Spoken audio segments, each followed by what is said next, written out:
The stakes have never been higher, and I've never been so high as we are right now here in Toronto. You can see the beautiful CN Tower behind me as the sun peeks through the clouds on another amazing day here at the 2023 Champions Chess Tour Final. We have day 2 of the semifinals coming up. It's chilly downstairs, Chilly Chess with Levy and Canty on our YouTube channel, and it's chilly up here. So if you don't mind, let's get downstairs and let's get to it, because day 2 of the semifinals starts right now. You've heard the sayings, the road less traveled, rubber meets the road, I'm on the road to nowhere. That need to get up and go, to just shut up and drive to parts unknown.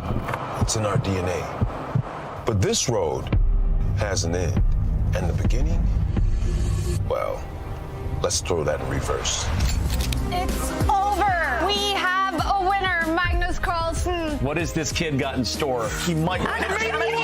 One move checkmate. There's been curves, hills, corners, and even a breakdown or two. The game is over. That's a wrap. We see a reaction. Magnus is Magnus, mouse slipped. Oh my gosh, look at Jordan's face. Some have pulled over, but some What is he doing? slammed that foot to the floor and just kept going. Any second now, Hikaru Nakamura is the winner. Nodirbek Abdusattorov, Maxime, Vachier-Lagrave, the Frenchman. He wins the AI Cup. After 6 stops along the way, it's time for the greatest proving ground in online chess to drop that final pin in the GPS.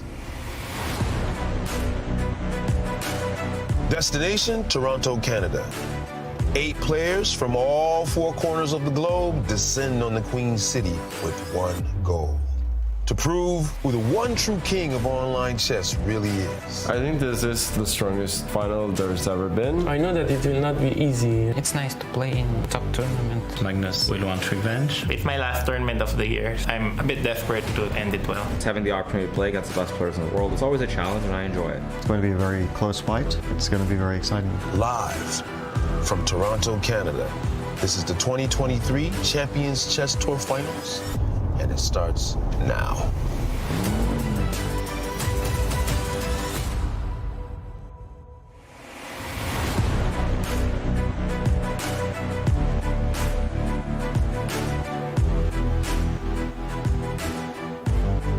Indeed, it does start right now. Shout out to Wood Harris. Shout out to our awesome hype video. It's the CCT Finals. You know the drill. We're getting set for day 2 of the semifinals here in Toronto. So much action about to go down on the board. We are downstairs now, no longer on the roof, here with Canty and Levy inside the playing hall where all the action has been taking place all week. And guys, boy, a lot happened yesterday. Yep. I'm going to skip past the first question, which is, was it hard to steal Ray Liotta's suit from Goodfellas? Oh, listen, I appreciate it. But it looks good. It looks better on you. I appreciate it. Clean. Shout out Joe Bananas. Shout out to Joe Bananas. JB. But you're looking good. Are you feeling good? And what was give me your biggest takeaway from day 1 of the semis? Biggest takeaway was we got everything we could have asked for in the match between Fabiano and Magnus, and damn, Nodirbek is for real. Yeah. That was the takeaway. That So bull. I love it. we'll see if he can get to the finals. Yeah, your thoughts. Oh, Abdusattorov, honestly, I mean, really for me, Abdusattorov is swinging. It's more like, Yeah. you know, that guy that you know, you're running the race, right? And you know the guy's behind you, but he like really behind you. Like, is he really catching up? Is he actually faster than me now? Maybe Whoa. he's. You know what I mean? What's going on? No, Abdusattorov's that guy. And I love that you said that we got everything we wanted, because we didn't know how we were going to get another epic Fabiano versus Magnus match. We kind of assume that it is usually going to be epic between those guys, but you know, Magnus was a moment away from losing, right? One game away, and he comes storming back in Armageddon. And then, of course, as you already said, Nodirbek showing that he is here to stay at the top. Well, we just gave you our takeaways. If somehow you missed it, we're going to give you the highlight reel, show you what went down right now. I think that Magnus is about to get checkmated. And Magnus, he slows down, but he's got 6 seconds to decide now. The rook can go on to the c file and win the queen. gives up his queen, Magnus Carlsen. Surely Fabiano's going to take it. Wow, he just blundered the pawn with check. He should have pushed the other one, the g-pawn. Wrong choice there, and Magnus is alive. Look at those white pawns, paralyzing the black queen. Fabi doesn't know where to go, but now it's winning for Magnus. He brings his rook all the way down. Oh, Rook it? He chooses the wrong square. He trapped his own queen. And it's handshakes. Magnus Carlsen does the unbelievable. He wins down a queen. Look at that big move. That That is big chess by Nodirbek Abdusattorov, a rook sacrifice. Impressive stuff there, Abdusattorov. Game over if he sacrifices his queen right now. Abdusattorov. He does it. It's on the board. Abdusattorov finds the finishing touch. This is simply game over. Wesley so resigns. Abdusattorov, the comeback kid, strikes again. Magnus drops his knight back. A big blunder according to the evaluation bar. Can Black just continue the journey with his knight? Fabiano Caruana really bringing his A game today. Magnus Carlsen is about to go down in game 3. Wow, we see resignation. That one is over. Fabiano in control from start to finish. Pure determination from Nodirbek. It's just grit. His hard work is paying off. One move away from winning. That pawn is about to get to H2. There's 2 of them. Black has 2 of the pawns though, and Wesley resigns. Nodirbek Abdusattorov also gets the back-to-back victory and takes the lead in his match. The only way to keep Black's knight alive is to repeat and draw, and handshake. Abdusattorov takes it. It's handshakes. Abdusattorov wins set 1 of the semi-finals against Wesley So. Black's knight will trap this white king. Magnus has spotted it all. All Magnus Carlsen needs is a draw, and he's about to force the draw. This is unbelievable recognition. Fabiano just frustrated. He got so close. He tried what he had to, but in the end, handshake. Magnus wins. Wowzers, wowzers. It was amazing. The Uzbek dragon spitting hot fire as he takes down Wesley So. And he didn't even need Armageddon like Magnus did. Magnus, of course, as you saw there, comes storming back to win an Armageddon, and that's where we sit. If that's where we stay, we would have a Magnus Carlsen versus Nodirbek Abdusattorov final. Who knows if that's what we're in store for? Yeah. But again, real quick thoughts on the big play we just saw there. Well, yeah, I mean, I think it's important to point out Fabiano was dominant in the first 3 games. Yeah. He almost won 3-0, right? But we're talking about Nodirbek. That's really the star. He came out guns blazing against last year's global chess champion, right? And that was Wesley So. He took him down after losing the first game. He stormed back twice. He won in convincing fashion, had absolutely no problems putting the match away, did not need an Armageddon yesterday. 19 years of age, the only other player currently sitting here that has a World Chess Championship, and that is in rapid chess. And doesn't get much better than winning at around 95.5% accuracy versus the second most accurate chess player in the tour, which is Wesley So, only behind Magnus. Yeah, weirdly enough, it actually seems like, people forget all the time. And even I, like you say it every day, but then you forget that he's a world rapid champion, bro. Like if you said if Magnus was world rapid champion, oh, you expect that. Let's see, oh, you expect that. 5-time? 5-time, right? But Nodirbek is like, oh man, I'm a world rapid champion. I'm right behind you guys. Yep. I'm about to bring the heat and show you I am a world champion just like you, Magnus. You always know that at some point the next generation is going to start breaking into this group and start winning these events, right? We all kind of want it, right? You have Magnus and Fabi and Hikaru and Wesley. They've been dominating for years. But then when it starts to happen, it makes you a little uncomfortable. You go, wait a second, are we ready for this? I mean, like, Nodirbek's born in 2004. Yeah. I think I was graduating high school in 2004. But all right, let's show everybody the fun fact here, which is that Nodirbek is the youngest World Rapid champion. He won it as the second youngest behind Howell, second youngest World Rapid champion in history, right there. And again, he's a boss, right? There we see the ranking of world champions in any format. And Howell, man, I didn't realize she was so young when she won, by the way. Sorry, I'm just like staring at that stat. Yeah, and I mean, she won she won the world championship overall. Yeah, shout out to Howell, a great friend at Chess.com. She's done commentary with us before, so I apologize. I fumbled a little bit looking at that because I was like, she was 16?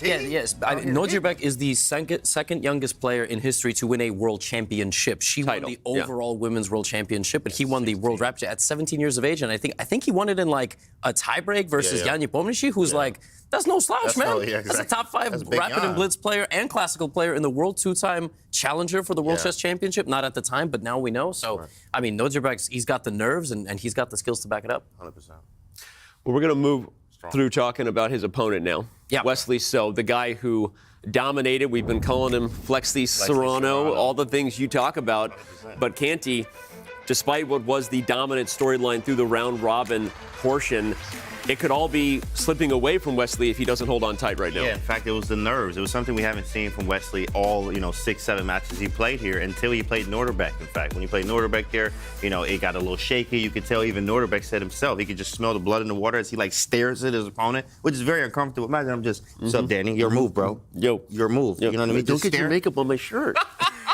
I did that last time too, in fact. But staring at you that close, right? It's uncomfortable, right? So I hate that. He does man. a lot of I hate that. You're just playing somebody, and they're just like this, and then they're just, oh yeah. How'd you like that move, bozo? Yeah, yeah, that doesn't feel too good, right? Yeah, dog. He just stares at you, and you can't stare back because it's your move. It is a little different playing OTB when that stuff's going down, right? I mean, you feel like if So was shaky, which is what Nodirbek said, he felt like So was a little shaky.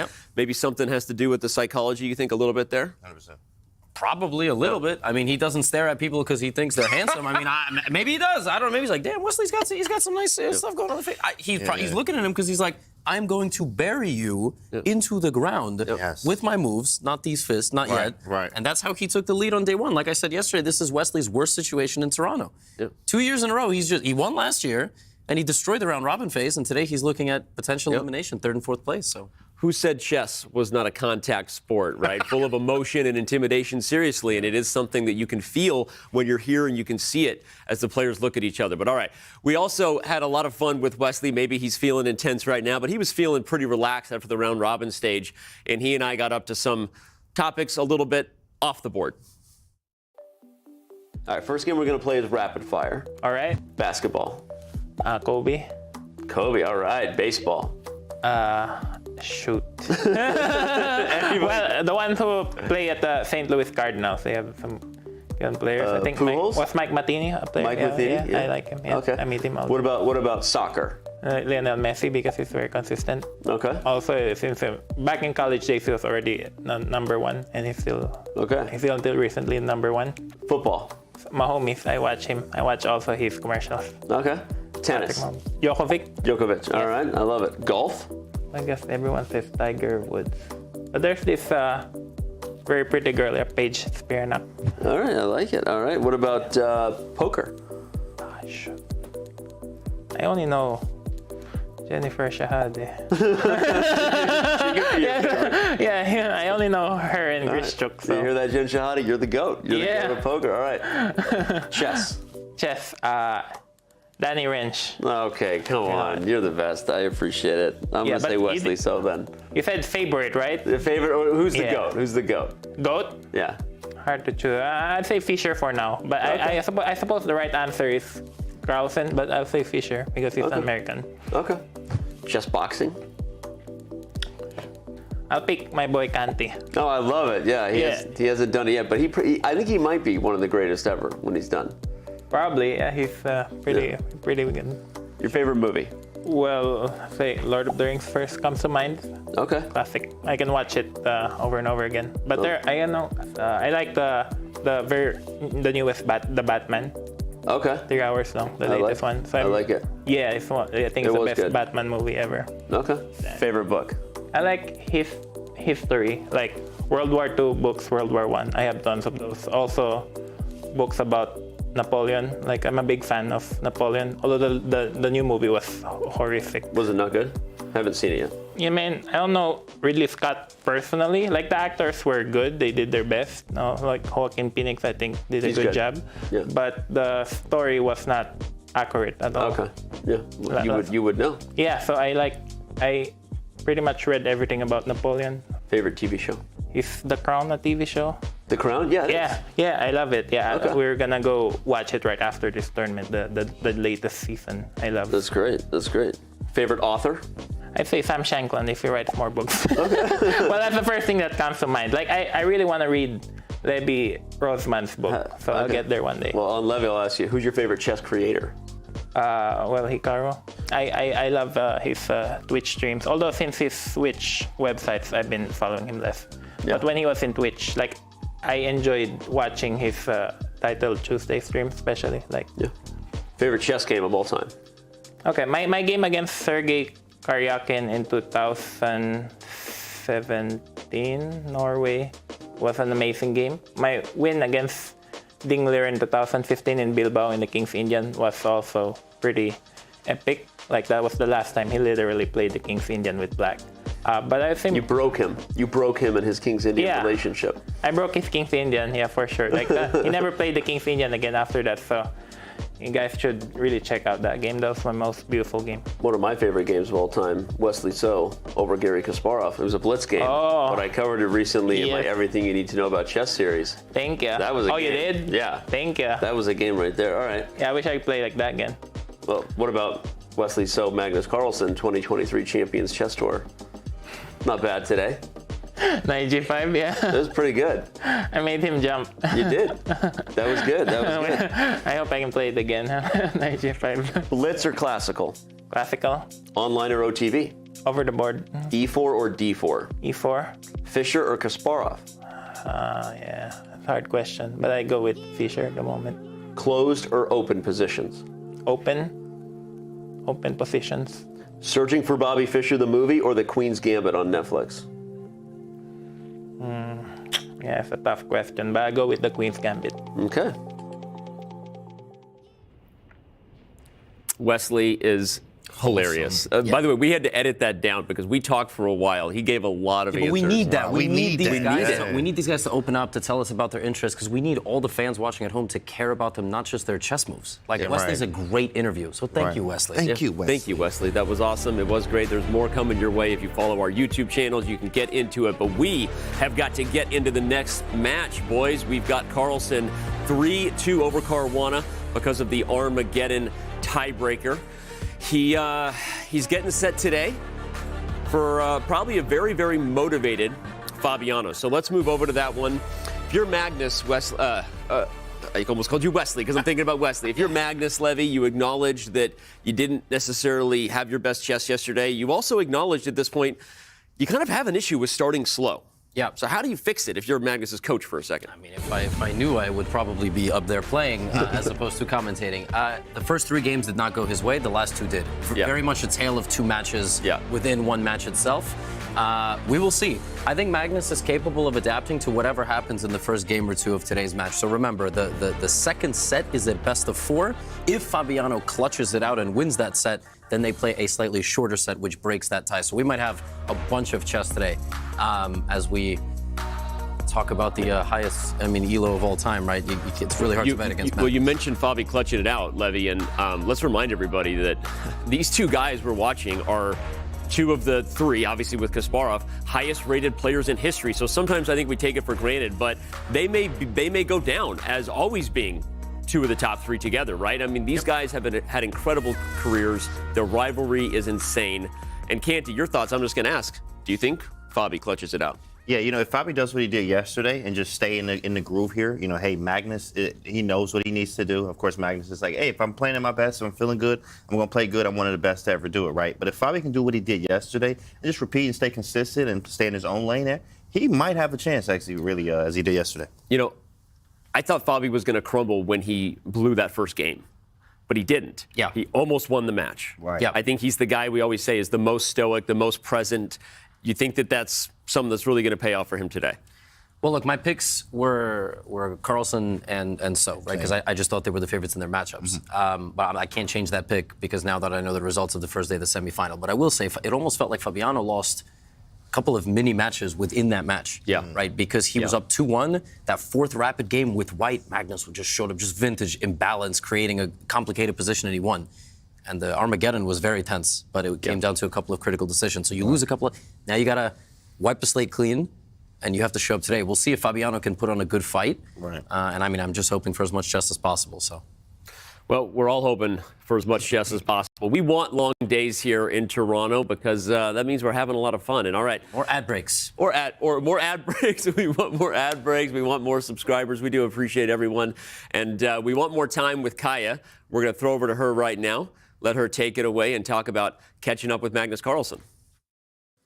Hey, Danny, I'm standing here in the hotel lobby bar where the venue for the CCT Finals is. And I have to say, you guys are looking surprisingly fresh and feisty this morning because I hear you guys were spotted at a bar here in Toronto last night, having some drinks, playing some bug house with the chess bros. And I also hear Magnus Carlsen was there to hang out with you guys and to have some fun. And speaking of fun, that was one of the top goals for Magnus Carlsen this year. I met up with him in January and I asked him, what are your goals for the 2023 CCT season? If you could list your 3 goals that you hope to achieve in 2023. Magnus Carlsen is looking ahead to yet another year with exciting chess. But first, let's go back to 2022. I would say on the board it was mostly pretty good. Overall, I think it was one of my better years. He definitely seemed focused at the board, as the 32-year-old finished the year by winning back the Rapid and Blitz World Championship titles. Was relief a part of what you felt there heading into a year where you will give away your classical title? The timing is perfect. Like if there was one time that I really wanted those titles, it would be now. But yeah, it just gave me joy, and like still when I think about it, it makes me smile. It was a really great moment. And joy is exactly what the world's best chess player wants more of in 2023. Just wanna, to play and have fun. And I feel like that's true more than in a long time, especially now that I have these Rapid and Blitz World titles now. I can just relax and have fun. I think I look at it, at least sometimes, a little more philosophically than before. That, if I have a bad event, I have a bad event. Then I'll hit back in the next one. Number 1 is win a game with 1b3. Okay. And second is to have fun. And third one is to win a game from -10 position. That's for the tour. And here they are, Magnus Carlsen, top 3 goals for the 2023 CCT season. And yesterday, he was able to check one of those goals off because he was able to come back from a -10 position against Fabiano Caruana in the first game. So let's see today, Danny, if he's able to also tick off those 2 other boxes. Back to you guys. I love it. I'd say the second one is also checked off because we did have fun last night. I think Magnus is having fun. And we actually were joking about that video that when is he going to have a chance to win a game -10? We literally talked about that when the tournament started. It wasn't even -10. There was an M. It was mate. There was a value. I always say it was like a BMW model of a car. Yeah. It was like M10 or something. I mean, it was crazy. It was check. Obviously, finding a checkmate in 11, we all know Stockfish says that evaluation. That just means you win the queen, then you win the game. But yeah, it's crazy. I can't. But credit to Fabi for winning the next 2 games. You said it. Like seriously, I would have been pissed. Yeah, so. absolutely, 100%. Will he play 1b3? That's the question if he really wants to round out that list. I don't know if he is, but we're gonna round out our show open here by reminding everybody of what the format is. We've been doing it all week. You're having a blast. Let's remind you of what's ahead as we get closer to crowning the 2023 Champions Chess Tour champion. The semi-finals are set. Our top 2 finishers from the survival bracket, Fabiano Caruana and Nodirbek Abdusattorov, have advanced. Our survivors now join Wesley So and Magnus Carlsen in a single elimination bracket. As the number 1 seed, Wesley has chosen his first opponent, Nodirbek, and we move one step closer to determining who will be crowned our champion of champions.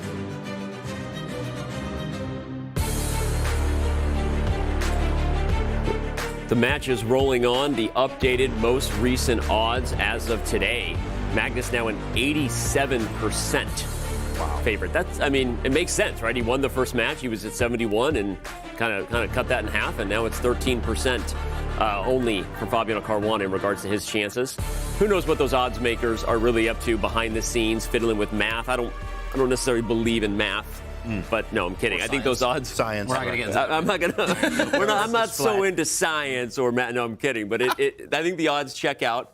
We'll see what happens, obviously, today. Something interesting about that, Magnus was the pre-tournament favorite, obviously, at 50%. I believe yesterday he was still in the 50s. Maybe he broke 60, and now he's at 73, according to the math, which we saw. That means that they're taking the odds that he will play Nodirbek in a final. Right. Yeah. That's a little. If I'm Nodirbek, I'm beating Wesley. I'm going right back to the prep, exactly. and I'm pissed about that. I'm fighting the statistician that Chess.com has. You think this Nodirbek guy looks for bulletin board material? Oh, 100%. I think Wesley is the one right now on the back for maybe watching the broadcast, and he's like, oh yeah, you think I'm all wholesome and soft and like cute and cuddly? Okay, yeah. Well, wait till we get out here today, right? Wesley is out there being wholesome and soft and cuddly. We hear him laughing. You can hear his laugh anywhere because because it's amazing and it's genuine. And all right. Speaking of amazing, that's our crew in Oslo. They're pretty good at what they do. David, Robert, and Tanya. I don't really have any better cue to throw to you. I'll just ask how you doing this afternoon. We're doing great, Danny. Love the build-up. Also, big shout-out to Levy's suit. Great color there. Loved it. And we're really excited about, of course, the chess that's coming up. We will keep checking in with all the action with the gang in Toronto. But we have set 2 of the semifinals that are about to begin. What are we expecting from the players today, Robert? Well, for some players, it might be their last match. For Wesley So and Fabiano Caruana in particular, they have to bounce back right now. They have 1 set to win, and if they do take the second set of the match, we go to set 3 and they'll have to do it all over again. It's Magnus versus Fabi and Wesley against Nodirbek Abdusattorov. The Magnus-Fabi match, 5 decisive games, a thrilling match.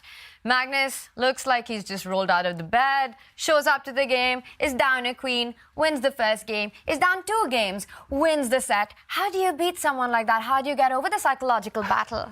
I think nobody knows. That's the answer. How do you beat Magnus Carlsen? Because you're always fighting the unexpected. No matter how strong he plays, no matter how he starts the game, no matter whether he plays Mimi openings, he's always eventually going to bring his best when the critical moments do happen, when the clock ticks down. So Fabi is up against it, but if he can start like he did yesterday, he's definitely got a chance. And these two will be playing the other semi-final match. And it's always good to see Wesley in a happy mood. He's been having quite the field day on Twitter, enjoying himself. Looks extremely relaxed, but it's time to get his game mode on. He's playing catch-up to Nodirbek's set 1 win. Let's listen in. That's switching chairs. Okay. I get it. I have my technique now. Like, I can slide it. It's good for Nodirbek. He usually played musical chairs as a kid. He's probably got a little bit more recent experience. Does Wesley get to pick Magnus's chair as well? Oh. Wow, maybe the players are superstitious choosing their lucky chairs here. I feel dizzy just watching those chairs go round and round. And wait, Fabi, now he's moving as well? How dizzy are you guys getting? I'm struggling to keep up with these musical chairs here. They think they are ready. It's just all right. To make sure that we. The players in Toronto are ready with their chairs, and it's time to get into the chess for Nodirbek Abdusattorov. He took set 1. This is set 2. Wesley has to win to take it to set 3. For Nodirbek, he's the guy who knocked out Hikaru Nakamura in the survival stage. Takes set 1 against Wesley So. Is Wesley feeling the pressure? Because Wesley had this incredible run in the round robin, but we've seen him get a bit shaky at the end. Yeah, Wesley earlier in the event, he did have that 1 match against Maxime where he won on demand in game 2, but he hasn't had his back against the proverbial wall very much. And being in must-win territory for Wesley So can be a bit uncomfortable, and the games, they're off. And we are off. Wesley So, what will be his opening approach in this one? A set that he has to win on demand. He does the usual, takes his glasses off, and it's 1b3. Cowboys everywhere are rejoicing. Magnus Carlsen said one of his 2023 aims is to win a game with 1b3. Can Wesley pull it off for him? Wow, Wesley So loving the moment, loving Toronto, and surprising us. This I would never, ever have predicted. He has played 1b3 as recently as the World Cup, over the board in classical, in rapid. He has, years and years ago, produced a course, I believe, for chess base on this opening, before he'd ever even played it over the board. But this is really rare to see at the top level. White gives up any ambitions in the centre and starts playing on the flanks. Look at this last move. He's fianchetted a bishop, brought White's light squared bishop out, and now White's knight sits on the edge of the board. And Nodirbek replies in kind. And this is one of those openings where I say, do not try this at home, because both players just put their knights on the rim. Wesley just moved his light square bishop for a second time before developing his kingside knight or castling.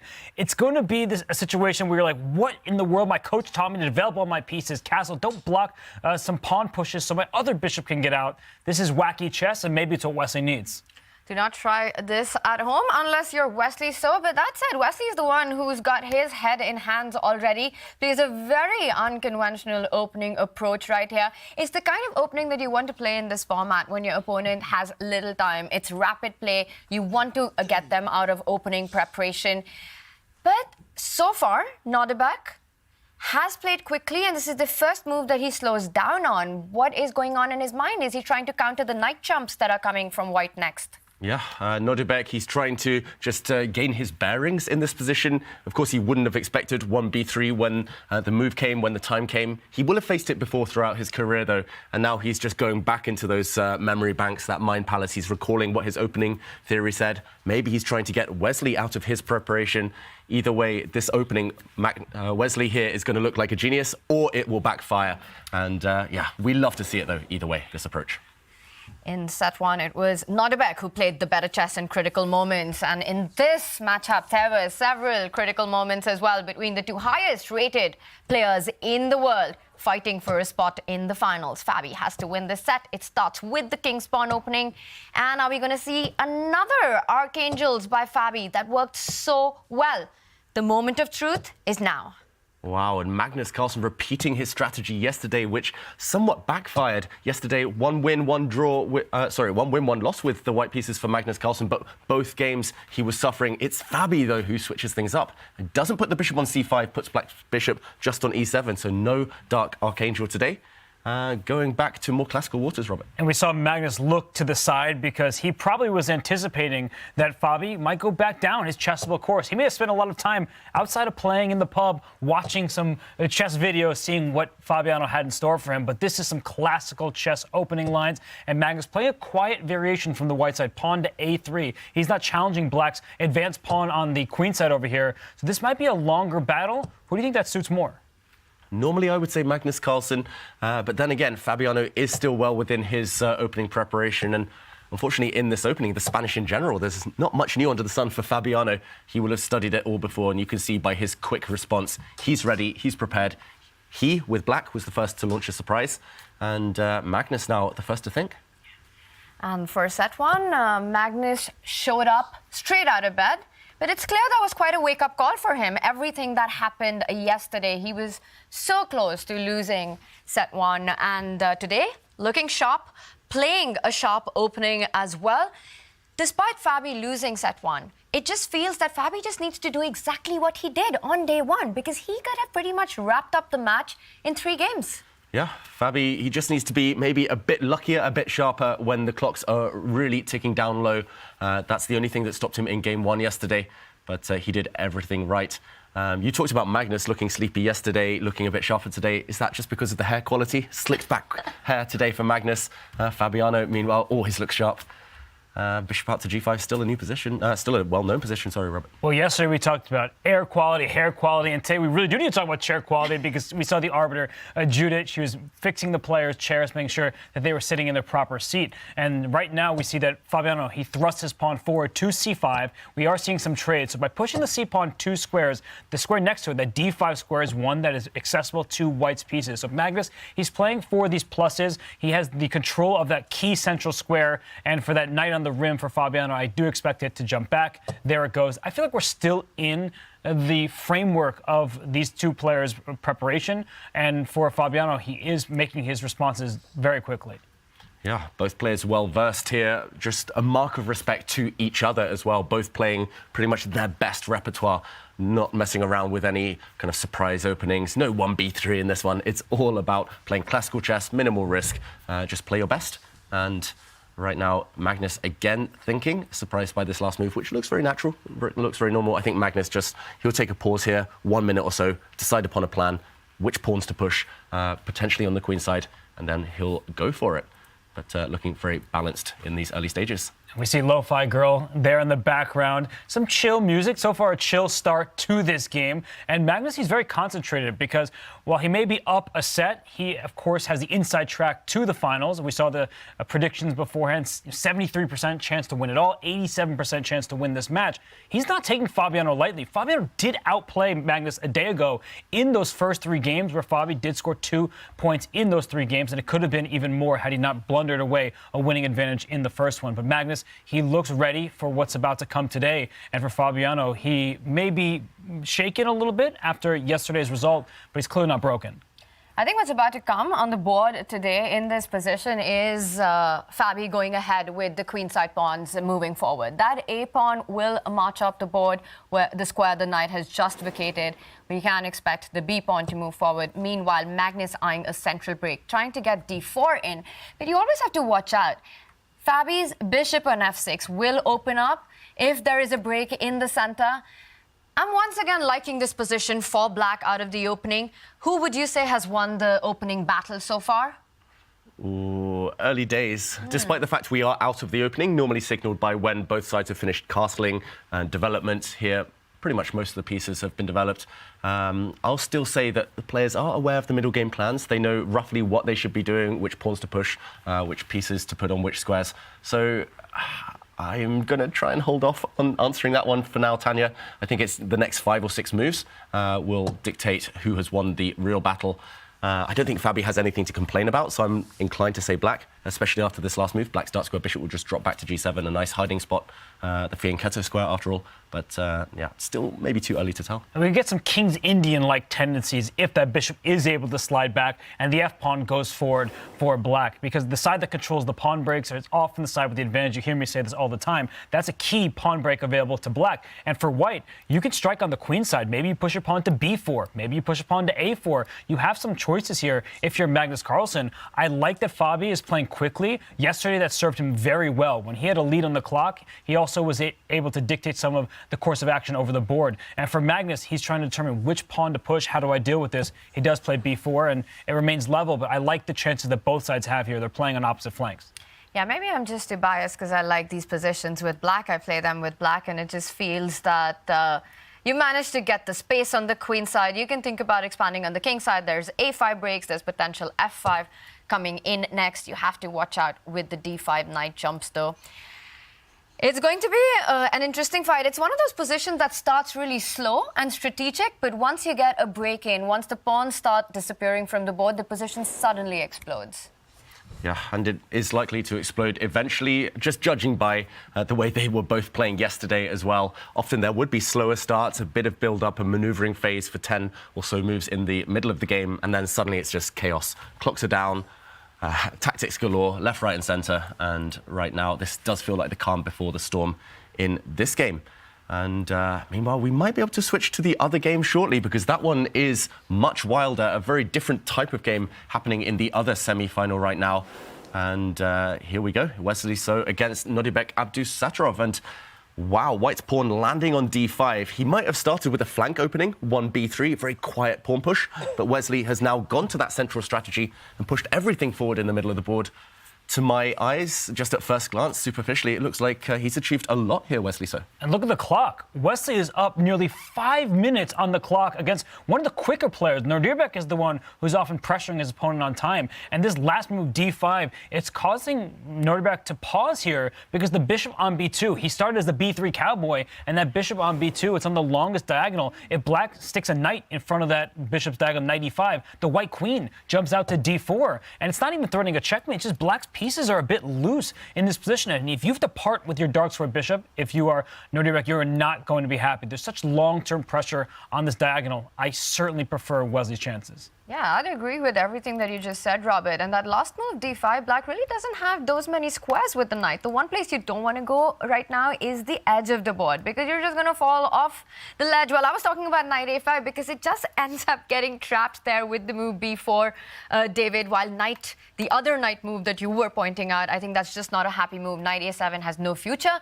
Meanwhile, you can't drop your knight back to e7 either, because black-white just captures the knight on f6, and that would just destroy your kingside pawn structure, which means that your move, Robert, might just be the only one, and it feels as if black's pieces are getting in the way. That bishop on f4, the knight on e5, if the knight was to jump to the center of the board, just looks a bit unstable, but it's probably the only move that Nodirbek has. And he's played it. The knight has just landed, and I love Robert's move, queen into the centre, always lining up on the diagonal with queen and bishop. This battery can be really promising long-term, and it causes some immediate difficulties. There's actually 2 moves that I'm quite attracted to here for white.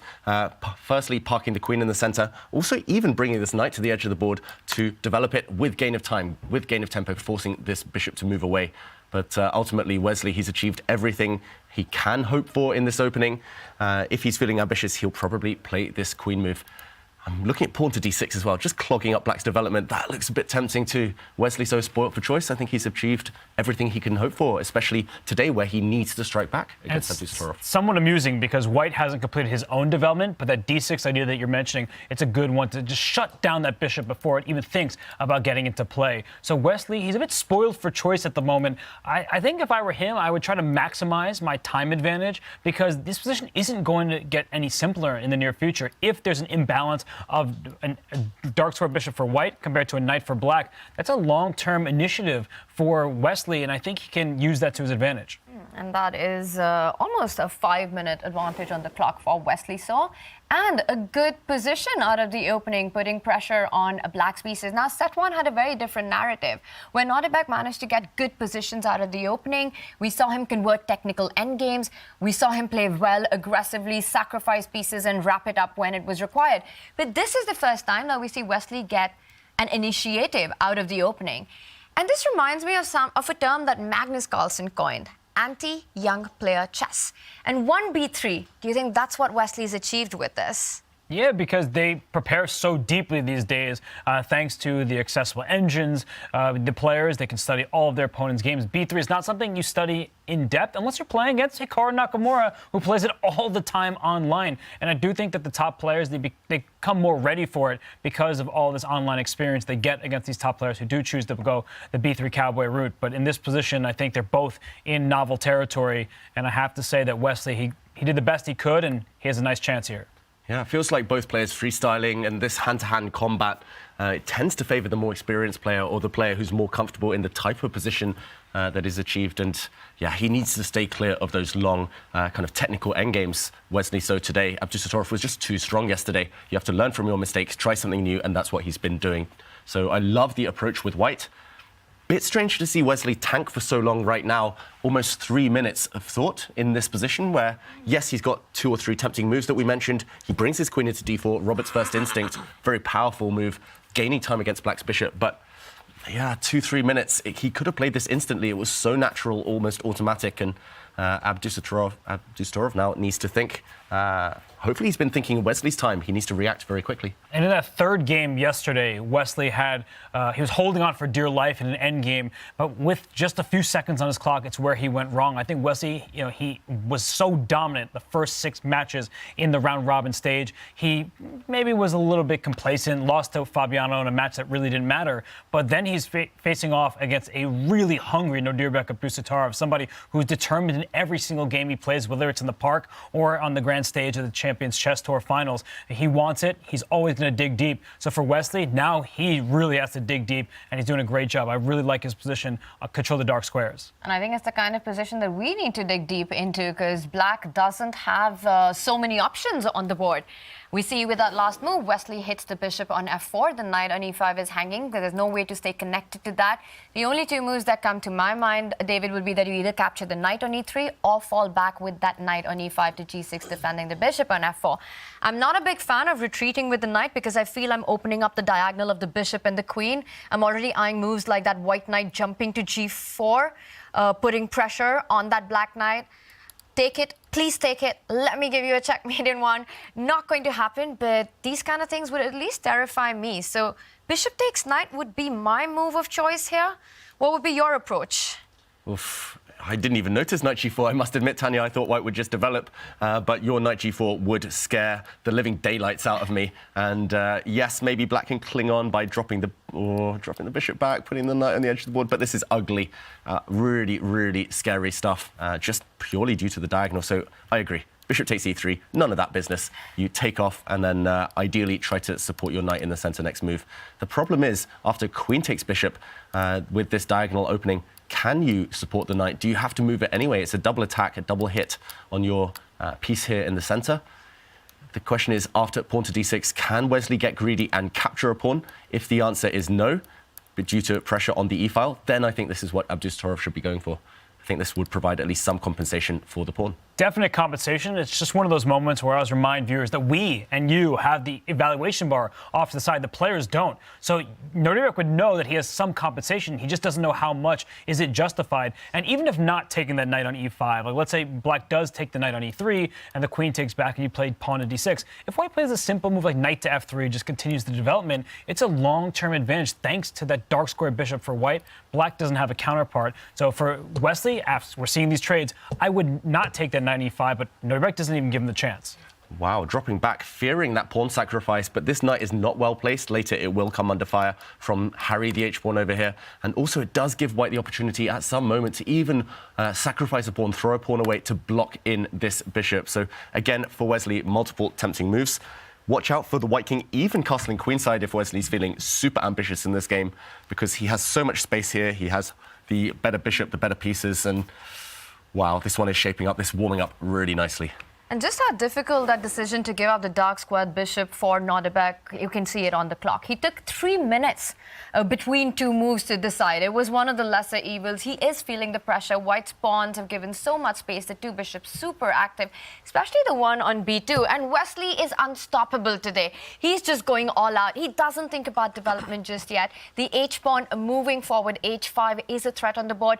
And the one thing I immediately notice is that if black was to slide the rook to the center of the board, David, something that is such a natural move, that bishop on b2 is quite the monster and comes to the rescue, because you just take away the knight on f6, a key defender of that rook. So rook e8 is not an easy move or the one that you want to make here. And we will deep dive into this, but we're getting some insights coming in from Toronto with Levy. Levy, Wesley, incredibly ambitious in today's opening. Yeah, thank you, Tanya. And also, I noticed that we're matching, so that's very cool. And I mean, we're looking at the game here in Toronto, and we're blown away by what we're seeing. It couldn't have gone any better. I have a question I kind of want to ask the entire panel over there in Oslo. How much of this is Wesley's preparation and knowledge of the position, and also how much of it is Nodirbek's utter shock at getting hit with 1b3? Pretty non-traditional opening. And he might have just gotten himself into trouble, right? He just could be reeling from the very first move of the game. Yeah, Levy, it feels like a bit of both, at least to me. It feels like the shock, the surprise, and kind of that steely determination to still play principled moves, to still try to be as kind of ambitious as possible. It's kind of come back to haunt Nodirbek. And how would you recommend to the viewers out there reacting to a surprise like this one? Follow Nodirbek's approach, fight fire with fire, or just try to survive in the early stages? Because clearly what's happened has backfired. Never an easy choice, right? Because when somebody hits you with a surprise, you don't know how deep their preparation goes. And for Wesley, he's shown that he can achieve a good position. So I think for Nodirbek, he's doing the right thing for classical chess standards, using your time. But as we look right now, he's 3 minutes, 30 seconds remaining. Wesley's nearly 9. It doesn't seem like it's good territory for Nodirbek. So what's the next move? The position's good, the time advantage is strong, but black has 3 pieces pointing at white's g4 square. So I really want to play f4 here, and I wish I could teleport my pawn on g2 to g5 and my h-pawn to h6 all in one go. But I also kind of just want to play slow with like pawn to f3 and maybe long castles so nothing can go to the g4 square. What kind of stands out to you? We've got 2 grandmasters on the panel, so what stands out to you? How do you actually turn this attack into a full point? You can't just pause the game and say I'm better and get a win that way. Well, I can do that because I'm sitting in this chair, but in all seriousness, Levy, you make a great point that white has several options. I would first play pawn up to h6 just to carve out all of the dark squares in front of the black king. And then maybe later, as you said, instead of pushing up to f4, maybe you can even sit the pawn f3, taking away critical jumps from the black pieces. But h6 right now for Wesley, David, that's what I'm looking at least. Yeah, I love it. Combine all of those ideas, kind of the direct approach, lengthening the diagonal of the white dark squared bishop, and then take the slow approach, as Levy mentioned, just get developed, get kind of fully organized before launching that attack against the black king. The black king's not going away anytime soon. These long-term advantages are not fading. Wesley, he's made that move. Pawn to h6. Look at all those dark squares. Levy, do you think we'll see a checkmate at the end of this game? I mean, it really is looking quite bad. h6, g6, now we have the queen and bishop diagonal there for Wesley, and we do see a long castle. I think Nodirbek can't sit and wait. He might have to create counterplay with something like pawn on b7 to b5 at some point. He may have to chuck a pawn, invest a pawn for some counterplay. But this is what I will leave you with and send it back to you guys. Wesley won the first game yesterday. So this is a potential disaster for Nodirbek in game 1, but it's not the end of the world, right? He is going to come right back, just like he did yesterday, potentially. So he also will come more prepared against 1b3. So that's the food for thought I will leave you with. And if Wesley wins this game, I still think we could go all the way. Absolutely, and it's not over till it's over when you're playing against the world's very best players. For Nodirbek, he's in early pressure. He did lose game 1 of set 1, went on to strike and take the match, and it looks like this is going to be a tough start for him as well. I'm just looking at those dark squares around the king. That queen lands on g7, that's checkmate, and can't you just get rid of that knight on the center of the board, push that f-pawn 2 steps ahead? f4 would be my first thought in the position. What's wrong with that?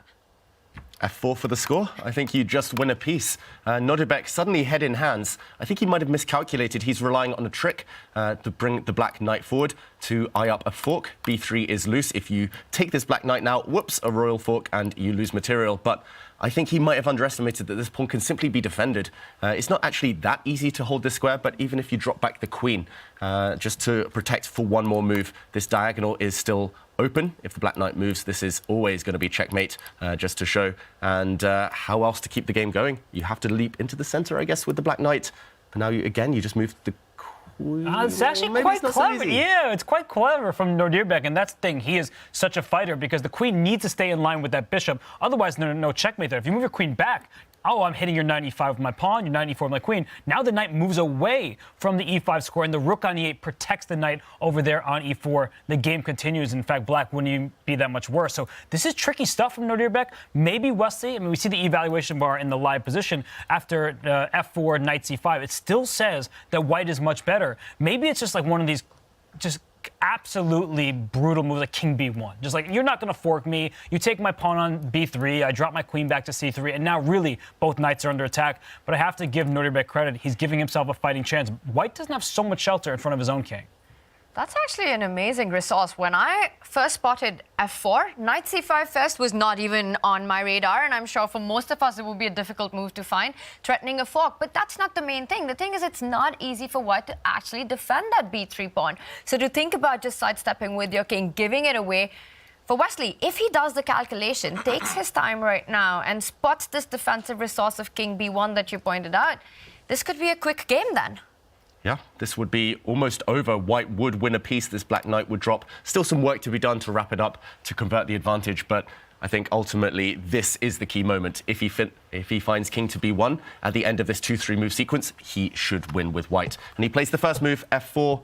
Moment of truth, he plays king b1. Wesley so has a decisive advantage. The knight is falling in the next move.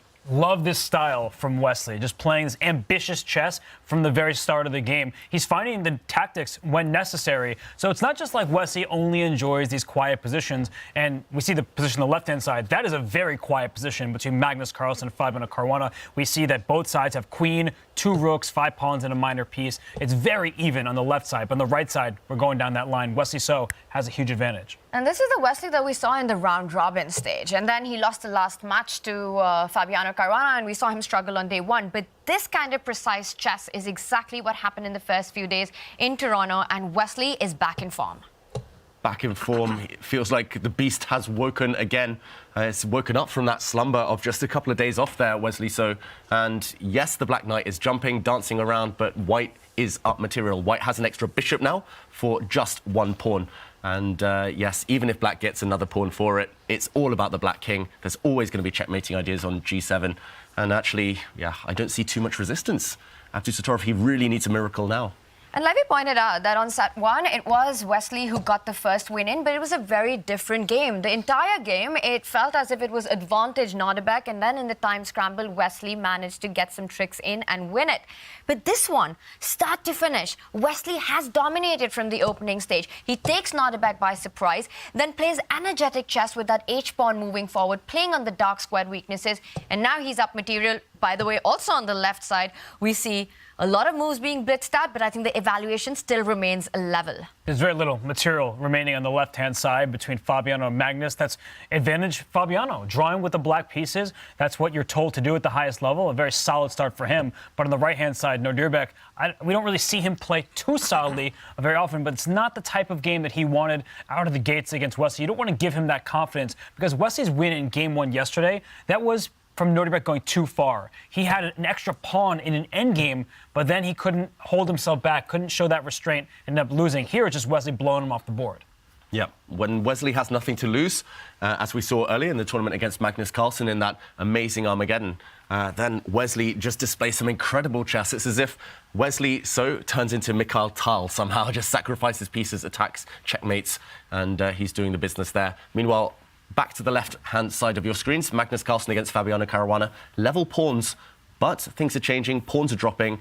Actually, if anything, I would probably take Fabiano's position if he can stabilize in the next move or two, because White's remaining pawn on that left side of your screens, the B pawn, is weak. Black's bishop is about to unleash itself and become a very strong piece. I think Magnus needs to pull the brake now, and there should still be ways to force the draw, but ultimately it should just be level. And Fabi had to fall back with the queen to defend that rook on b8, which was hanging, so no time to pick up that knight on f3. He needs to watch out for his clock, though. Fabi is down to about 2.5 minutes. Magnus has a 3-minute advantage almost on the clock. Is it time for Magnus to liquidate the situation further, pick up that e5 pawn, and he'd be happy if Black was to pick up the b4 pawn? Can Fabi actually make something of the pin if Magnus was to go knight into pawn at the center of the board? I don't actually think there's a way to exploit the pin because White can always defend it, but it does look like, as David would say, hoovering off the pieces is the way to go. So if Magnus can just get them all off, it'll be equal. But on the right-hand side of our screen, the eval bar went down a bit. Nodirbek quickly responded, and it went right back up. So perhaps missed opportunities there for Nodirbek Abdusattorov. I don't think he's mentally resigned because he always gives a fight, and he is opening up a line on the right-hand side in front of the White King, but apparently there was a better move.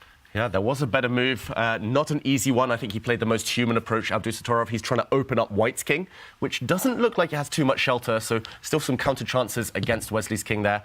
But he could have actually brought the black queen forward into e7. Difficult move, eyeing up the a3 pawn. There was a pin on the e-file. Now Wesley has stabilised. The only safe square for the White king is the one in the corner, but luckily it's protected by that beautiful dark-squared bishop, which landed on b2 as early as move 2 and is now dominating the board, dictating the play. Wesley still a piece to the good. Nodirbek Abdusattorov, as always, just never giving up. And I think there were a lot of takeaways from day one, and one of them was that you just continue to fight it out till the end. And he has sacrificed his rook for that bishop that you were pointing out, which controls key squares on the queen side. And now Black can think about stepping up with that rook to b2 to create some chances, to at least create a chaos on the board. A huge threat. Queen takes pawn, as well as the knight in the center of the board under fire. And Wesley's move here is pretty easy. He has one move that defends the knight and defends the pawn. Queen diagonal to the right-hand side. Queen e3 protects both. The Black king is also about to get checkmated. So it's not just the White king in danger. The Black king actually may be even more trouble. So great recognition by Wesley. Also great time managed by him. He's been leading on the clock from start to the finish, and now Nodirbek just down to a minute left, and his chances are going out the window. And I want to draw your attention to the left side of the board because that central pawn was grabbed by Magnus Carlsen, and we were talking about whether you take advantage of the pin or not. Fabi, instead of hoovering all the pawns off the board, steps up with the rook to the central file, attacks that knight. White has moved the rook as well. Are we expecting all the trades on that e5 square?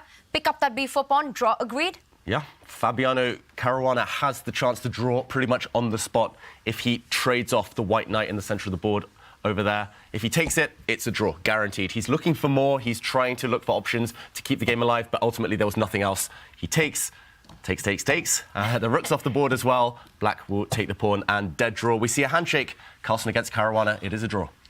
First game between the two top players in the world, world number 1 and world number 2, ends in a draw. 3 more rapid games to go. Meanwhile, Wesley putting the finishing touches in his game. Has Nodirbek managed to muddy the waters from a practical standpoint?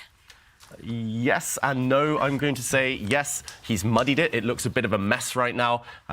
Wesley chose Messi as his favourite footballer. This position is the definition of Messi, but I do think he's going to win it. I think he's just got too much control. He's got an extra rook. Nodirbek trying his best to set up these sneaky traps, attacking white's rook on d1 now, threatening to maybe bring the black rook to b3, but look at this. Wesley so energetic. Knight to c6, counter-attacking against the black rook. Watch out for the black king. Checkmate on the back rank incoming. And I think this will be the clincher. There's checkmate on the back rank. There's a checkmate if that queen lands on g7.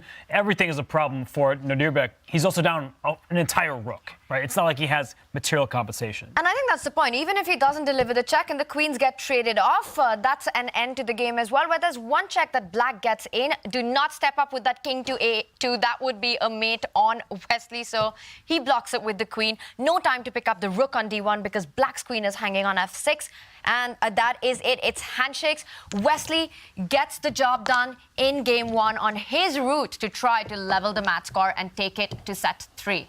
We heard that interview with Wesley and Danny. Wesley talking about his best game ever against Sergei Karyakin, which was a beautiful one. You should all look that up. But this game right here, that was also a sight to behold. He just crushed Nodirbek, never gave him a chance. Absolutely, and I think that was the more impressive thing than the actual win itself, that how it was Wesley dominating from start to finish.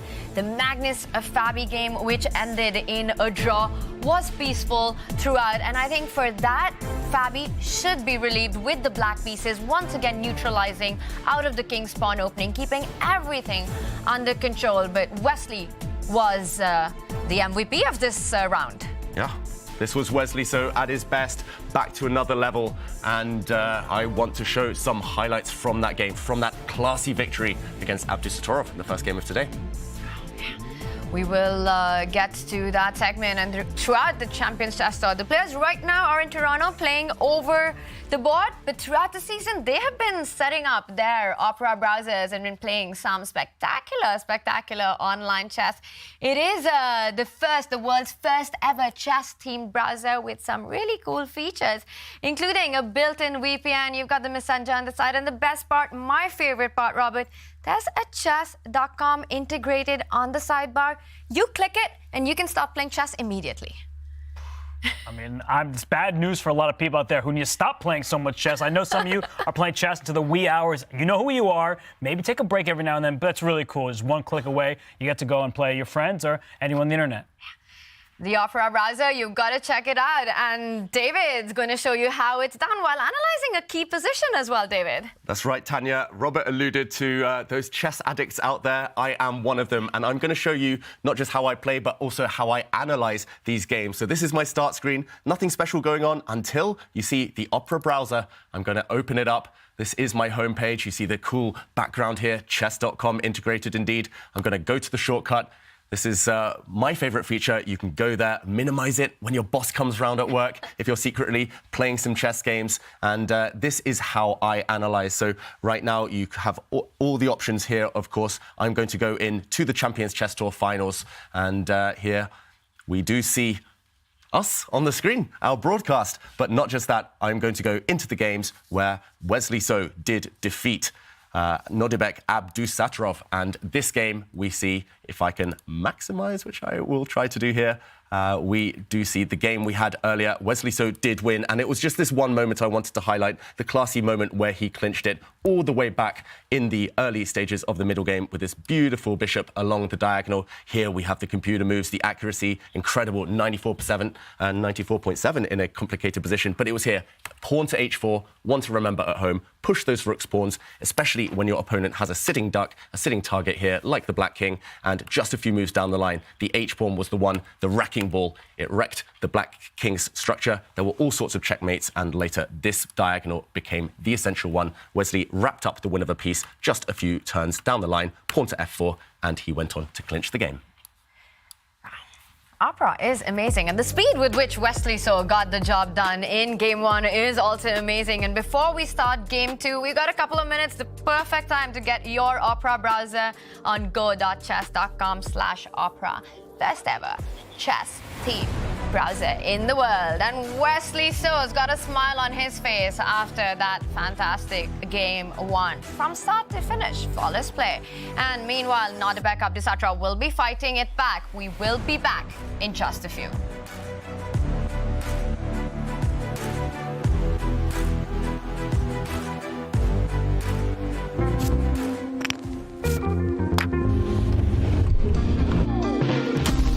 Nodirbek Abdusattorov is a phenomenon. The teenage prodigy from Uzbekistan had his first big breakthrough in 2021 when he won the World Rapid Championship. Since then, he has smashed through the 2700 barrier and even led his country to their first ever gold medals at an Olympiad. It is Abdusattorov's endgame skills that truly set him apart from his peers. He has a very mature approach to the endgame, as evidenced by this win against Magnus Carlsen in the 2021 World Rapid Championship. In this position, Abdusattorov had white. He is ahead in this race, white's pawn only being 1 square away from promotion, and after a careless move by Magnus, playing the pawn to b4, he didn't get tempted. He wasn't greedy. He did not capture this pawn, instead delivering a very accurate check. This immediately provoked a mistake from Carlsen. The endgame is winning for white anyway, but Carlsen advanced his king to the corner, and this cross-check, forcing the queen exchange, won the game for Abdusattorov. After the queens disappeared, white is about to make a new queen, and he went on to win the game. A new opening for your wall is here. Capture new major pieces on unique metal posters from Displate. Now with the official collection from Chess.com. Mount them in seconds with a tool-free magnet kit and swap them whenever you like. Make your move. Get an exclusive discount on all metal posters. Shop now with the code CHESS at Displate.com. It doesn't look like much, but neither would a Sicilian defense to the untrained eye. This is a performance enhancer. You don't see it? How about now? Manage your air quality, sharpen your performance, change the game with Air Things.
Who doesn't love the Mittens plushie? And it is on our merch store. Some great gifts that you can pick up for the holiday season. Head to Chess.com.shop. It's bigger, it's better, and it's cuter than ever. And speaking of plushies, it is time to get to some plush chess as Wesley So gets the early lead in his match against Nodirbek Abdusattorov, and he gets it done, ticking off one of Magnus Carlsen's goals for 23. Win a chess game with 1b3. And speaking of Magnus, Kaya got up with the world number 1. Game 1 is a draw. And is that a good result for you, Magnus, when, Fabi will have to win this match? I think it's all right. I wasn't thrilled about the way... I wasn't thrilled about the way that I handled it. I think my play was a little bit too soft. I was thinking after all these exchanges that I might have some good knight versus bad bishop scenario at some point, but it's not. I think it's not remotely realistic. So I think that was a bit of a misjudgment. Like generally, white doesn't have much in general, but the way that I played out just made it really easy for him. But at least it's nice to have one game that's not, All right, Magnus, today we have been talking about your goals today because yesterday you checked off your goal of winning a game from -10 position. So first of all, resourcefulness, I guess, was like the topic for you yesterday. What is the topic for you today? Well, clearly in the first game, a bit of solidity, but I'm sure the match will take off eventually. And 2 more goals here. Have fun. I have to ask you, have you checked that off in the CCT season this season? Oh yeah, I mean, I've definitely had lots of fun in different tournaments, and finals as well. It's been a little bit stressful at times, but it's still had some fun moments. All right, so we're gonna get that checked off. But the third one, to win a game with 1b3. I know you can't reveal your openings, but do you have an ambition to make that happen before the CCT 2023 is finished? I haven't won a game with b3 this season. No. Okay, then I might have to try. And funny that we are talking about that, because I don't know if you checked out Wesley So's game. He played with 1b3, and I think he just won that game. Yeah, I mean, what's not to like? Like, it's not a terrible move. Well, not to reveal any of your opening tactics, but what is it about for you rest of today? I don't know really. I mean, so far that's a bit of a tentative start, but we'll see what he wants in the second game. Well, go have some fun, Magnus. Thank you for stopping. We will get that checked off. Magnus Carlsen confirms he has had a lot of fun in the CCT season this season. So back to you guys. And we've had so much fun as well. Kaya there giving some opening ideas. Maybe 1b3 needs to check that off his list. He doesn't have that much time. But there is also World Rapid and Blitz coming up later. Yeah, Magnus has time to check that off his list. He's having a lot of fun. That's a good thing. And I was just thinking, he said his play was a little bit too soft. That was the first draw between them. Yesterday, I don't know who was Paul Dano and who was Daniel Day-Lewis, but there was definitely blood. Today, we have a quieter start in their match. But Wesley, on the other hand, he got the job done against Nodirbek in game 1. How much would you love to see Fabiano throw 1b3 at Magnus right now? Oh. Just to be a bit of a troll, just to get in Magnus's mind. It feels like all the players are having fun out there in Toronto. Fabi needs to get in on the action. Yeah, he does. And we did have a lot of action with 5 decisive games, including the Armageddon between these two in set 1. A slow, solid start between the world number 1 and world number 2, but it was anything but solid on our other matchup. Wesley So going all out today. I think that Nodirbek would have preferred to be solid, but Wesley gave him no chance at all. Wesley was in a punishing mood. He delivered a knockout very quickly. That was barely even a game. I don't think Nodirbek even felt like he got his feet beneath him. So we'll see what Nodirbek brings in game 2. He actually has come back from a deficit 3 different times in the Champions Chess Tour finals here. So he's proven already that he can do it. Yeah, including against Hikaru in the survival stage as well, losing game 1, striking back, and then knocking Hikaru Nakamura out. On day 1, on set 1 of this very semi-finals, Nodirbek Abdusattorov lost the first game and then strikes straight back.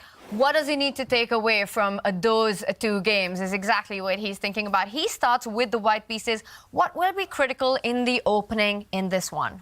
Well, firstly, he needs a better opening than the previous game. Luckily, starting with white, he'll dictate the nature of the play, the pawn structure, and maybe he'll be able to land the first surprise. I think that would be key for Nodirbek.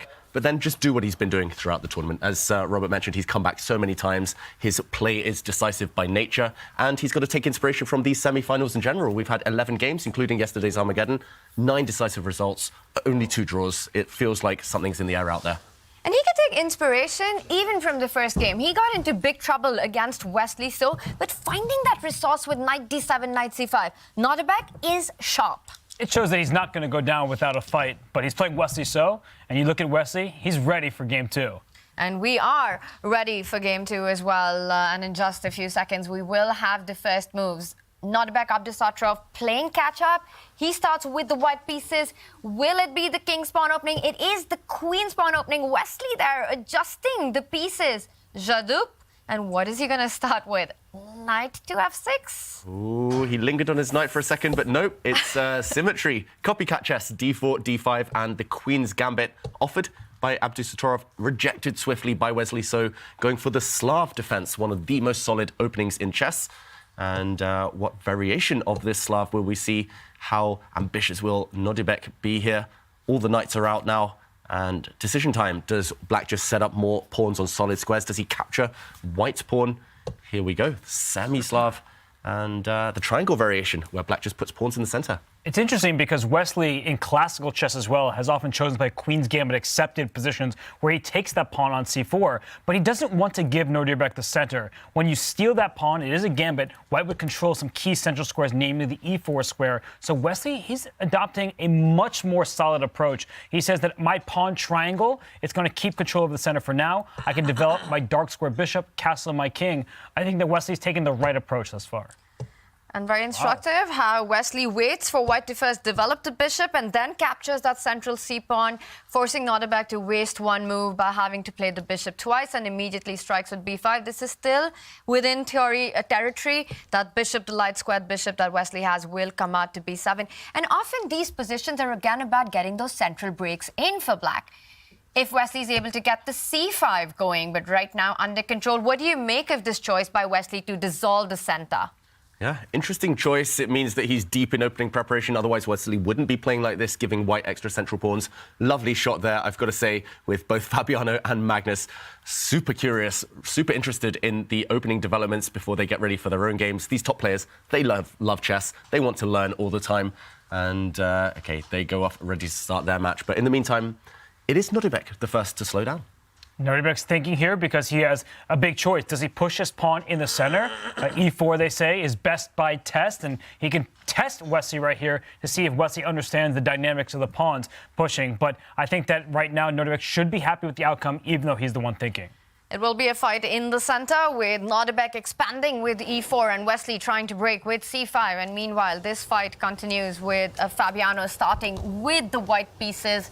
And once again, we see him employ the king's pawn opening. And this time, no Sicilian. By Magnus Carlsen, his opening of choice for the Armageddon. A more solid approach. Thankfully, we will not see a Berlin. The Sicil was killed yesterday.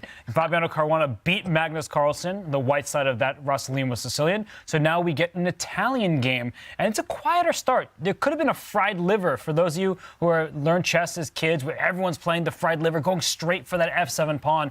Not here, not against Magnus Carlsen. There's a ton of theory there. And at the highest level, that theory often allows black to equalize. Yeah, just looks like normal things happening on the board. And shout out to Air Things for showing us the air quality out there in Toronto.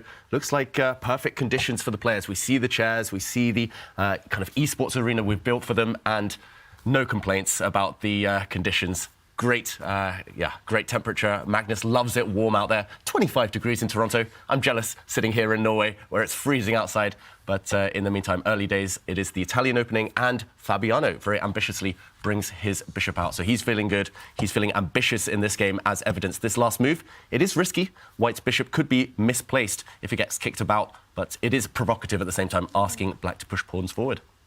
And that's the kind of chess you need to play right now. And that last move by Magnus, it just signals that he wants to keep everything under control in this position, wants to keep it as solid, and basically ask Fabi to show his cards, to try to create something. Magnus not getting provoked to push the g-pawn forward just yet.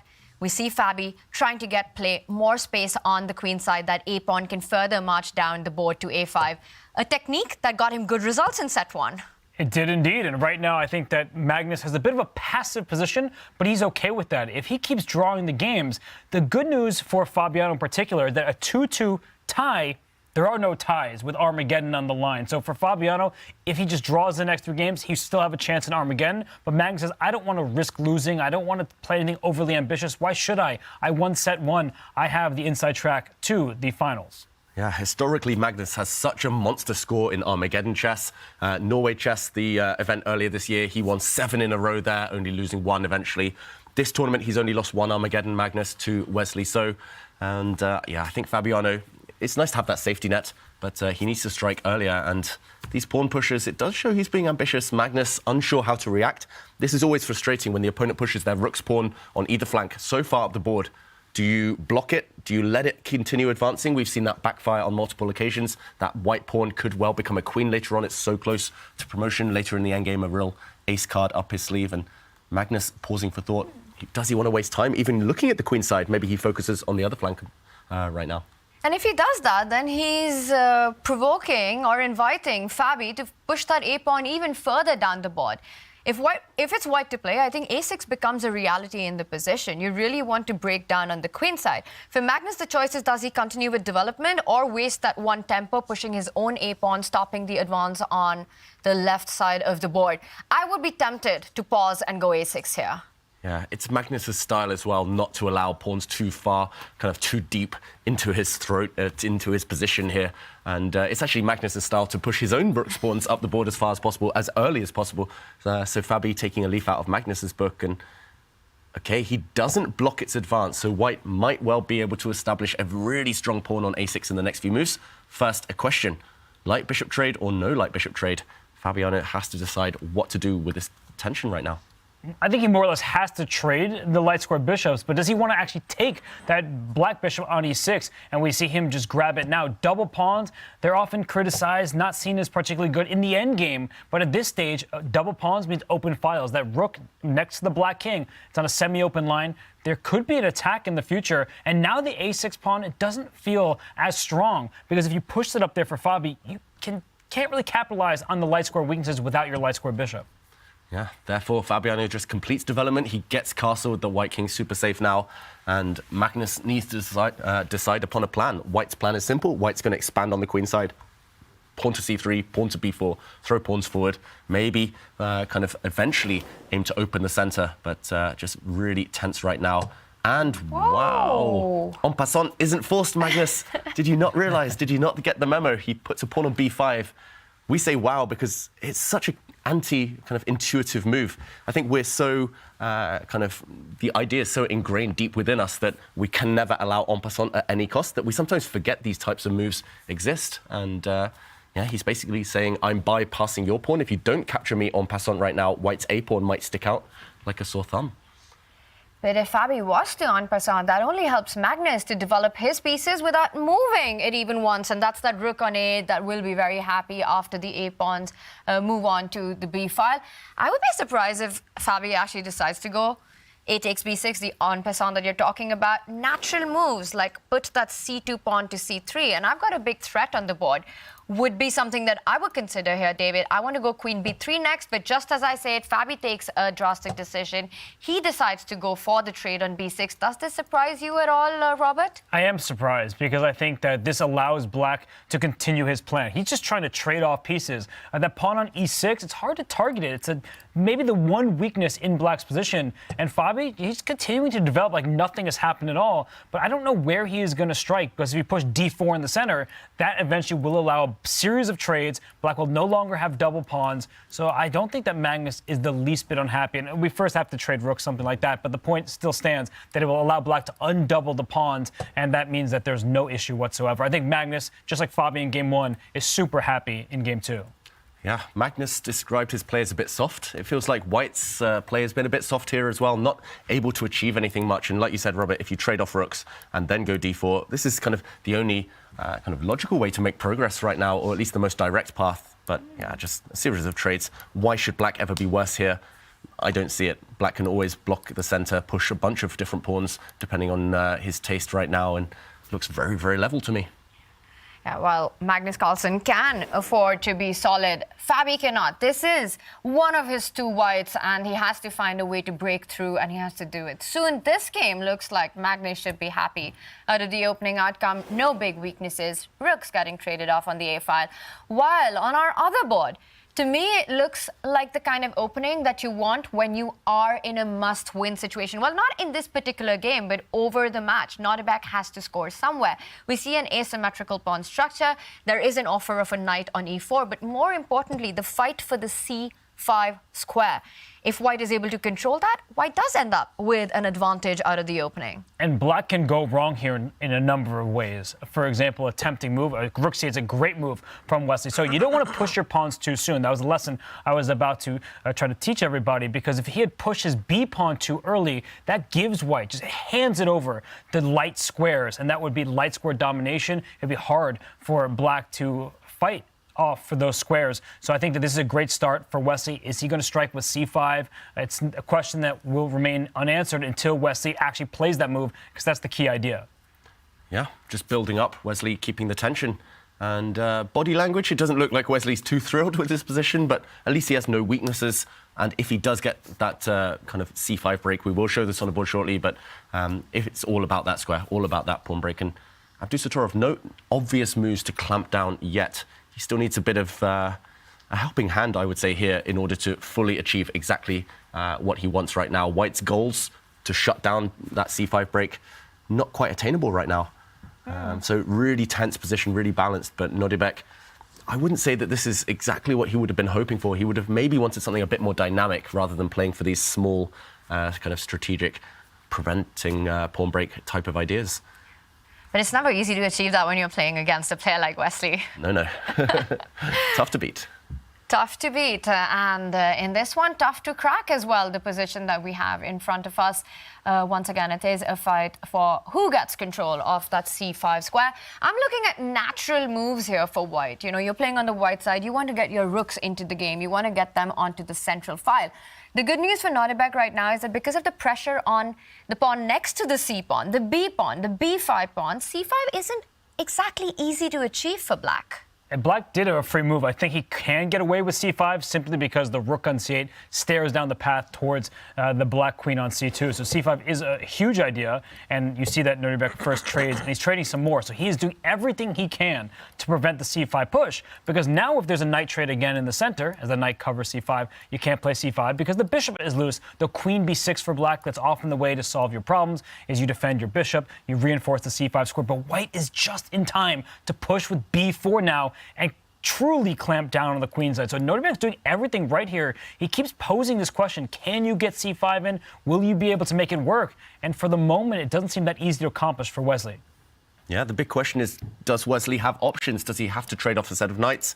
It looks like the white knight is heading into this square. And just to show what not to do, kind of the nightmare scenario for black is to just kind of ignore this, to allow the white knight to park itself on c5, to have to trade off and to be left with a horrible, horrible bishop. This is why we're talking about this pawn break so much, because suddenly you could find yourself with a dead piece stuck behind its own pawn here on c6, and white would have the bishop pair, white would have a bind on the dark squares. This would be one-sided traffic, and actually I think long-term white simply winning. So you have to act very quickly, Wesley, so before a white knight lands on this square, or before white is able to clamp down with a move like b4.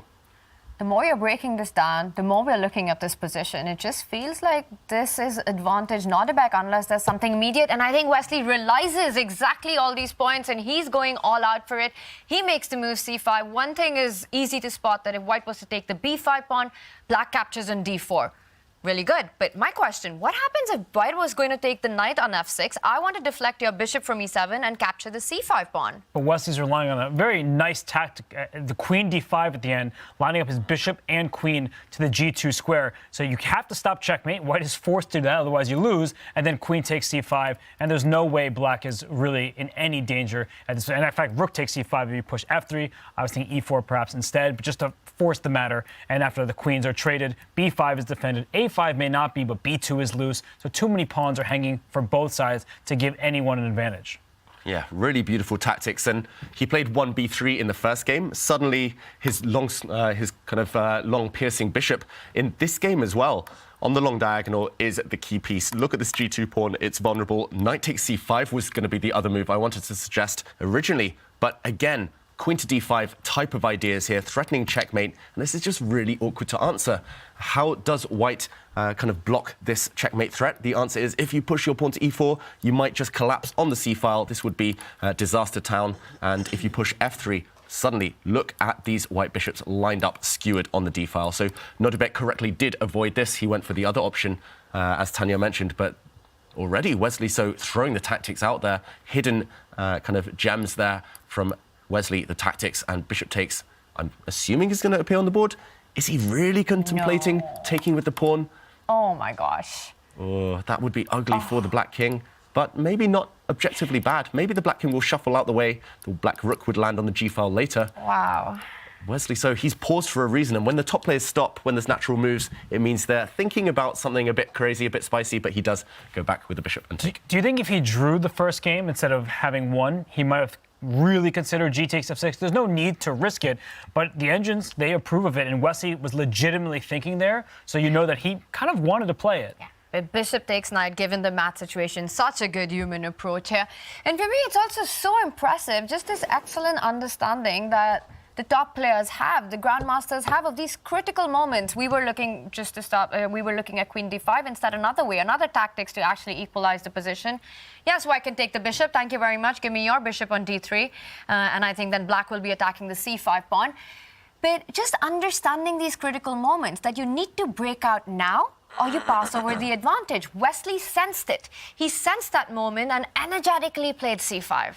Yeah, that's the thing. We talk about players' styles. We say certain players are really hyper-aggressive. They're very direct. They always kind of have this itch to do something. We say other players are solid. They like to curl up. But ultimately, if you give a good player a position where there's only one way to keep the balance, or they need to act energetically kind of in that specific moment, more often than not, they play the position rather than anything else. They go for it. They find the best moves. So that was the case. Wesley had to break out with c5. Otherwise, he would have been suffering long term. He found it. Yes, he had to rely on tactics. Yes, he had to calculate a bit, but he pushed himself to do it, and I think black is totally fine here. To your point, Wesley So is one of the most accurate players in chess history. He may not always win games because he doesn't take risks in moments where some people make a speculative decision to go for an attack, but he is incredibly precise, and he will punish you. And right now, Nodirbek, he's the one who's deep in thought right now. Can I continue this game? But perhaps if he does continue, if he doesn't take this bishop, get to a position with opposite colored bishops where it should be equal, maybe he's the one who can get in trouble. His pawns are split after all. There's pressure all the way down towards the white king. So for Nodirbek, who's down 2.5 minutes on the clock, I think he might just have to settle for that half point by just getting into the opposite colored bishop position. But he needs to be precise to even get that half a point at the moment. And we see the clock situation as well. Wesley ahead on the clock. So for Nodirbek, the next few moves are quite critical. Now he can either take the bishop on b2, but there is a check on the board that he can throw in as well, all the way on h7. Does that change the position in any way, the dynamics of the position? Potentially, it does force the black king into the corner, and I guess the question is now, do you take this bishop, or do you just move your rook out the way? I'm not sure you should delay too much longer. If you move the rook, for example, then the bishop just gets out of dodge, just moves away, and no good discovered attacks against the black queen. Actually, this pawn is being rounded up. Watch out for black's queen coming over and striking against the king side. Wow, he plays the same idea, just a different order, but I think, again, if this bishop check isn't scary, as we just showed, it's just a one-move threat, black just dodges, then Wesley has the time. Just grab a pawn, be greedy. And David, just complete that line, because I think that's the key point, this threat on g2, that after, if you do grab the pawn, bishop check on h7, only move for the king to h8, bishop c1 would hit the queen and the bishop on a3, but it's got to be queen... G5? G5, F4? And queen takes C5. Yeah, no, everything is defended. But I think I understand, just to finish this line, the queen trade is more or less forced, and black has just stolen 2 pawns. But I think I understand what Nodirbek missed. He's not going to play bishop C1 in this exact sequence that we're going down. He's going to try bishop to h7 check, and then bishop to b4. But after bishop b4, queen g5, f4, there's no more queen takes c5. The bishop defends the c5 pawn. Now your queen's under attack. But queen takes g2 check is the problem. That the queen trade is forced, bishop takes g2, and now all the bishops are hanging for both sides. The white's bishops and black's bishops are under attack, and your rook's under attack on f1. So if you take this bishop in front of the king, black simply takes this bishop on b4. And how many pawns are you going to be up? 3? No, 2 in the end, but it's just going to be a winning advantage for black. Yeah, just simple calculation here. And I think this is well within Wesley So's wheelhouse. He does take the pawn. He's gone up material, and Nodirbek has no good way to justify his sacrifice. It's not just any old pawn as well. Those 2 connected black pass pawns on the queen side are simply going to roll down the board, unless you have something now. Wow. Wesley, with speed and accuracy, goes pawn hunting. It looks like he's calculated this line to the end. Nodirbek in big trouble. And we've got our crew joining us from Toronto. Danny, Nodirbek's got to be feeling the heat right now. Things have gone very wrong for him. Yeah, we were all debating about whether we would see a repeat of the day before when Wesley So won the first game, but Nodirbek came storming back when he had his first chance at the white pieces. But it doesn't look like that's what we're going to see. And instead, if Wesley wins this game, are we already planning on a very long day of chess? If we want to remind the fans, he would need to win this set. Then they would move to a 2-game mini match. And then we would get Armageddon if they're still tied after that. So for fans who wanted a lot of chess today, we might be looking at that. If Wesley So gets a 2-point lead in this match, especially when you're playing against a guy like Wesley, I think you can give up pretty much all practical hopes of making a comeback in a match. You'd have to win 2 games on demand.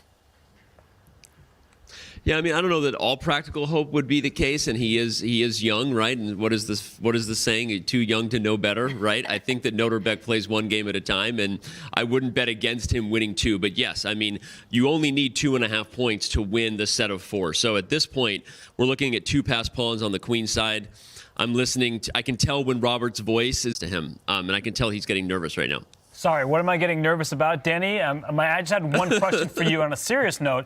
If you're Nodirbek and you lose this game, you're down 2-0, really you're likely to lose this second set. Do you almost make a quick draw to conserve your energy for the reset? Or do you continue fighting it out? Because we know Nodirbek, he never wants to make a quick draw. What would you advise him if you were his coach? And I knew you weren't getting nervous. I just wanted to hear your voice. So sorry for the call out.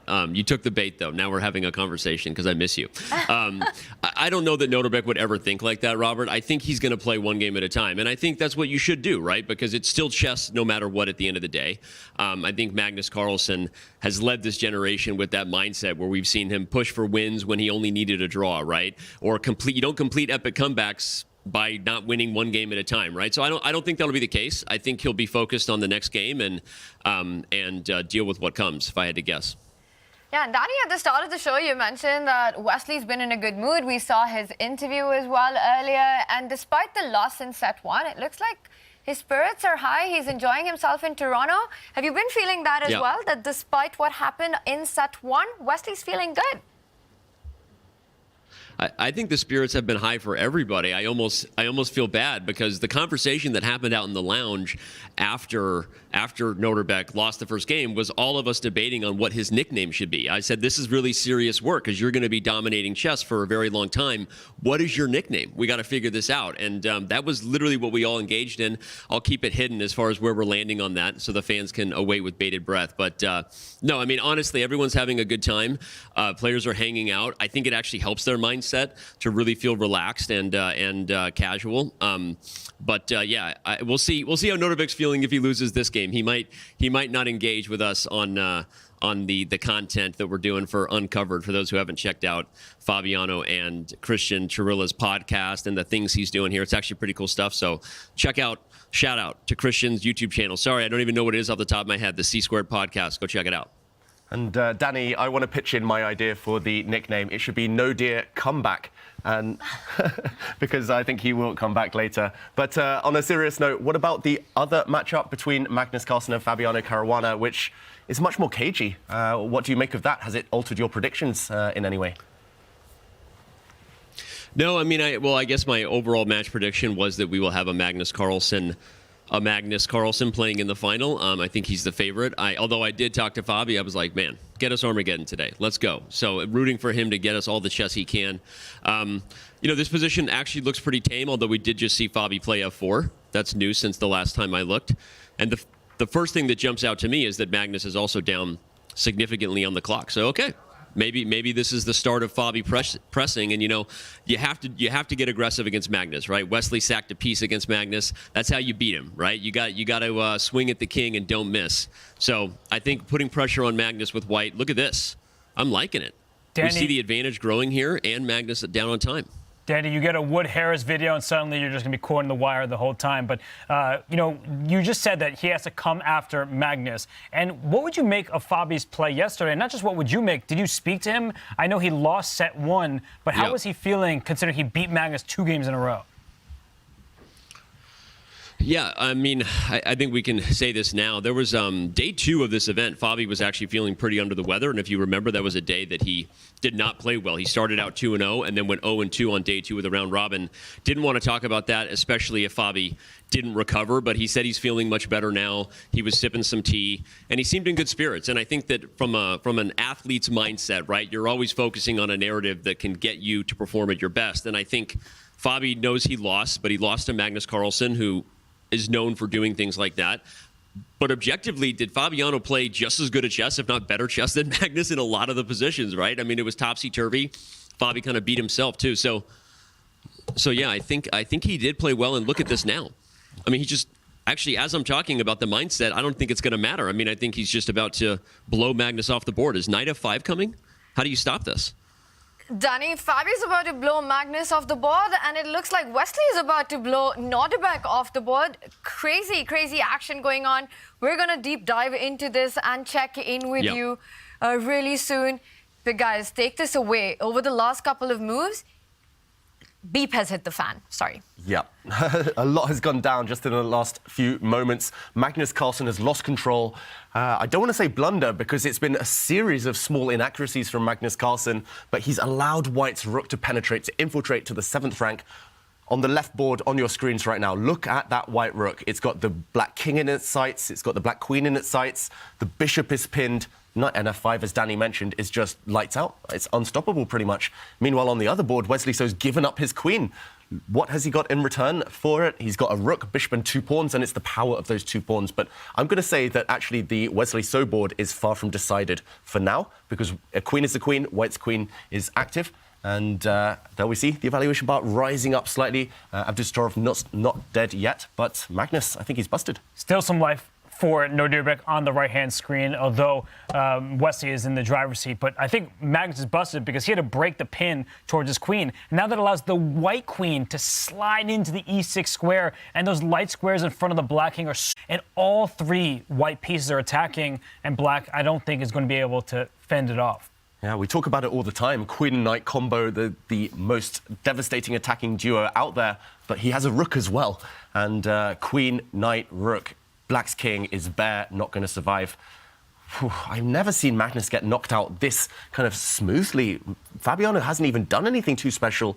He pushed a pawn to f4 at the right moment, broke open lines, and Magnus has collapsed pretty much. He just needs to put the finishing touches on. But 6 minutes for Fabi, 1 for Magnus. Just a few minutes ago, just a few moments ago, just a few moves ago, it looked like everything was fine for Magnus Carlsen, and then suddenly the position just explodes. Fabi's winning. David, I'd love to see what happened. Where did Magnus go wrong? And it looks like the moves are coming in really quickly. Magnus with about a minute on the clock. So perhaps you'd show us later what really happened there, because I don't know what this turnaround's about. How did he get here? It just seems easy now. I mean, that queen just slid in. The bishop's under attack. If the bishop slides back to defend the king, then the knight just hops in. So all 3 of White's pieces are going to go for the black king. I don't know how it could possibly survive. Yeah, you need a miracle now. There's just 0 counterplay against White's king, however. White's king in the Caruana game has a beautiful hiding spot, a beautiful safe haven on h2. And normally in these positions, you will not be able to defend passively. Here, there's no active defense either. Look at Magnus's pieces. How sad is this? The black bishop, black queen, black rook, all on their back rank. 2 of them on their starting squares, and White's knight is going to join the party. This one looks almost over. There's already some really nice checkmating patterns in the air. It's looking so strong. Once that knight lands on h5 or f5, the only thing that I think you need to watch out from White could be that not allowing Black's rook to that check on c1, and perhaps Black's queen jumping into an attack from the g file. Are those resources available to Black in these positions? They are, and that's why I'm advocating on the left-hand side of our screens, everyone, that Fabiano's knight goes to the right-hand side of the board. Instead of hopping into f5, you go into h5, so you can deliver a vicious check on the f6 square and get the black king in a mating net. I actually think knight f5, which is maybe the more natural move. If you're playing on seconds, you go towards the center. But I think that's wrong because it doesn't afford the knight a check on the next turn. And I just want to point out that Wesley So, I mean, he's doing everything correctly. He has those bishop, rook, and 2 pawns, and for now, Nodirbek is stopping them, but I think as soon as he gets his rook behind the a pawn, he can just throw that pawn forward, close his eyes, and get a new queen. Yeah, and that bishop in c3, it is such a strong piece controlling that a1 square. Once that a pawn starts moving forward, there's nothing that's going to stop it, and I think we're going to see that happen. Wesley does it at the cost of a pawn, but this pawn's going to turn into a queen. Yeah, and he's trying to fight Abdusattorov. He's going to try and blockade Black's passed pawn on that right board with his own queen, but queens are the worst blockaders in chess. Knights are the best blockaders, queens are the worst. Queens are simply just too powerful, too valuable. You're essentially wasting the best piece with white for just a black pawn, and eventually the queen will get booted out of a2 anyway. So Wesley, he's just made it look simple. I've got to say, Wesley at his best makes chess look easy. If white was to put that queen on a2, you simply slide the other rook to the b file and get it down to the second rank, kicking that queen out of that defensive square. Rook b8, rook b2, and it's happening. It's unstoppable. And also, Nodirbek is down to his final 15 seconds. Rook b2, pawn a2, it's just game over. It's so simple, as you said. I mean, Wesley makes it look simple, but Nodirbek helped him out by playing very ambitious in a moment where he should have signed the peace treaty. And I'm really, I think it's very and this one ends, Wesley so resigns and Nodirbek strikes. Sorry, I'm going to take that back. Wesley strikes again with the black pieces, and that is a 2-0 win for Wesley. So he's striking back in the match, and looks like he's about to take set 2. 2 games for Nodirbek. He has to win both to take it to Armageddon. And this one, it looks like Fabi's ready to strike back, a very critical moment. And I was just about to say before that game ended that Fabi, he makes the wrong knight jump, that he slowed down and now the queen comes to g5, and this was the idea that we were advocating for. Wow, and suddenly Black is alive. There's some counterplay. White is still doing well, but big threat in the position. Black wants to drop a queen into f4 with a check. He retreats his knight, Fabiano. He's setting a trap of his own. This knight is poisoned, untouchable. If Black plays queen takes knight right now, White's queen slides back to the f5 square with check, and Black gets checkmated next turn. Rook takes bishop will come with a deadly blow. Wow, this is really crazy. This is what Fabiano's relying on, but it's not the best. Maybe Black can hold on. He opened up 2 things at the same time. The f5 square for his queen, as you were saying, with check. Also, the rook now covers that f4 square. So the bishop jumps out for Magnus Carlsen. He's still in this game. If that bishop can wrap around, because there are no checks against the black king, unless you want to trade queens, which I don't think you do, that black bishop is about to wrap around and go harass the white king. Ooh, 12 seconds for Magnus, though. Fabiano, it's as if he's trying to be too clever. He's trying to find some really sophisticated way to knock out his opponent when he could have just done it brute force. One knight jump the other direction, and probably it would have been checkmate within 3 or 4 moves. But now Magnus is alive. And he took a good 3-minute think for that one, and it just felt as if Fabi's going to find the right way forward. And the big difference was that the knight from h5 could have arrived on a check on that f6 square, which probably would have wrapped up the game by now. But again, now Fabi with the advantage, but he has to find it all over again. Magnus has got a brutal idea of bringing the bishop onto an attack. A check on f4 would actually be game over for Fabi. Oof, yeah. I think he has to act quickly here, Fabiano. The white knight is just on a bit of an odd square. It's done a little dance around the board. He should have just been using his inner vision and trying to plant it on the f6 square, its ideal post. And now it does drop back, but allows the black queen to offer a queen trade. And I said no defenders around the black king. Suddenly Black's queen is doing a great job of holding the squares. He's going to trade. He's going to liquidate right now, because after the queen trade, he can take that central pawn with his knight with check while protecting his rook. So it may not be easy to convert that advantage, especially with the white king being a bit vulnerable, and that b2 pawn, when there are pawns on both sides of the board, bishops usually are better than knights. But Fabi, he can steal a pawn here. I'm looking at his face, though. He doesn't look that happy with his decision. And I wonder if it's because he missed the bishop move, because his retreating knight to h4, he played it really quickly. And if you just think about it, in the last 3 moves, that white knight from g3 has just landed on f3. Instead of delivering checkmate, it's become a defensive piece.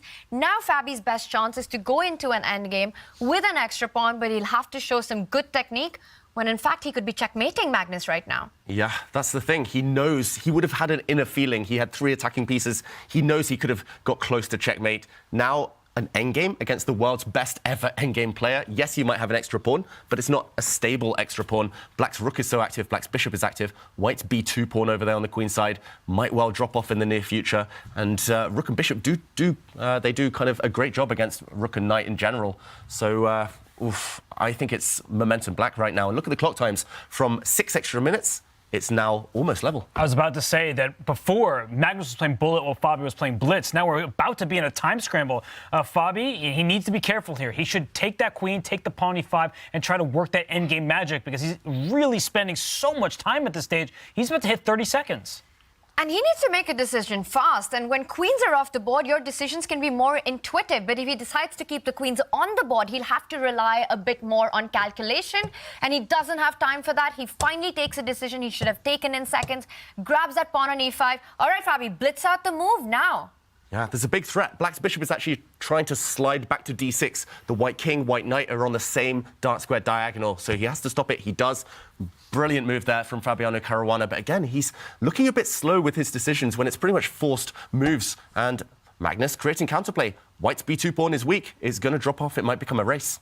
And I see the eval bar give White a big advantage, but I think from a practical perspective, it's not clear to the players. It's going to be a race between Fabi's e-center pawn and Magnus's b pawn down the board. He doesn't grab it immediately, comes back with the bishop, threatening a big check on f4, which would have picked up the knight. And now he's going to grab the pawn. So his bishop was in the rook's line of sight. So, gives a check first. But now the white king can just step, I think, forward at any moment here. He's going into the center. So as long as Fabi doesn't walk into any kind of bishop f2 check, which would win the rook, he does have these two pawns in the center. So move your rook out the way, start throwing your pawns forward.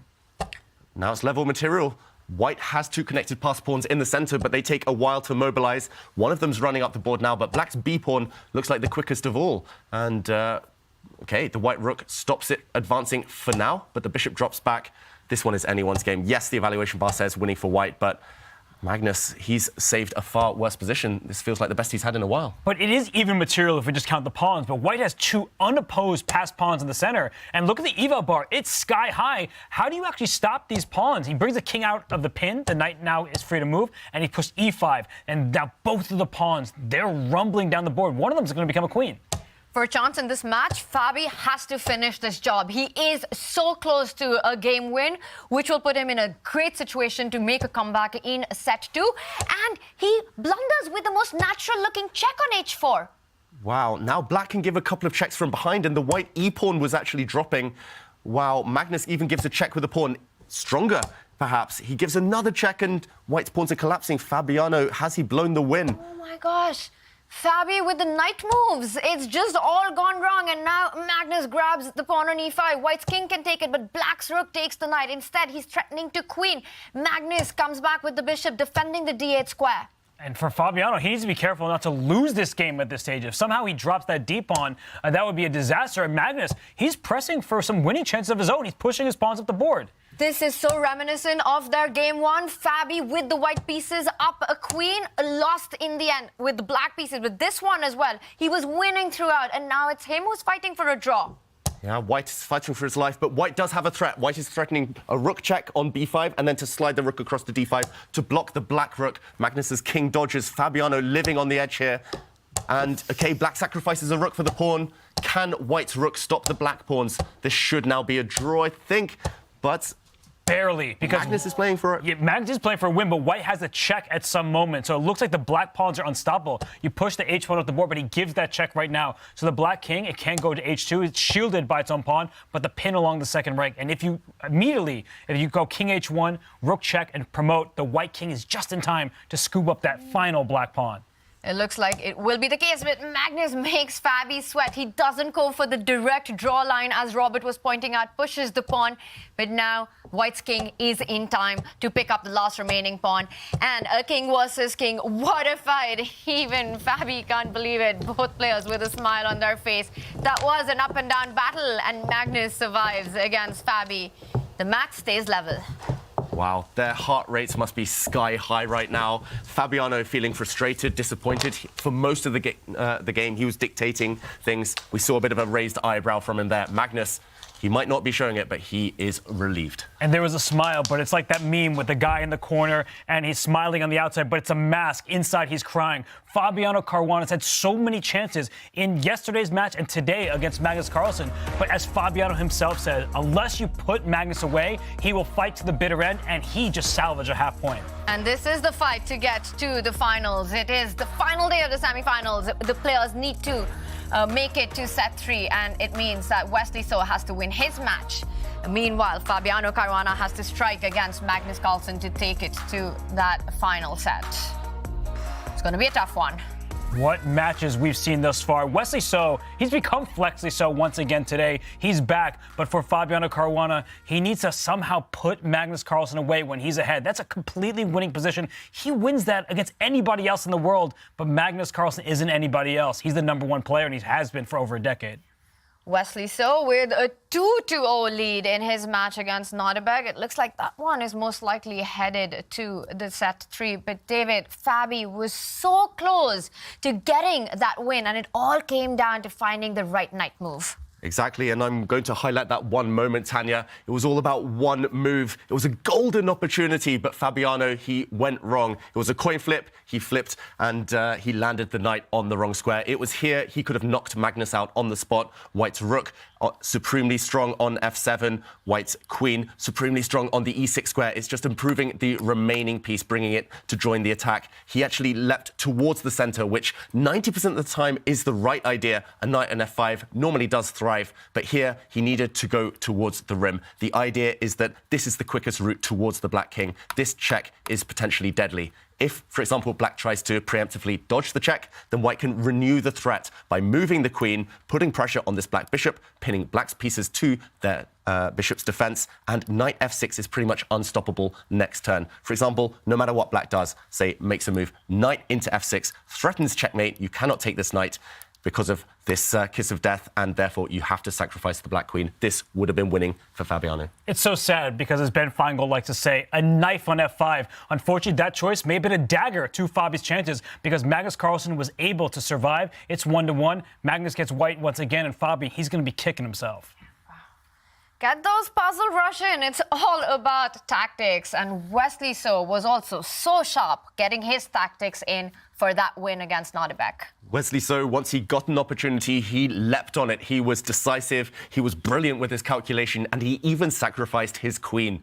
And it was here that Nodirbek Abdusattorov lost control, maybe reeling from the tactics that had already occurred. He did not find the safe move, the safe idea of first giving a check and then simply capturing this black bishop. If he'd taken the bishop off the board, we would have been left with a position of opposite color bishops, and most likely the game would eventually have fizzled out towards a draw. White should be relatively safe here. Instead, however, he got ambitious Abdusattorov. He played a tricky move, rook a to d1, but Wesley called his bluff. Who cares if the black queen might eventually fall? Black wins too much material in the meantime. Wesley grabbed a pawn, and after this tricky move, bishop to b4, he simply said, "Give me." He took another bishop, and yes, there was a check. Yes, the black queen fell to the white rook, but if we do a quick count at the very end here, black has too much material. It's about these pawns especially, but the rook and bishop guide them towards their end goal. He eventually got the pawn down to a2 and was about to promote when he won the game. It's the unfortunate nature of match play, where you feel like you have to play for a win, but chess is an objective game, not a subjective one. We don't play for results. Nodirbek, if it was the start of the event, he probably would have just peacefully made the draw. Unfortunately, he was going for gold, and he's the one who lost. But we know Nodirbek can get the gold in. We saw that happen at the Olympiad as well. Well, he's got 2 games to strike back, and now it will be all about his mindset. Is he just thinking about conserving energy going in for that set 3, or does he want to fight this one out till the very end? Nodirbek's got some big questions to answer, and we've got some big surprises for you with 33% off on our very cool displays. You can use the code CHESS for that discount on display.com/chess. Every move matters. Fundamental chess calculation skills. I mean, this stuff is exactly what this round was about. Getting that calculation in, and the players did make every move matter. But there is a big game coming up. Fabi almost got the job done in game 2 in a winning position. Magnus Carlsen, how do you beat this guy? We will be back soon. Subscribers, stay with us. There is cool content coming just for you.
We are in Toronto for the CCT Finals here with Fabiano Caruana on fire these days, and you had a great run in the CCT 2023 as well. How will you describe your journey through the season, Fabi?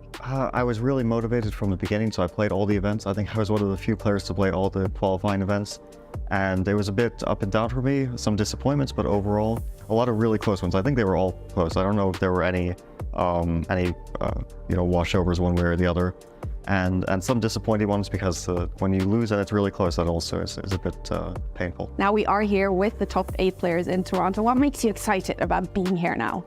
Oh, I'm excited for the format. It's going to be really, I think, unusual. I don't think I've played in a format like this. And also, I think it's going to be a very close fight. Yeah, it's going to be very exciting. What are the fans in for this week? It's going to be exciting. That's all I can say. There will be a lot of tough fights, and I hope that I'll be able to keep the form that I've been having recently. But I'm a bit nervous. It's going to be really tough, and also excited. Can we get you to describe your playing style? I don't know if I'm the right person to do that. I think probably someone else would be better. I was sort of known at some point for my calculation, so I've generally been very good at calculating, like because I'm sort of a perfectionist in some way, that I always want to calculate to the end, and sometimes after that I veer away from my initial assumption about the position, which was more correct. So I've noticed that at times that my instinct is actually better than what I achieve after I start to calculate things. What would it mean to you, Fabi, to win the Champions Chess Tour 2023? Yeah, actually, that would be amazing. I mean, it would really crown off the year for me. Yeah, for me, this is like a Rapid and Blitz World Championship. I know that we'll have that later this month as well, but this has really all the best players, or nearly all the best players in the world, including Magnus and Hikaru and Maxime and Alireza. And so it's such a high-level event that winning it is such a prestige. Awesome. Well, we hope you have a great time in Toronto. Best of luck, Fabi. Thank you.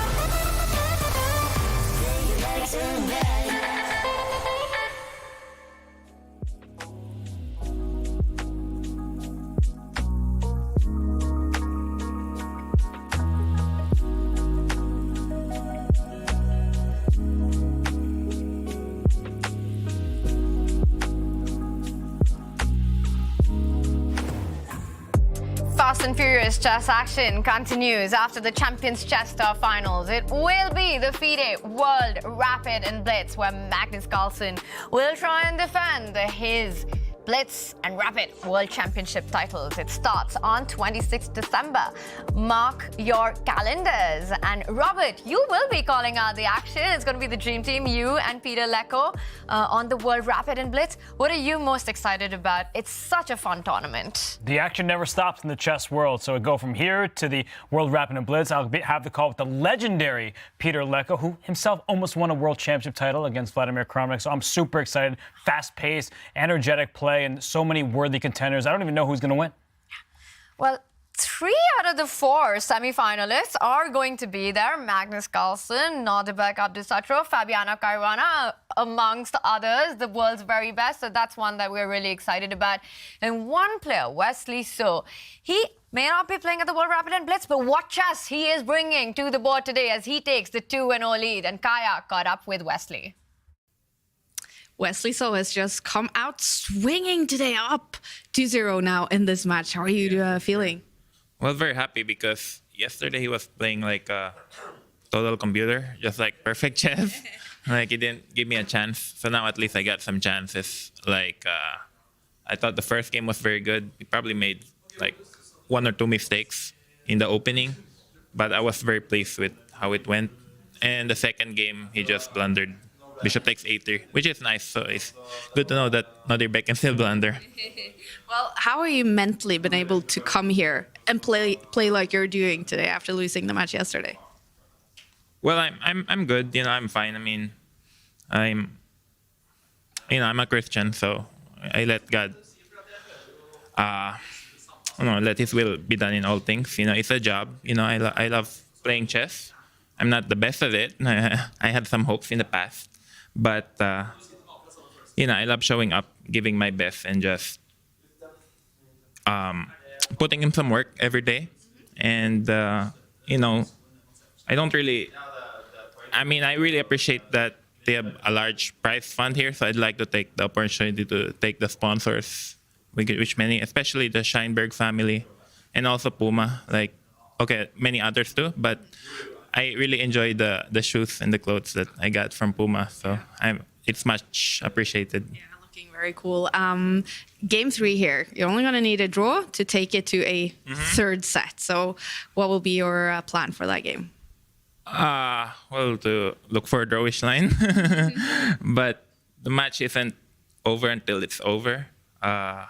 If the match continues like the way I'm playing and then the way he's playing, then I think I'll win very easily. But it's not guaranteed. He could suddenly play like a machine again. So I have to be on my full force.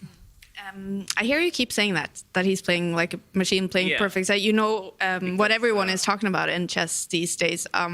Is that what you are insinuating? No, I'm not insinuating that. I just want to check. Yeah, no, it's not like that. It's just I'm actually praising him because I know how great a player he is. Not making any cheating allegations. I'm just saying he's a really, really good player. I'm very confident with the security checks here. There's so much security checks here. This is the strictest tournament I've ever played in. They check every single pocket. It's just I've seen how Nodirbek plays when he's in great form, the match that he played in the games I played in the Olympiad, also at Tata Steel, were really impressive.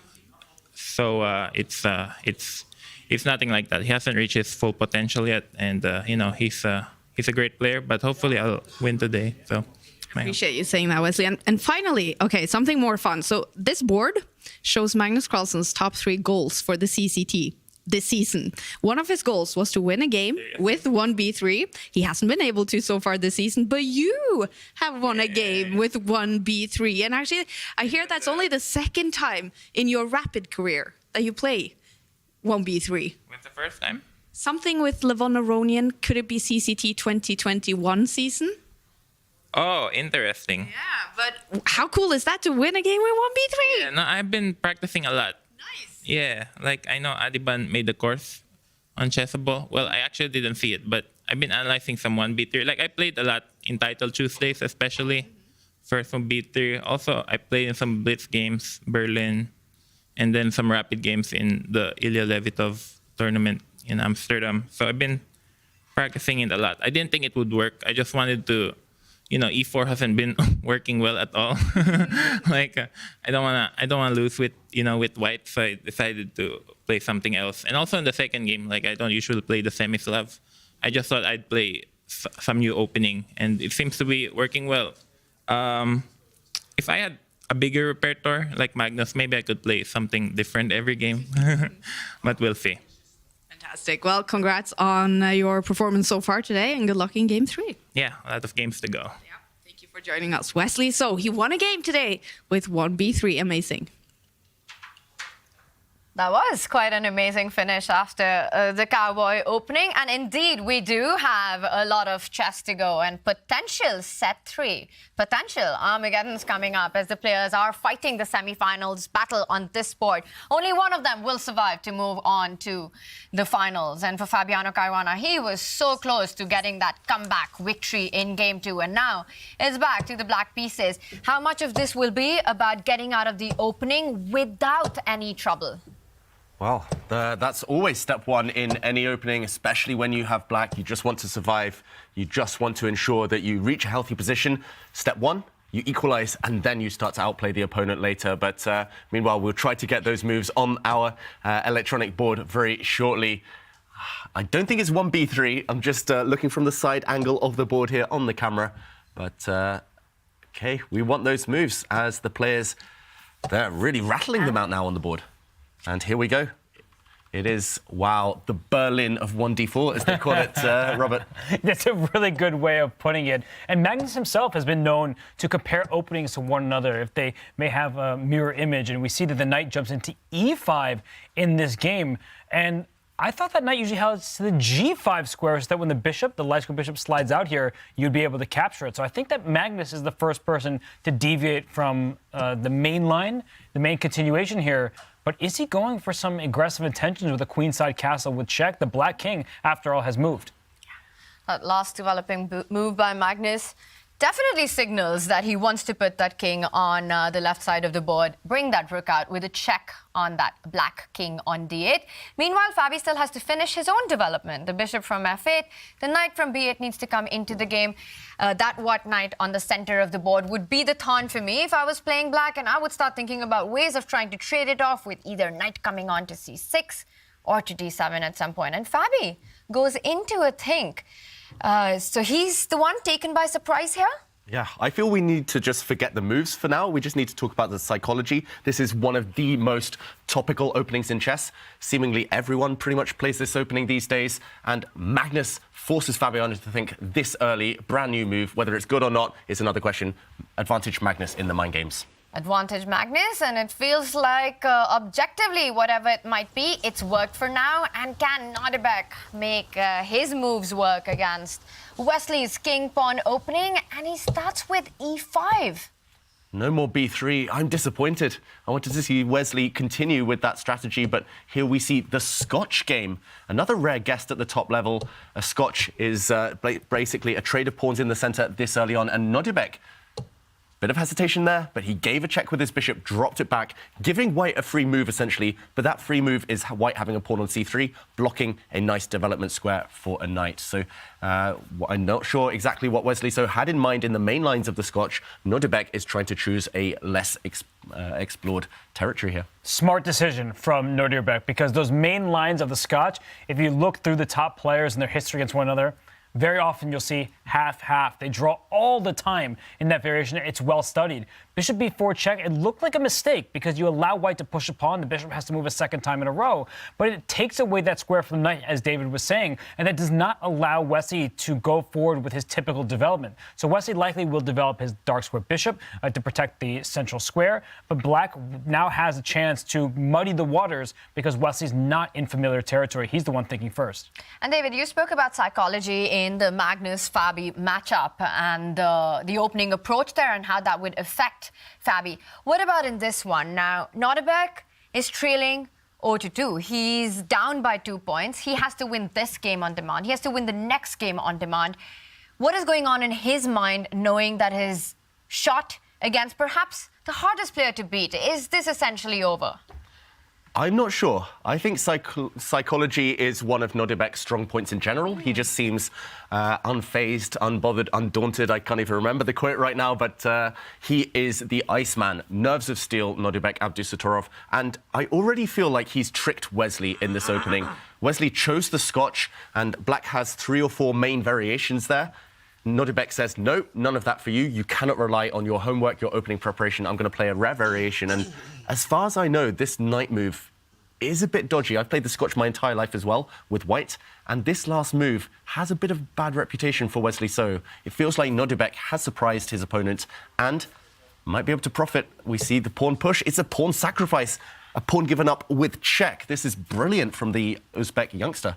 Pawn sacrifice, not my favorite movie, but a great idea in this position because he is giving up this pawn on g7 with check, mind you. The king will have to step to the side, but white isn't spending so much time with just one piece. You're supposed to develop in chess. You're supposed to get your king to safety and castle. And when we'll dive into the details, that pawn, I don't think it's really worth it for all the trouble that you are going to face afterwards. Black gets such a rapid initiative with the queen jumping out, the knight developing, and I feel like there's going to be too much pressure against the white king.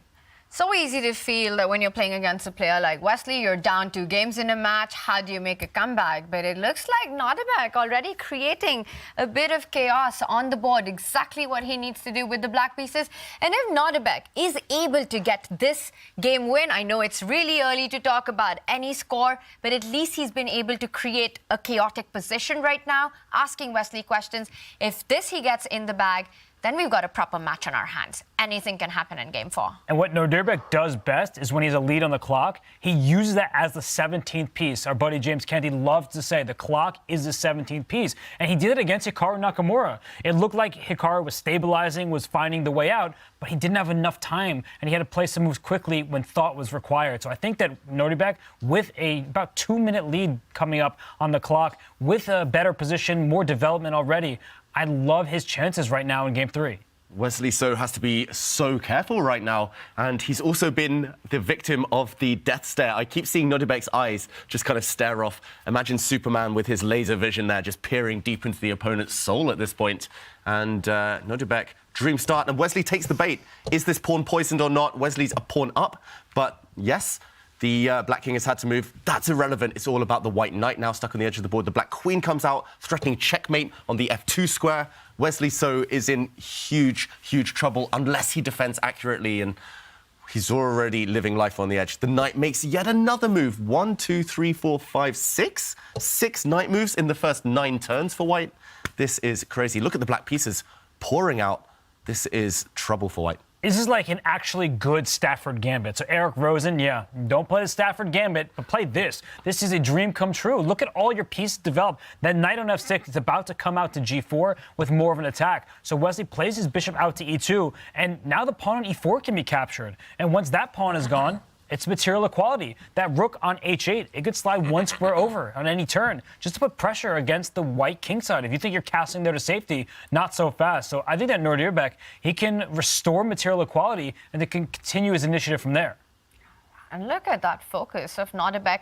Wesley, he continues to play fast, though. The last few moves, knight h5, knight g3, bishop g2, bishop e2, made really quickly.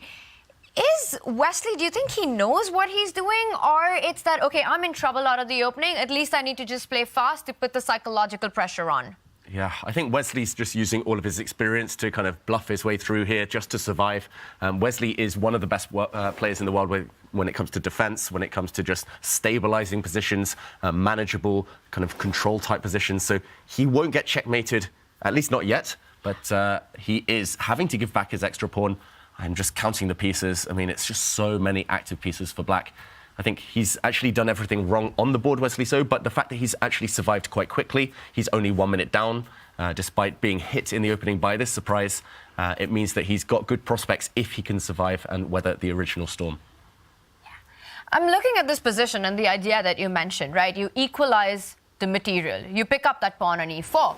But with those trades of knight, does that also ease the pressure off Wesley a little bit? Can he go short castle, get his king to safety?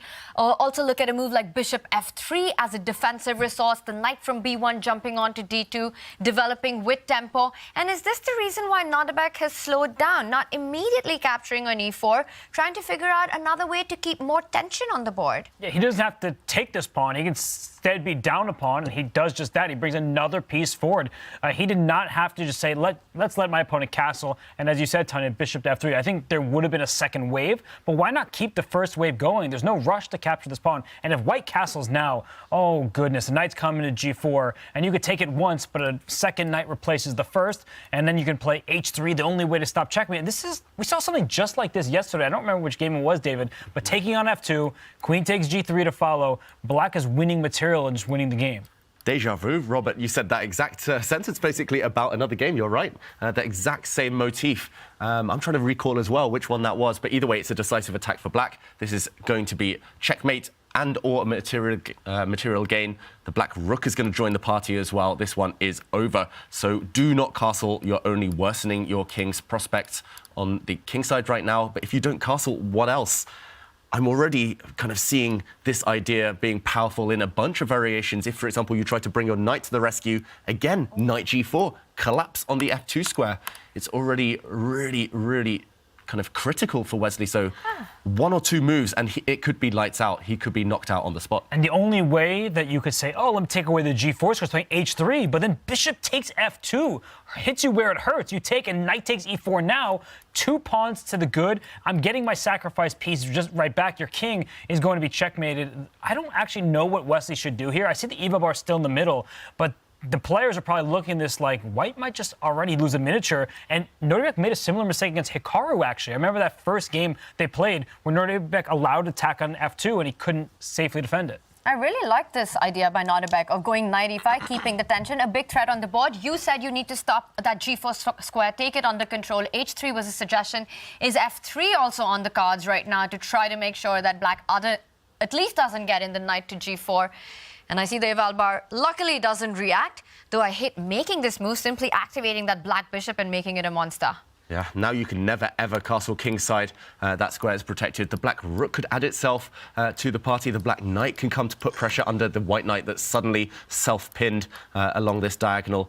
I mean, yes, this might survive, but it still looks scary. F3, never play F3, as they say. It just, I think this would be a last resort for Wesley. So if he plays it, he won't be happy about it, and it will cost him a bunch of time in the meantime. And yeah, I don't envy him at all. It's such a tough choice right now. If he doesn't play it, it might cost him the game. I mean, knight g4, if that knight lands on g4, I'm not finding a way to actually defend the f2 pawn.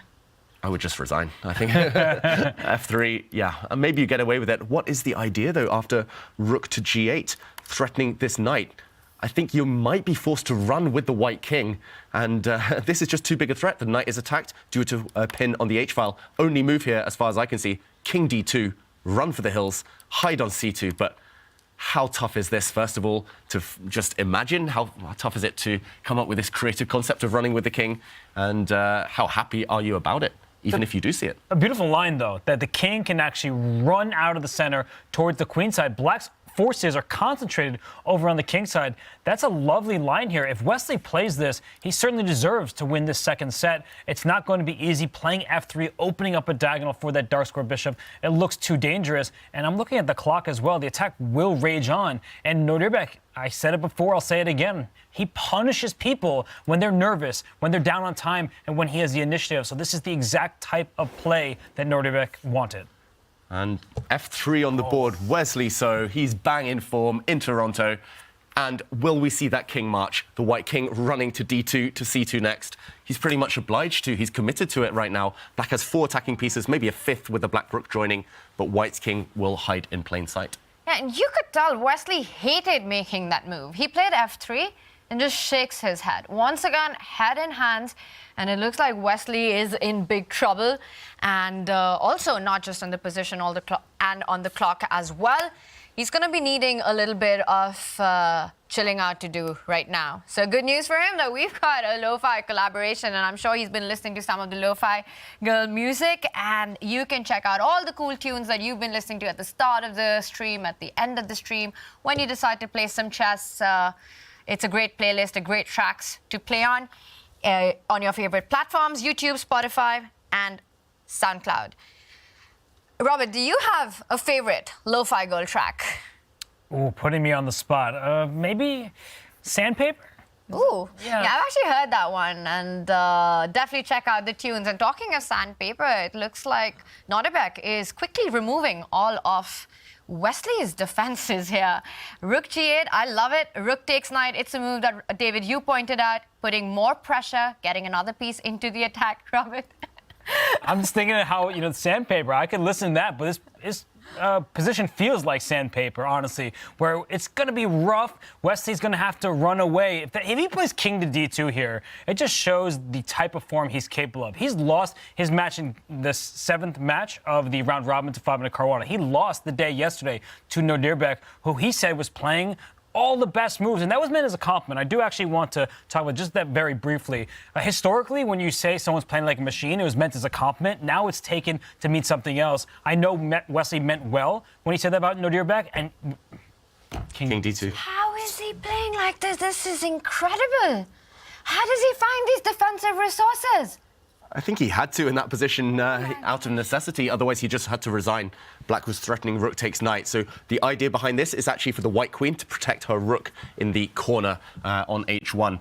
And now Black's rook cannot take the white knights. Now Black needs to find another way of attack, another route in. But yeah, the creativity behind finding f3 first of all, then king d2, almost superhuman. But the attack rages on for Nodirbek. There's a king and a queen in line. I want to get rid of the pieces that still remain on the d file. I would play d5, throw that pawn forward, open up another file.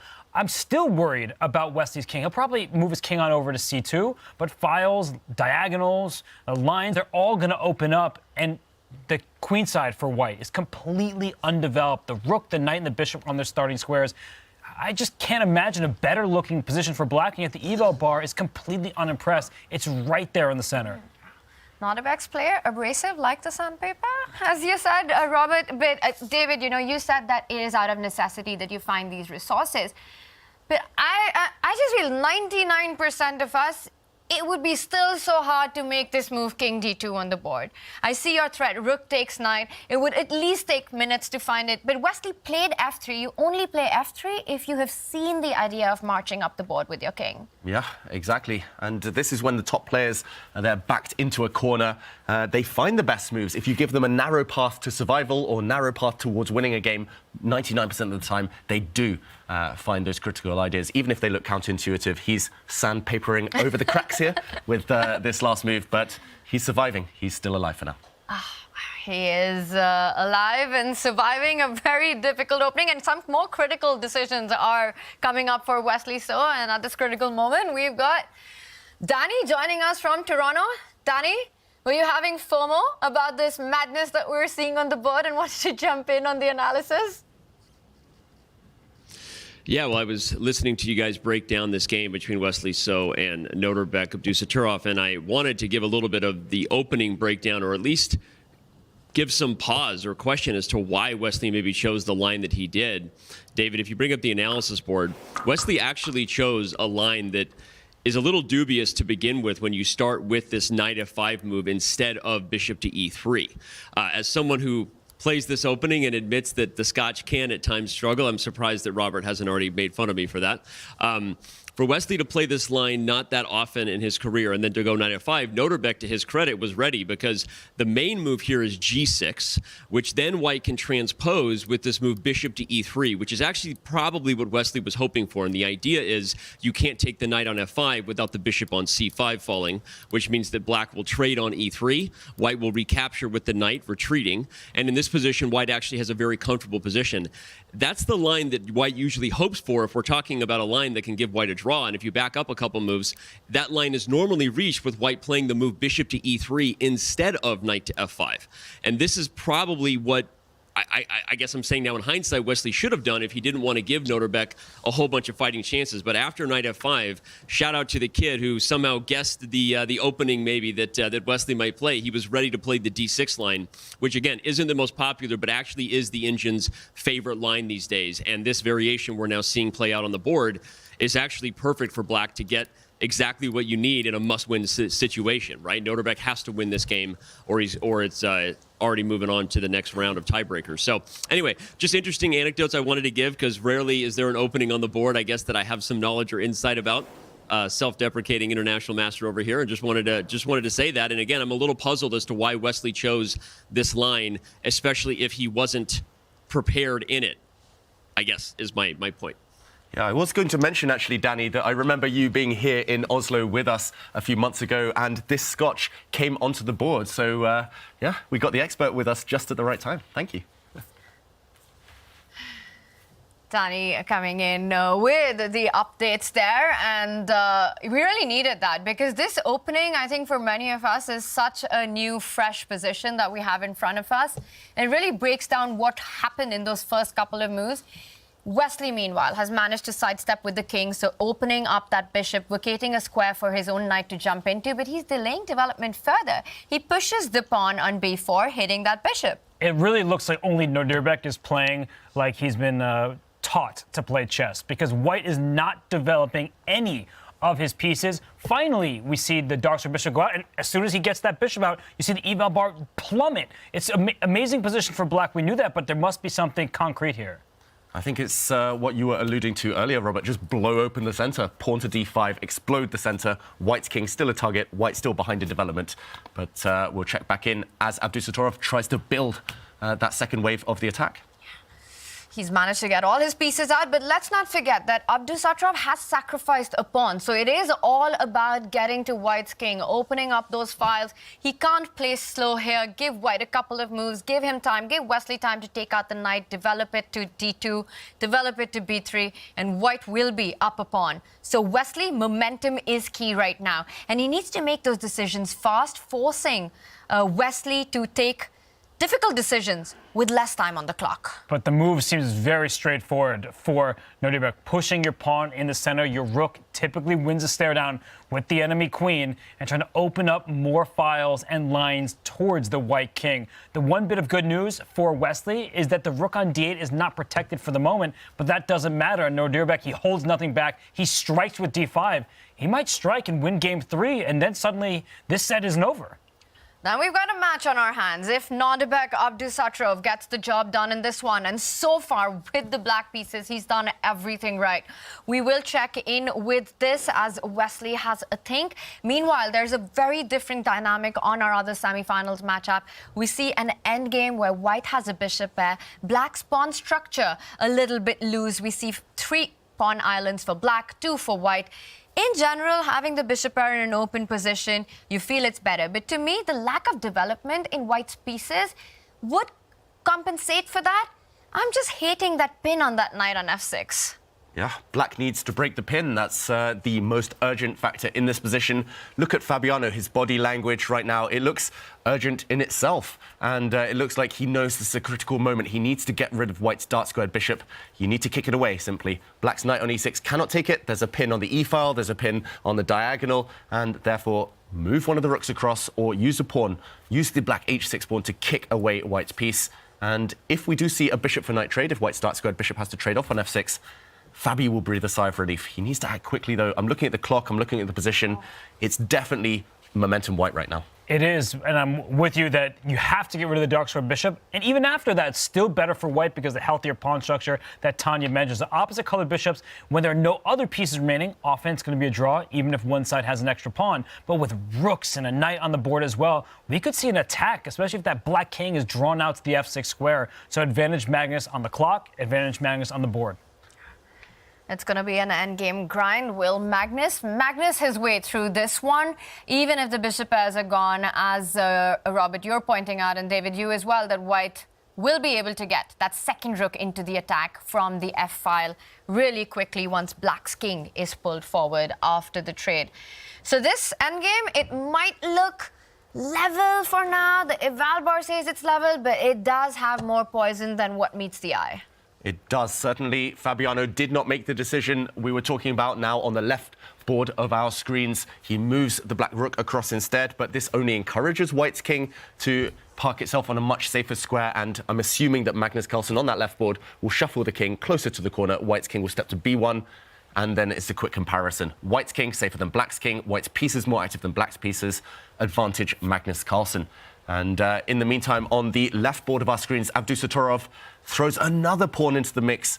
All of Black's pieces at work in that board. White's king, White's pieces, they look like easy targets. It's still Wesley So in big, deep trouble. And Wesley was able to win Nodirbek's queen. Sacrifice his own queen. Nodirbek took Wesley's queen in an earlier game. Here, it looks like something similar could happen. That if on the right-hand side of our screen, Wesley takes this pawn on c5, which he just does, look at Nodirbek. He's not taking that pawn back. He's taking the other pawn in the center. But this isn't an imitation of game 2. Unlike that one, Wesley's king is in trouble. So it's a similar piece dynamic, but it's not peaceful because White's king is unsafe. Yeah, really interesting that queen versus rook and a minor piece. We see a similar thing, and now Nodirbek has made a move which the bar disapproves. It's the most natural-looking move to me. Does this give Wesley the opportunity to capture that a7 pawn, which you can easily forget about? I think he's relying on a trick here, Abdusattorov, but he's missed a trick of his own. If pawn takes pawn, if White's pawn captures on a7 on that right board, Black's queen can slide the whole way across the board to a4 and deliver a check. Black's queen will check the White king and actually save the day. The a-file is covered. But White can prevent that by first playing rook to d4, White's rook sliding up to the center here and now in this position. The fact that Wesley has paused means he's likely to see this. Ooh. And once the black queen is kicked away from the 4th rank, then pawn takes pawn, White is about to make a new queen. Abdusattorov has lost control This is a critical moment. If Wesley So finds rook to d4, blocking out, shutting out that queen on the king side, and he does find it. Wesley So is missing nothing today. Great find from Wesley and a horrible oversight from Nodirbek. It happens to all of us, but look at how much time Nodirbek has left on his clock. I've talked about how he punishes his opponent by keeping control on the clock. He played too quickly there, and now Wesley has a fighting chance. And maybe not just a chance, he might be better. I actually might prefer the white side if I can take that pawn on a7 the next turn. That's an annoying passed pawn that Black's going to have to deal with, and Black's king itself is not safe. And Black will have to move up with the king to stop that pawn from promoting to a8. Once the queen moves back, White captures the a7 pawn. Black will have to stop it from promoting to a queen, which will give Wesley time to capture the f3 pawn.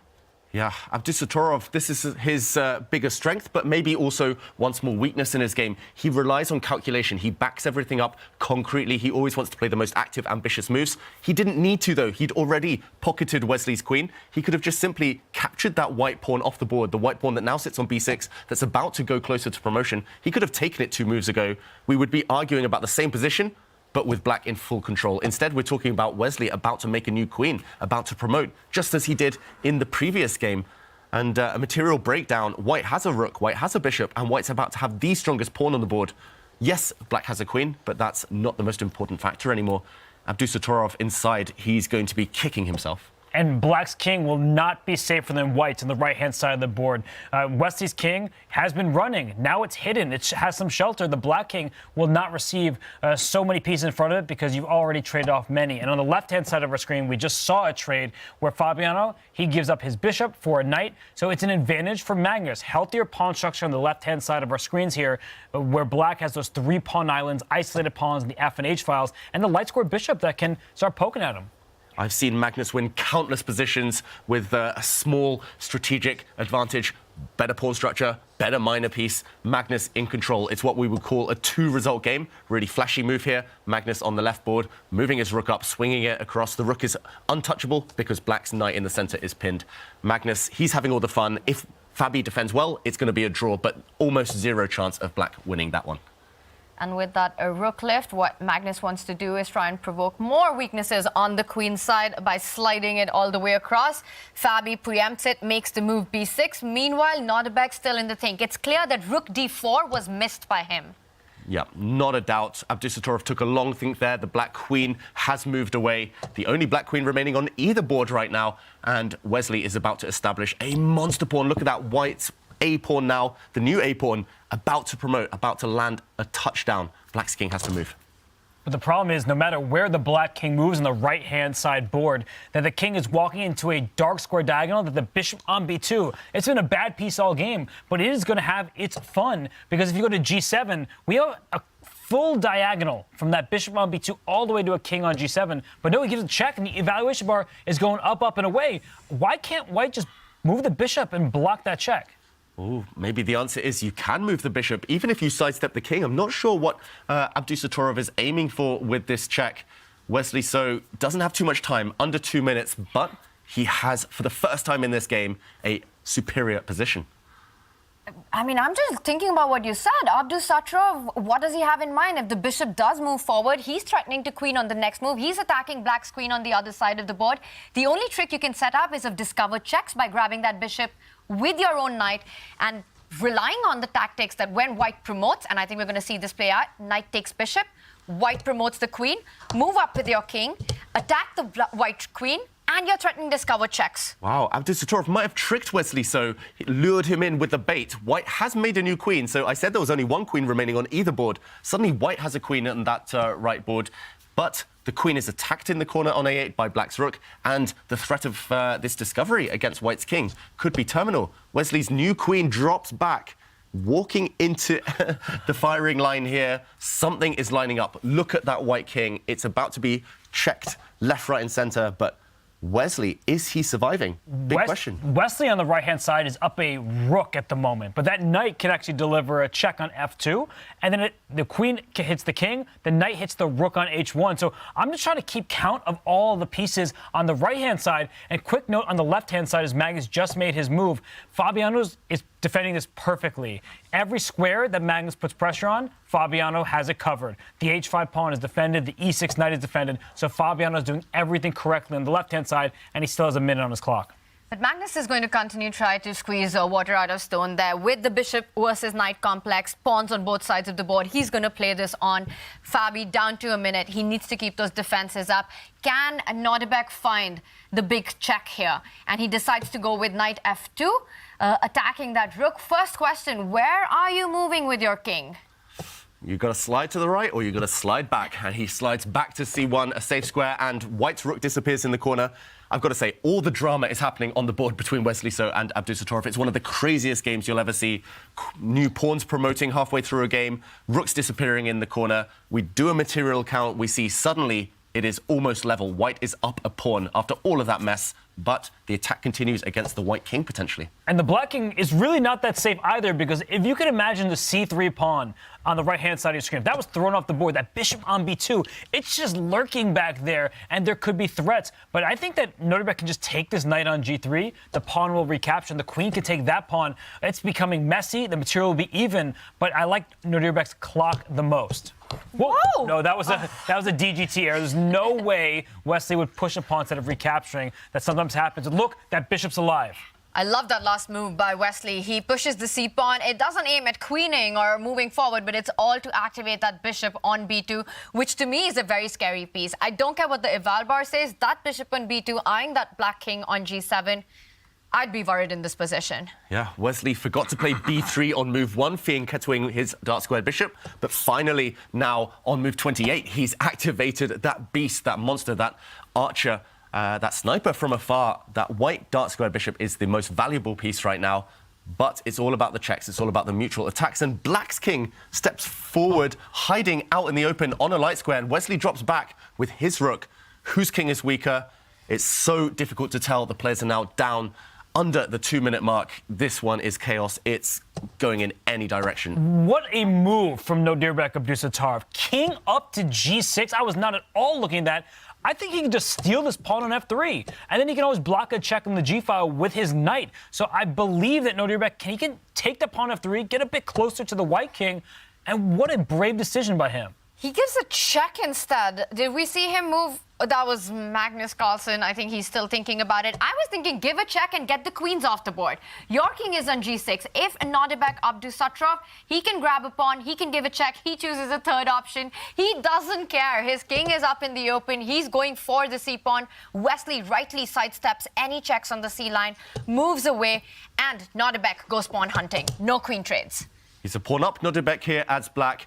Both kings are equally weak right now, but black also has 2 passed pawns on that board. Abdusattorov, I think, is a big favourite. The black h-pawn will just start running. Meanwhile, the Magnus Carlsen versus Fabiano Caruana board still level, still Magnus trying to probe away for weaknesses, still looking to dominate the black knight with the white bishop. But wow, Wesley, so let's focus on this one on the right, because that's where the money matches. Oh my goodness, queen g7 check is the threat. That knight cannot capture the queen, and that's why Wesley slid his king to the corner, so the black queen can't deliver a useful check. And I think that for Nodirbek to bring his rook back, he does just that. That h-pawn is really dangerous. It was a one-check threat. That has been stopped. Nodirbek's about to run that pawn up the board. And this is White's moment to try to perhaps get more pieces into the attack. That knight on a3, only if it lands on the king side, it will give Wesley the chances that he needs. And he starts with his journey, knight b5, heading to the center of the board with knight d4 coming in. Wow, the computer, the evaluation bar might say that black is better. Abdusattorov has the advantage, but in practical terms, the white king is suddenly safe in the corner. And Wesley, I think he's got great chances of turning it around. Both players around the 40-second mark. And now big threat against white's rook. He gives a check first, Wesley, so... But the bishop can block it? Brave check there, forcing the white queen into the corner. And meanwhile, on the other board, the evaluation bar shoots up Magnus Carlsen. Is he winning? Can Magnus trade off the rooks? He's won a pawn, Magnus Carlsen. Caruana's defenses are cracking. Yeah, the rooks are gone, and that's an extra pawn. It can run up the board. So while all attention was on Nordirbek's board, suddenly Magnus Carlsen steals a pawn, and I think he's going to win game 3. Just do not play Magnus Carlsen in endgames. It is bad news, and he does it. He creates his magic, but let's focus on the right side of the board right now. Rook to e8. Queen e4, putting that queen back on h1 by Wesley. So to me, that was a really surprising call. Well, Danny knows all about that, playing the Scotch and then you're getting your queen stuck on H1. So, Danny, there's your shout-out. But right now, Nodirbek deserves a huge shout-out the way he's been playing. And Wesley's down under 10 seconds. Seconds, absolute chaos. Is the black king going to march up further on the board? But you have to stay connected to that H5 pawn. What is Nodirbek thinking about? Is he going to capture the bishop on B2? Wow. He does it! And checkmate within 2 moves is threatened. Abdusattorov going for the white king now. Wesley keeping things alive with a nasty move. What a sick move from Wesley on the right-hand side. That rook looks like it's free, but if you take that rook, knight back to H4 with check, we're seeing a repetition. I don't think Nodirbek has better. Wesley, so what a find. Rook to G2, that has to be the move of the day. But right now, 3 seconds, and he captures the knight. Nodirbek is going for it. He doesn't repeat because that's not an option on the table. Wow, Nodirbek, a draw and a loss is the same thing. So he keeps the game alive. He doesn't repeat. But now it's a material imbalance. White has a rook. Meanwhile, okay, Magnus does take the win in his game, pass pawn running through. But Wesley has a rook for Black's knight and 2 pawns. That one, anything could still happen, our remaining game. And look at that. Nodirbek throws his pawn even further. Please take my pawn. Your rook is hanging on Joe. And Wesley down under 5 seconds. He slides his rook to help defend his queen. But those pawns are looking awfully scary. Ooh, and another check. The white king advancing. I've never seen 2 kings do more exercise, more work than they have in this game. Still Black on the attack, and his king advances as well. And the pawns keep rolling down the board. Nodirbek with determination is going for it. He does give a check. Is he going to pick up the C4 pawn as well? Well, it stays defended with the king moving back. Nodirbek has to find a way to start pushing those pawns. Look how visibly nervous both players are on the camera, both shaking back and forth. Wesley fiddling with pieces. Queen's off the board. It's a race. It's a pawn race. Those black pawns are really quick, but look how quickly Wesley's going after the B7 pawn. If he can grab that, he's a passer of his own. And Nodirbek said he believes Wesley's shaking in time trouble, and there it goes. And blunder, White's king going back. White's rook taking a pawn, but Black's pawns are too strong. Black can push the E pawn perhaps right now. Black can give a check with the knight first. He's running through, he's promoting, he's going to make a new queen. Nodirbek on the brink of victory in this one, but he's got only 5 seconds to make it happen, and now he can promote. Can he go E1? Pick up the rook? He can, but he's worried the white pawn will also go and promote, so he keeps the knight on E5 to cover that C6 square. I think that was a great try by Nodirbek here. And Wesley was stuck. Wesley had no good moves. The white pawn kept under lock and key. And, some drama there. Touching a pawn, Abdusattorov. But he drops his knight back. Is he going to be able to break through the white rook? White's rook is holding 2 pawns simultaneously. And Nodirbek making moves with just a second on the clock, gains some time, gives a check now, but if he goes back, that could be a 3rd time repetition. But if he goes knight F3, knight G1, he gets the queen with check. So the white pawn steps forward twice, but black queen's first with check, and here it comes. He's found it. He's found the winning idea. And Wesley knows it. Yeah, frustration from Wesley So and resignation from Wesley So. What a fantastic game. I've never seen anything like that. Nodirbek Abdusattorov scores a win with the black pieces. And he can't believe it. We can't believe it. What a game. What a game. The players discussing this is nice to see. There really are no words, but somehow these players are talking about the game. I think they're analyzing so many critical moments. You can see them pointing at the board, and they've got a round to play. I think they're discussing the endgame, the final stages. Could White have saved the game? And it looks like Nodirbek found some way to actually convince Wesley of his advantage there, and they've got a 4th game coming up, and we have got a match on our hands. Oh my goodness, Nodirbek Abdusattorov. He brought the heat. Wesley was so close to surviving. He found a brilliant tactic by stepping his rook up, but just what a game from Nodirbek Abdusattorov. Unreal. The chosen one strikes back, taking the match to the 4th game, and Nodirbek has to do it again to go into Armageddon. Meanwhile, Magnus Carlsen as well bounces straight back after that loss to Fabiano Caruana in classic Magnus style. Yeah, Magnus grinding away. We didn't pay that game as much love as we would like to have done, but Magnus essentially doing Magnus things. It was equal for most of it, but in the end, just broke down, eroded Caruana's defenses. Yeah. It was all eyes on Nodirbek Abdusattorov. It's just unbelievable stuff, unbelievable tactics, a complete roller coaster, David. Yeah, a roller coaster, one of the most just up and down, crazy, most fun, wild games you'll ever see in chess. And it was those two fantastic warriors, Wesley So, Nodirbek Abdusattorov. I want to praise Black's decision just in the next couple of moves here. Nodirbek, in a must-win situation, decided not to retreat and take this white knight. Maybe the most kind of rational decision right now. Instead, he went for chaos. Rook takes bishop, threatening to take this pawn, followed by a swift checkmate on the white king. And Wesley found a crazy defensive move, deciding to block on the second rank, control the black queen, because this rook is poisoned. If you ever take it, you walk into a nasty shock, the knight fork on the king and queen. Nodirbek here, he took a pawn with check, he gave another check with the black rook, and ultimately he decided, okay, I have to gamble. After another check, he took the white knight. We saw a crazy material imbalance, and later down the line, Nodirbek was rewarded for his courage in playing on. The black knight and pawns combined turned out to be superior to white's rook. Just unbelievable. We've been talking about Nodirbek's steely stairs, but that looked like nerves of steels to allow white to keep that knight and queen with the king out in the open. I'm just thinking about the chess that we witnessed on that game, but meanwhile, Magnus just outclassing Fabi in that endgame. Yeah, there were too many weaknesses, unfortunately, for Fabiano Caruana. He had split pawns, his opponent had a bishop staring in both directions, and Fabi was doing so well covering all of his bases, but without time on the clock, it's hard to cover the left and right hand side of your boards, and Magnus, he was relentless. He was able to first grab a pawn, then a second, and then the game.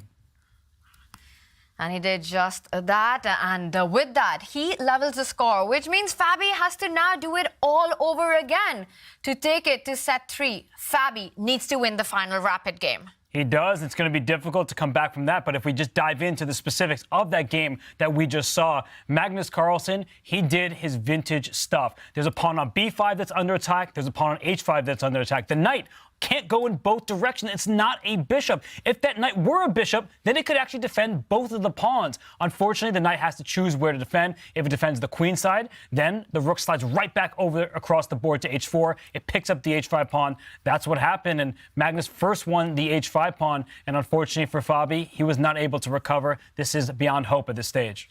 Classic Magnus Carlsen, going back to basics. This is how he kind of rose up within the chess scene originally, just grinding down his opponents, tiring them out in almost level positions. And unfortunately for Fabiano, there's not much you can do against the best player of all time in these types of positions. Sometimes I look at Magnus and just wonder, how does he play chess so well in these endgames that many of us would just agree to a draw or bail out of? He really gets the job done, just literally squeezes water out of stone. I don't know how the guy does it, but he does it time and time again. And we've got a big 4 game coming up, and both Fabiano Caruana and Nodirbek Abdusattorov have to win on demand to take it into the Armageddon. And there's big chess coming up, and there are big things coming up for our subscribers. Non-subscribers, subscribe. What are you waiting for?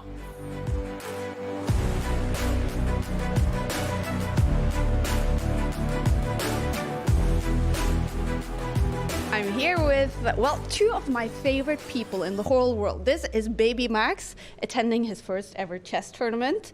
And this is Mike Klein, known as Fun Master Mike, who actually taught me a little bit of chess. We met 9 years ago at the Sinkville Cup, my first ever chess tournament. It's so good to see you again, Mike. You too. I know I had to do some hand-holding at that tournament, but I think you've gone on to be the real pro, so now you're kind of showing me around. And thank you for putting me in company with your son.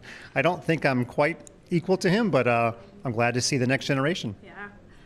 Look at that. He's very interested in looking at you as well. Oh, yeah, that's a microphone, Max. And, well, so going back memory line, Sinkville Cup 2014, that was such a cool experience. Obviously, Fabiano Caruana went 7 in a row. That's very memorable. But for me also, you gave me my first chess set. You taught me so much chess. That was an amazing experience for me, Mike. Yeah, that's back when having Magnus on my home soil in America was like a huge thing. I have to also say I made one of my biggest blunders of my professional career at that tournament. Really? Yeah, Fabiano had won 7 games in a row and was about to be white against Magnus in game 8.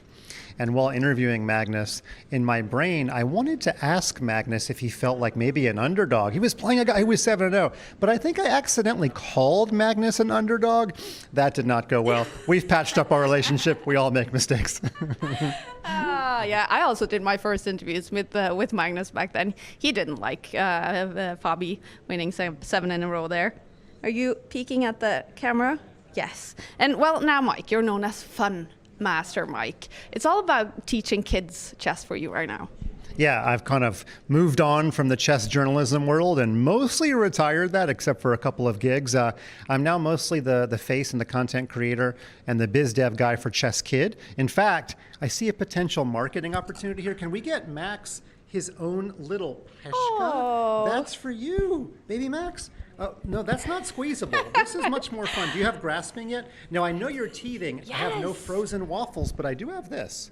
Yeah. Oh, it's working. Uncle Fun Master. Oh, look at that. And I can also, he's kind of a little bit more interested in the microphone. He is, yeah. Maybe he's going to walk in my footsteps. Yeah, exactly. Yeah. There we go. Hold it right there. No. Max, you're going to be a chess player. Don't take Mom's job. She's very good at it. But that's very kind, Mike. Thank you. We're going to have a Peshka to be biting on. And Mike, you have to tell us a little bit about what's happening with Chess Kids these days. Yeah, so we've got a big festival coming up February 16th to the 19th, 2024, Charlotte, North Carolina. Our first ever in real life tournament. We're going to have Canty, we're going to have GothamChess, we're going to have Danny, me, Jen Shahadi, Danya Naroditsky. If I forgot anybody, it's because we've invited so many people. So it's going to be a chess event unlike any other. There's going to be a main competition. We're going to have Jen Shahadi hula hooping. We're going to have Danny Wrench doing a puzzle bee against Jen Shahadi. Kids are literally going to be able to throw a pie in my face. It is going to be fun, festival, family entertainment. How can we get tickets for this awesome event? Actually, you can just go on to chesskid.com, and there's all kinds of articles about how you sign up for it. Also, just go search for Chess Kid National Festival. We've done our job on the Googles, and you're going to find us. Tickets are limited, but it's going to be hopefully a groundbreaking, historic event. Wow, sounds amazing. Max, are you going? Maybe a little too soon. Next year, yes. We will be there, definitely. Mike, thank you so much. And everyone, go check out the Chess Kid Festival. It doesn't look like much, but neither would a Sicilian defense to the untrained eye. This is a performance enhancer. You don't see it? How about now? Manage your air quality, sharpen your performance, change the game with Air Things. A new opening for your wall is here. Capture new major pieces on unique metal posters from Displate. Now with the official collection from Chess.com. Mount them in seconds with a tool-free magnet kit and swap them whenever you like. Make your move. Get an exclusive discount on all metal posters. Shop now with the code CHESS at Displate.com.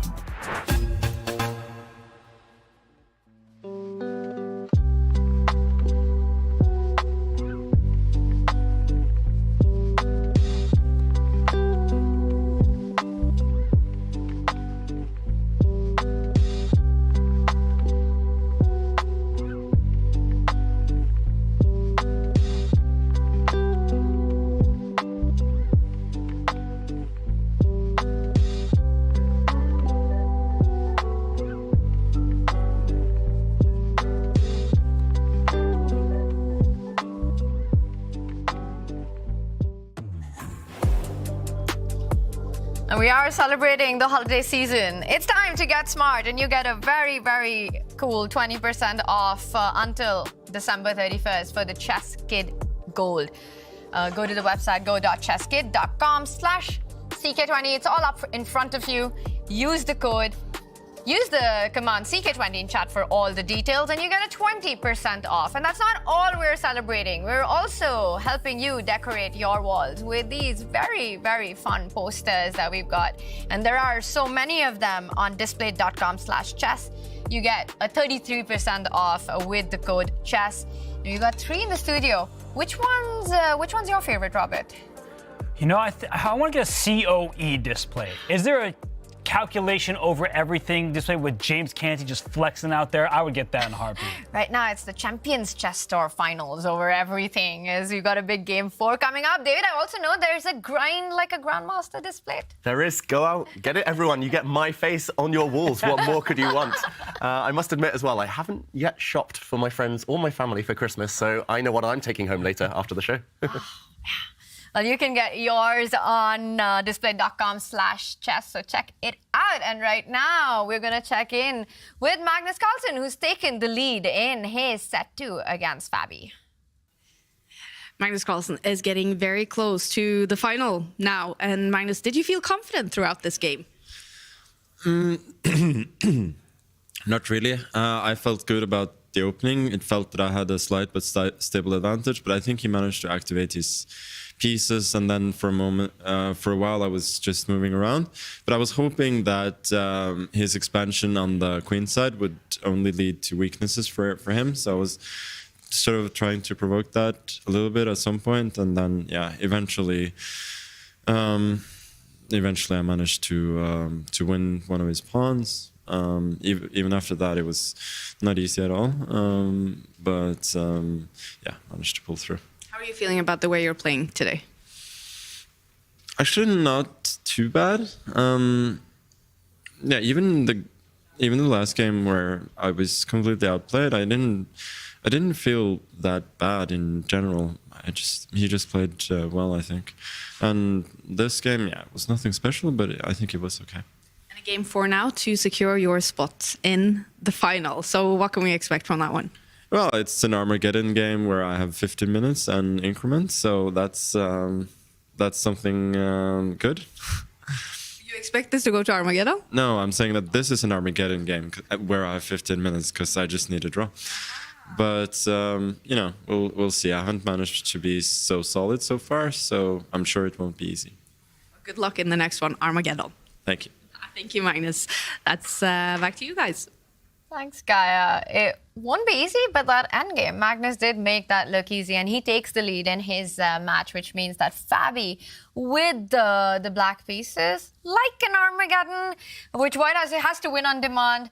As Magnus said, he gets white. He needs just a draw. It's all jumbled up right now. But for Fabi and Nodirbek, nothing's jumbled up. Only one score suffices, and that's a win. They have to win. Nodirbek did just do that, and it's tougher for Fabiano because Nodirbek's feeling it. He just played a great game, but for Fabi, you feel like you just collapsed. You were holding on for dear life for so long, but when you're playing Magnus Carlsen, so long isn't good enough. It has to be forever. Yeah, it's different mindsets for the two players now in must-win situations. Abdusattorov, he's on the back of that great victory. He knows he has another life. He won the first match yesterday. Even if he loses this next one, who cares? More chess today. But for Fabiano, this could be the last game of his tournament. It's all or nothing. He has to burn his bridges. He has to go all in against Magnus. But Fabi starts with white, and that gives him some hope to try to get those positions out of the opening. What are you expecting? What kind of an approach?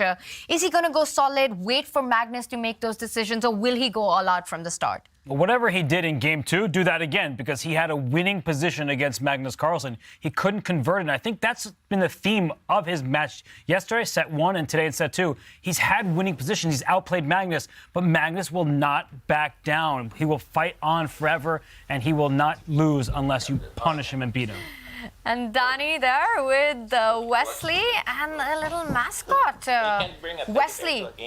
He lost Game 3. He needs a draw to take the match for Nodirbek. With white, he starts. He's got so many positives from the way he just took down Wesley. So in that last game, Nodirbek, if he wins, it goes into the Armageddon. In just a few moments, we will have the first move. It's really cool to see the players in such a good move right before the start of a critical game. Yeah, maybe trying to get some inspiration from Mittens there, Wesley. So from the Mittens kind of toy, but There's a Mittens plushie. I think it was a Mittens plushie. I was going to say plushie, but I've literally never said that word before in my life, so I didn't want the first time to be on air. Sounded natural. Thank you, Robert. And you can get your Mittens plushie, but for now, let's get into the chess as we've got 1d4 on the board. 1d4 on the board, and will we see a repeat of a game from earlier today? Wesley so mixes it up. He pushes a pawn to a6 earlier. 2 games ago, we saw him put a pawn on e6. And despite winning that battle, that game, Wesley So is the first to surprise his opponent. White takes some space. And if I'm not mistaken, this is called like the chameleon variation because you're not exactly making it known what your plans are. GothamChess has played this from the black side for many, many years with great success. It's a situation where white expands on the queen side. You see those pawn on c5, carved out some good dark squares on that side of the board, but black will eventually try to strike back either in the center with an e5 push. You want to break down a pawn chain. You don't want to allow someone to have a connect 4 without fighting back. So I think that Wesley can strike with b6 or with e5, depending on the moment. He understands the nature of these positions. Yeah, and things are getting hot out there in Toronto, especially hot right now for Abdusattorov and Caruana. And is it getting warmer? I see 2 red rings there on the AirThings devices. The air quality getting really dramatic for the players. Meanwhile, on the board, Wesley, he's well prepared. He's fast. He's furious. He's probably furious about that last game, that defeat. And he's now hunting down White's dark-squared bishop. The bishop on f4 will be traded off within the next few moves. And to me, it looks like opening success, Wesley So. For Wesley, he does get that bishop pair early on. If White was to move it to that square 1 step towards the right, will we see a kingside expansion by Wesley in that case, putting that rook pawn 8-6, g5 in early on? We definitely will, because in a closed position, it's not the worst thing in the world to advance pawns where your king may eventually end up. The king still is in the center thus far, so it's not like you are forced to castle to the king side. But for Nodirbek, he actually doesn't mind if that knight captures his bishop, because White will have a true clamp in the center. One of the pawn breaks I mentioned was e7, e5. If there's a pawn f4 and d4, good luck to you. You're not breaking through there. It's going to be a strategic battle in the opening in this one. While Nodirbek thinks about what to do with that bishop situation, let's check in with our final 4th game between the world number 1 and the world number 2. Fabiano Caruana needs to strike in this game, otherwise he will be knocked out of the Champions Chess.com final, and we see a repeat of what we saw between these two earlier. Yeah. Going back to his Italian roots, Fabiano Caruana, he's playing the Italian game. And we saw this position, as Robert mentioned, he's pretty much sticking to what was almost a winning recipe, on the brink of victory in the second game of today. And again, pushing his pawn forward, gaining space on the queen side.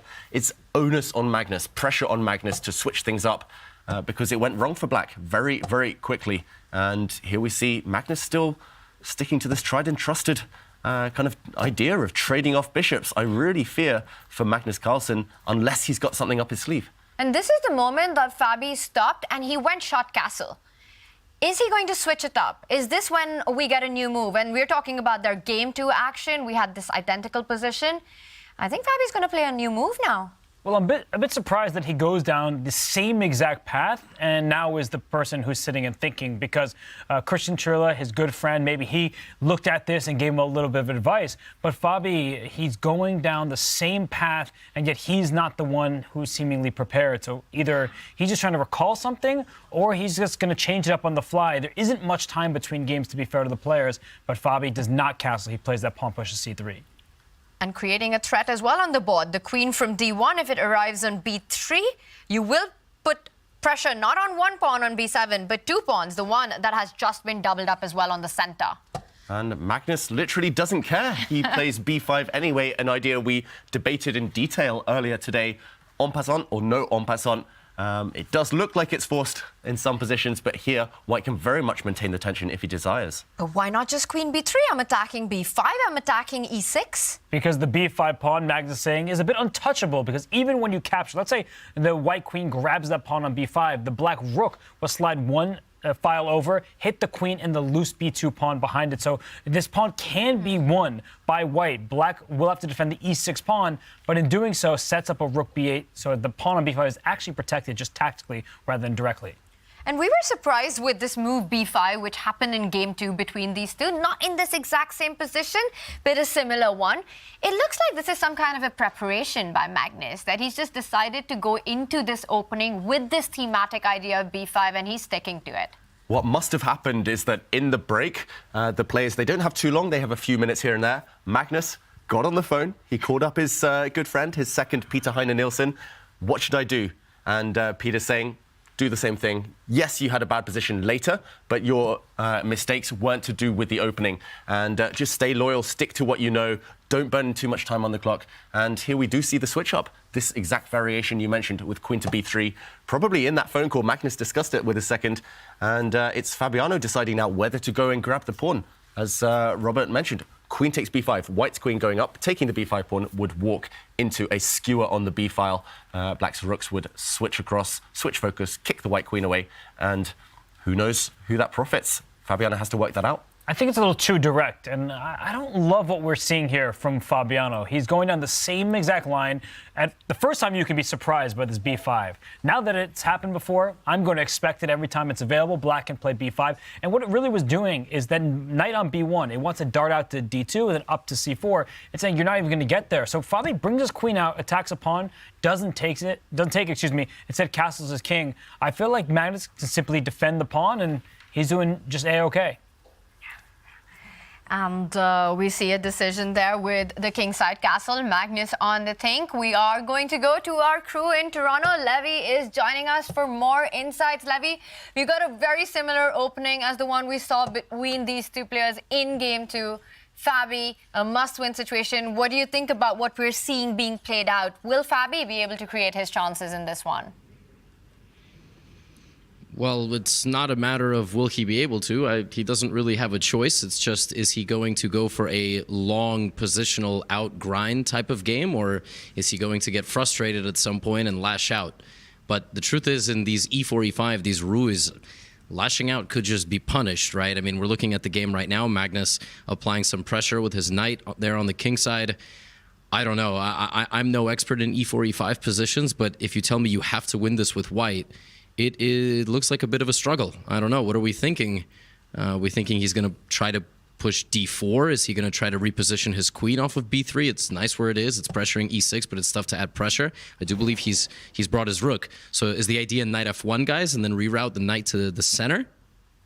Yeah, and Levy, before we deep dive, I want to ask you, because we were discussing in the studio what the players are getting up to between rounds. How are they preparing? Did you manage, do you have any update on that for us? Have you seen the players between rounds, between games? Yeah, I've definitely seen them. There's only one way in and out, which I suppose is a bit of a fire hazard, but we do see all the players there. We see them getting fair play scans. Nodirbek and Wesley are surprisingly chatty with each other, you know, considering they're playing for something like $50,000 either way that could go if one of them makes it to the finals or not. But Fabiano just sort of comes out. He's always very chill. It's actually quite difficult to read if Fabi won or lost. You only kind of get a sense once he starts analyzing. He's sometimes discussing games with Maxime, who is here, MVL, and Magnus just sort of maybe goes off, gets refreshes, and comes back. But I mean, there's a lot on the line here, and so they have to gather themselves very quickly, whether they win or lose. But we see Magnus is actually playing g5 on the left side of the screen there. So pause that conversation. And how do we feel about this actually taking the fight to Fabiano rather than sitting and waiting? I must admit, Levy, I quite like it for Black. The center for now is not quite open, so why not play on the side you're stronger? Black has a knight on h5, semi-open f-file. And I will admit, I'll make a confession of my own, Levy. I spent a bunch of time this morning watching one of your YouTube videos about meeting Magnus in person, in the flesh. Can you tell us about how that experience was for you? Yeah, well, I haven't had a chance to actually meet David Howell in the flesh, which I mean, once I do that I might just completely melt.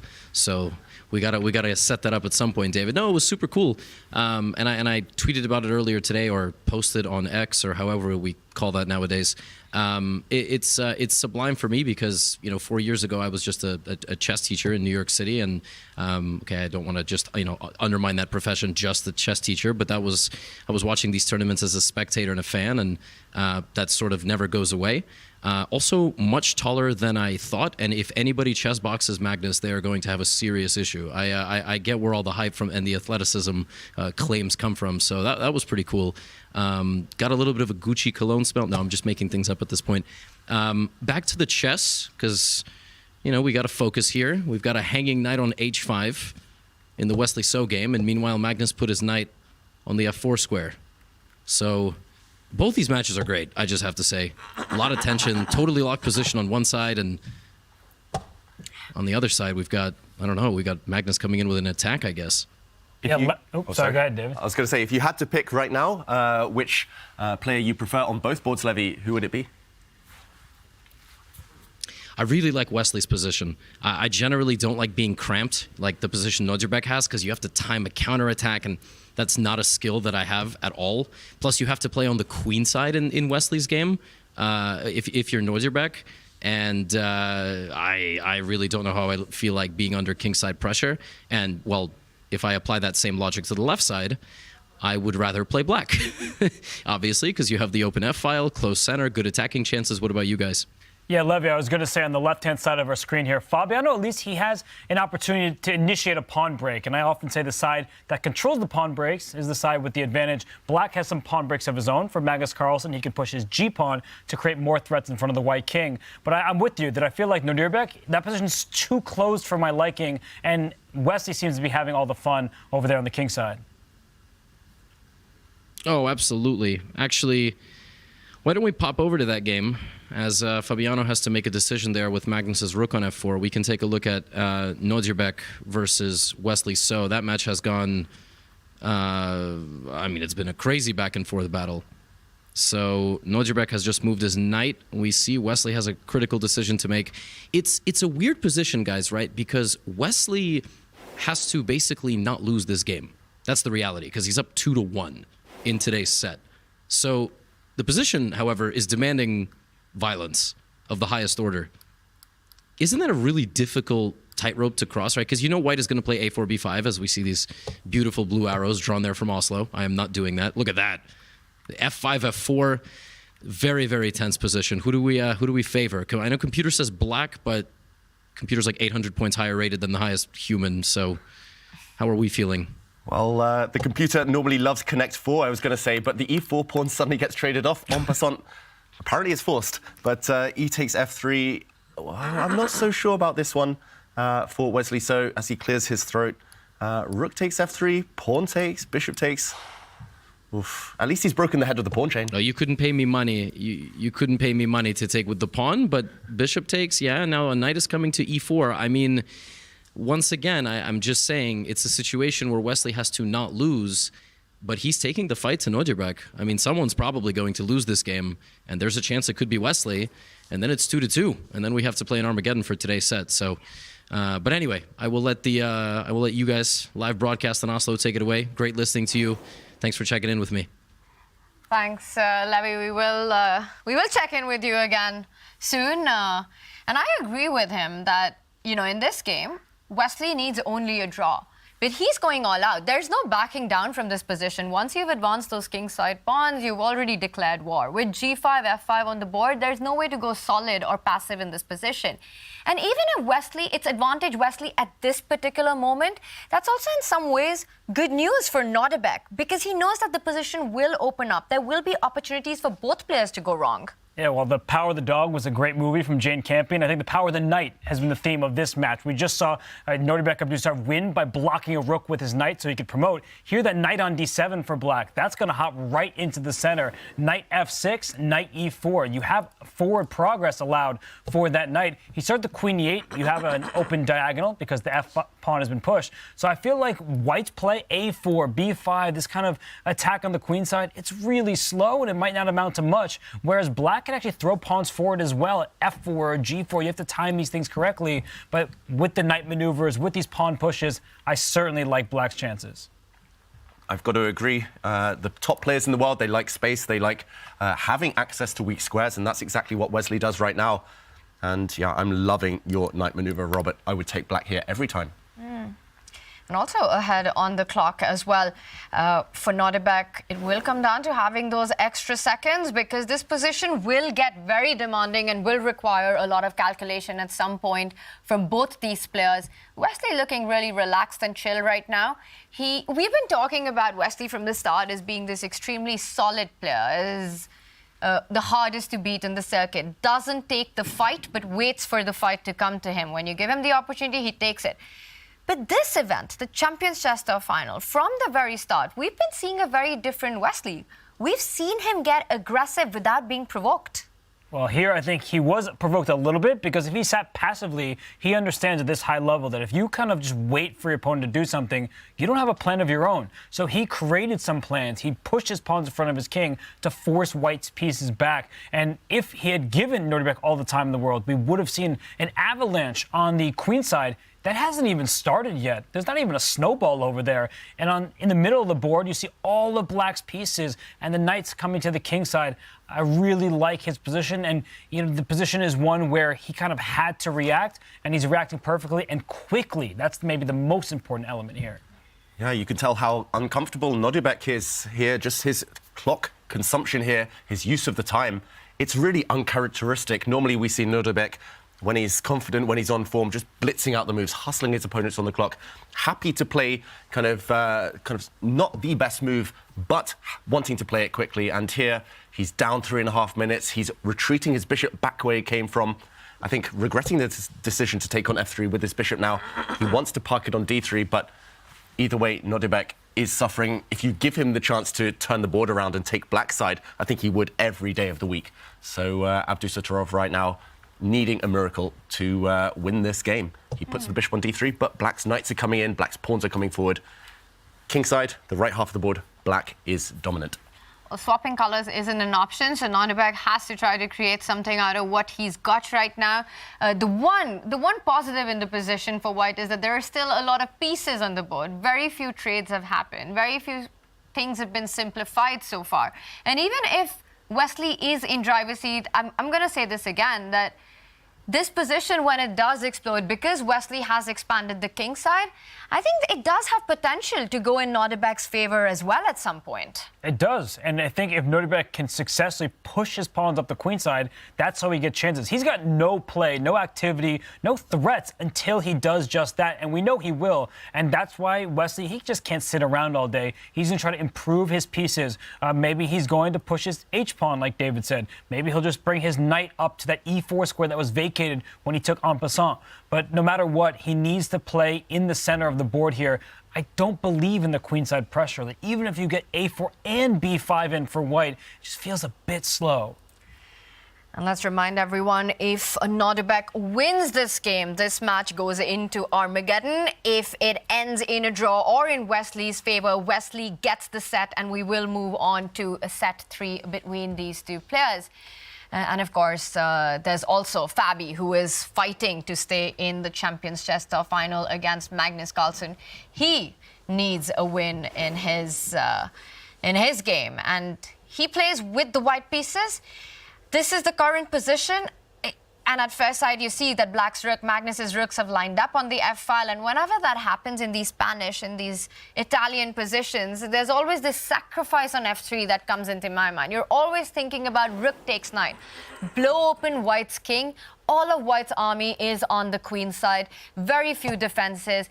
Magnus right now preparing for it. He goes h5. He's preparing for a g4 that's coming up. I would say there are big threats on Fabi right now in this current position. Big threats, and I just want to point out as well a small trap that Fabiano did set, at least for Magnus on the last turn. He dropped his knight back. Looks like a blunder. Ooh, free pawn up for grabs, but White's queen would have slid back. This was a poisoned pawn, and suddenly Black's rook finds itself awkwardly placed. If it moves, if it shifts out the way, White's queen pounces and sneaks in behind enemy ranks. This would have been advantage White, but Magnus Carlsen, yeah, h5. Motioning down the board, push those pawns. And it's because the center is blocked that he's able to do this. Robert mentioned this earlier. When the center is blocked, you can advance on the flanks at will. And right now, yes, there's tension between these two pawns, but Fabiano never really wants to release that tension because even in an endgame, Black has the advantage. Black here has full control, weak pawn to look at. Massive pressure down the f-file, f2 hanging. Black's knight coming in. This would be almost over, one-way traffic at least. So h5. Fabiano has to be really creative to stem the tide. G4 looks so ominous right now. I would quickly be playing a move like rook to d2 right now because I see g4 is coming, and if you play g4 now, I swap off pawns, then move my knight probably back to h2, and that g4 pawn, it does stick out. There's not another pawn to defend it, so I'm not sure if Black can ever take on e4, so it is something that you have to keep an eye on, but I do believe this gives White legitimate chances. Tania was asking in the game between Nodirbek and Wesley, is there some long-term potential for Nodirbek? I don't see it in that game, but here I do see it for Fabi because that's an isolated pawn. There's so many tactics tactics up in the air. The black king isn't perfectly safe either. So I think that with white's position solidifying, he will then be able to turn it around.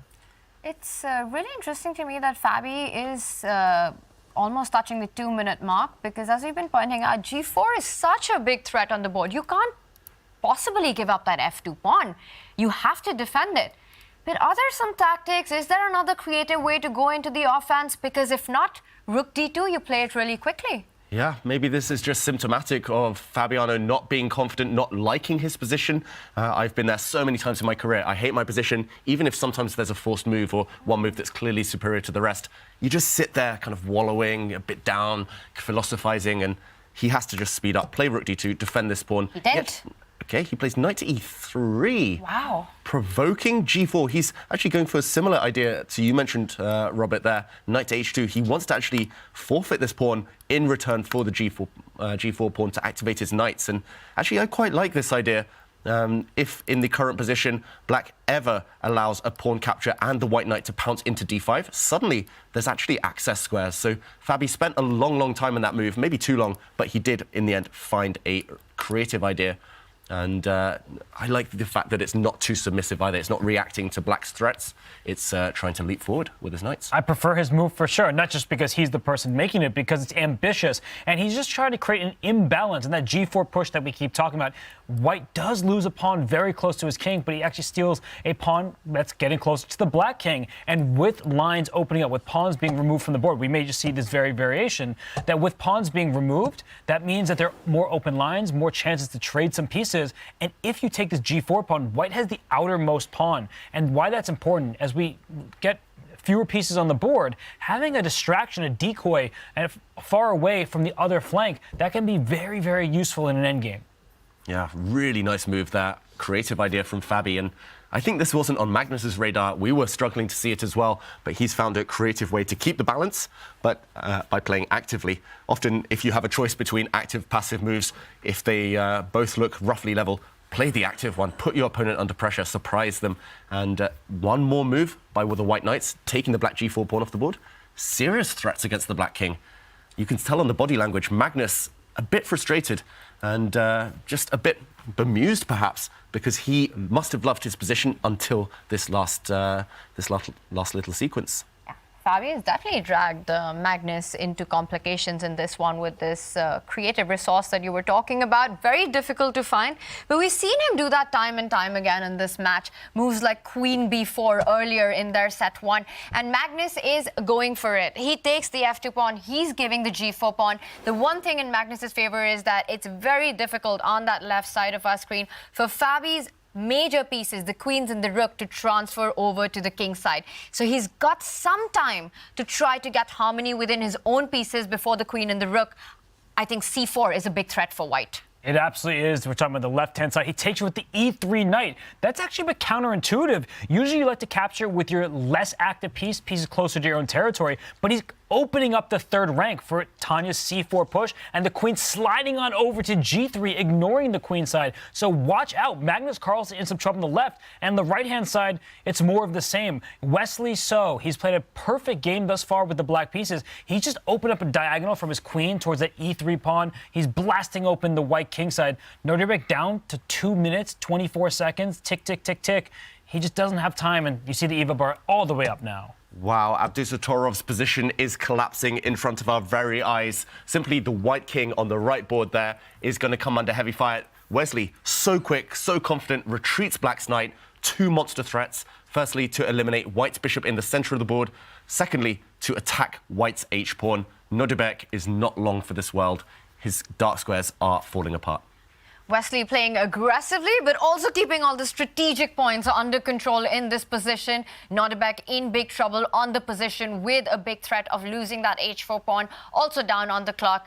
And for Wesley with black, he has made it look easy in this game so far. Never in trouble out of the opening. Nodirbek did not even manage to get that a-pawn up the board, creating a potential threat on the queen side, while all hell breaks loose on the other side of the board. It looks terrible for Nodirbek, and he knows it. And it's sort of the opposite of Game 3, where Nodirbek, he was just waiting, and Wesley was playing this very ambitious, provocative chess that completely backfired. Here, Nodirbek had no choice. He needs a win in this game. He couldn't just play quietly, make a draw, and say that's okay. He needs to win to take this set, head to the finals. But it looks like Wesley So is about to take this one, and that means we'll have a reset, a third set for all the marbles to get to the finals. And we'll talk more about the format of the third set later. Right now, Wesley needs to finish the job that he started and is well on his way. So we see a trade on f4, which opens up the e-line for counterplay. But is counterplay going to happen with the h-pawn falling, and not just the h-pawn falling, the g-pawn potentially moving forward and checkmating ideas on Nodirbek's king? Yep. White's king is doomed. It's as simple as that. He's trying to create some escape squares here. Nodirbek Abdusattorov, White's king, will try to run for the hills, but unlike Wesley So's king in the previous game, it's not going to get very far. And I think we'll shortly see a checkmating pattern occur on that board. But yeah, Wesley So has done everything right. We're guaranteed more chess, no matter what the result in that match, at least. What's funny about the position on the right side, he does bring his knight in. I was going to say, he's up a pawn, so even if he doesn't deliver a checkmate, he can just plant a knight into the e4 square, clog up that lane, and if that knight's ever captured on e4, because checkmates will be threatened, the rook on f8 suddenly stares into the white position. It looks really, really bad on the right-hand side for Nodirbek Abdusattorov. And the left-hand side, Magnus Carlsen's frozen. He's under 3 minutes on the clock because that queen on b3, that left-hand side queen, it's going to slide on over the same line as the enemy king, and that's going to spell some serious danger for Magnus. And that's not the only thing he needs to worry about. That pawn on a5 can become a big thorn in Magnus's position. If he allows Fabi to capture on b5, suddenly Fabi will have an a5 passer, and we've got a result coming in. Wow, Wesley So, it looked like they spoke to each other. It was a draw. Wesley offers a draw in a totally winning position because that secures him this set of the match.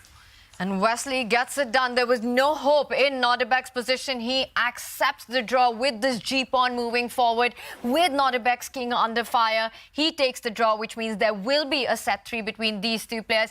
And to me, it looks like Fabi has made great progress.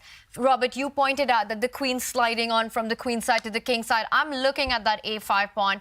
If Magnus allows that trade, I think that's one more thing to worry about for Black, and he doesn't allow it. He was choosing between two evils. Either he goes and protects his king, or he allows an a-pawn to be passed with few black pieces to stop it. So this queen, it can take a pawn back on c4. I would not be caring about material. Fabiano doesn't. He slides it over to g3. And if he could get a rook to the h-file, it's going to be a ladder checkmate. So if Fabi could bring his knight to f3, king to f2, rook on over to h1, that's actually going to be a checkmate. I don't know if he has time for it, but I'm already looking in that direction. Yeah, look at that black king. Magnus's king, sitting on the edge of the board, literally has no shelter around it. The black king drops back. Of course, Fabiano won't repeat the position, but it feels like there should be a knockout punch. The white rook can come up via a3, g3. The third rank is totally open as well. I love that idea, David. Rook a3, rook g3 looks extremely strong here. Maybe there's something even better. Black's rook on f4, also short of squares. Feels like Fabiano on the verge of a knockout punch. And it's no surprise. You need pawns in front of your king. It's as simple as that in chess. And Black's king has 0 right now. The might of the white queen and the white knights leaping forward should be decisive. Fabiano, he has kind of lost control of a position similar to this before, though. That's the one doubt in the back of his mind. But I love that rook a3, rook g3 maneuver, because rook lifts are always fun, but especially when the black king has no pawns in front of it. And little has separated these two players historically in match play. Their world championship in 2018, 12 draws in classical chess. Rook a3 here, rook g3 next. The king, it just doesn't have pieces to defend it. Beautiful awareness from Fabiano. And Magnus looks like he's not just in trouble, I think he's toast. And it's so easy to forget about these rook lifts because you're focused on one side of the board. You're looking at ideas of improving your knight, getting that into play, going knight f3, and then suddenly from the other side of the board, this reinforcement, a really big reinforcement into the attack. And now Fabi is one move away. That rook lands on the g-file, and Magnus could be busted. Yeah, we know Fabi loves going to the gym. He loves working out. Yesterday was leg day. Today is rook lift day, and he's lifted that rook. Yeah, it's simply 3-4 attacking pieces for white. I'm going to count both those white knights because they most likely will play a part soon. The white queen, and with the added spice of that white rook against a naked black king. How can you fight off that amount of ammunition? Even if we calculate variations, I'm struggling to see a way for black to cling on. And even if the evaluation bar wasn't through the roof saying white is objectively winning, with less than a minute on his clock, how do you defend a position like this? I know, look at Magnus. He's looking away.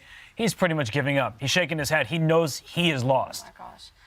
But he's going to fight. He's not going to give up at this very moment. I think the biggest problem in Magnus's position is what you want to do is you want to get a rook on the g file. But rook f7 isn't even possible because there was a check on h6 forking the rook and the king. So no way to get the rook into the defense. He tries to block it with the bishop. After rook does slide over to g3, I think Magnus wants to bring the knight over in front of the rook to defend that bishop on g5. I think that white can even there just win a piece quite simply. You can always throw in like a rook g3, knight h6 check, and black's position is collapsing. So rook g3 is step one. If he does go knight f7, I actually think knight h6 check just ends the game. So he blocks with his queen. That way, well, knight h6 is still there. Does that work? I think knight h6 is strong, but Magnus does love giving up his queen in general, and the number of times he suggests giving up his queen in analysis, it's crazy. I think Fabiano doesn't want to cash in too soon for an attack that's worth more, and knight h6 check is not going away anytime soon. First, he's just going to eliminate that bishop, that black bishop. I think the problem is that black is frozen. Magnus frozen on the camera, black's pieces are stuck, the attack is incoming, it's all about the g-file, and black is collapsing. Under 20 seconds now.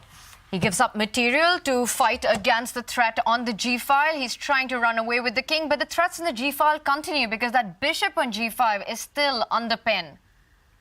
I don't even know where that king thinks it's going. I guess e7, but that's not going to run all the way to the queen side. If you could lift that king up and then teleport it to a square like b7, maybe it starts to feel safe, but that's a long journey away.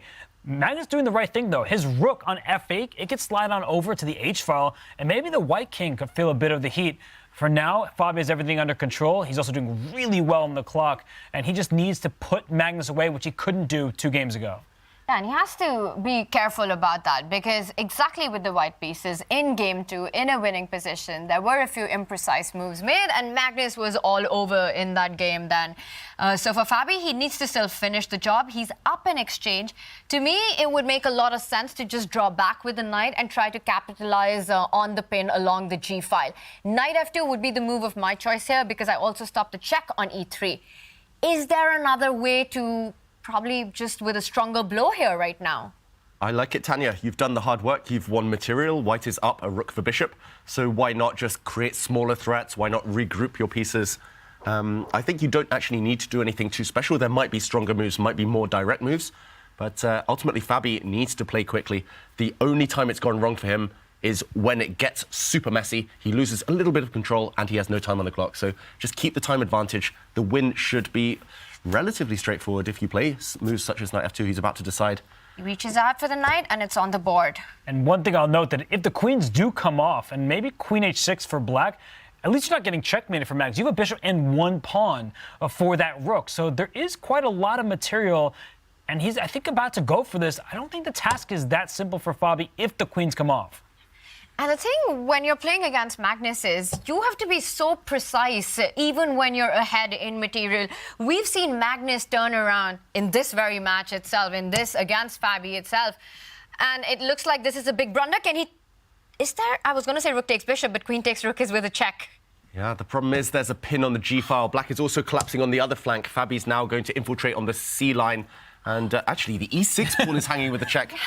Wow, Magnus is really falling apart these last few moves. It was lost anyway, but this is really bad. But what a smart thing Fabi did. He put his rook on c1 in the bishop's line of sight. It couldn't be captured because the queen was behind. Now he's taking this pawn. The knight has to move. The knight moves the bishop's off. That's a resignation, and that's a tied match. That's a tied match that goes into Armageddon as Fabiano Caruana does it. He strikes back, leveling their score.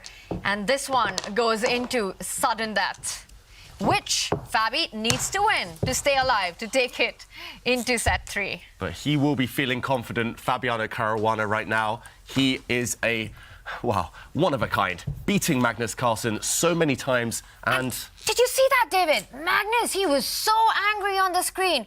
he can't believe it that he didn't finish this off. Well, do you know why he's angry? Because Fabi hasn't beaten him not once, not twice, but thrice in these last 2 days in rapid chess. The only thing separating them is that Armageddon game yesterday. I'm curious what their bids will be today. Yeah, Magnus, will he be confident taking black yet again after experiencing that nightmare in the previous game? Fabiano crushed him, wiped him off the board with that killer attack. Magnus Carlsen is an angry man right now, and he's angry with himself, with what he's let happen. He has to fight it out in the Armageddon right now, and he's got to forget about what has just happened. Wow, that's going to be an exciting battle, but Fabi, he really kept his nerves in those final moments and wrapped it up as quickly and precisely as he could. And this is where we are. Wesley So strikes back against Nodirbek Abdusattorov, will take it to set 3. And Magnus Carlsen has to win the Armageddon to go into the final. If Fabi wins, that one goes into set 3 as well.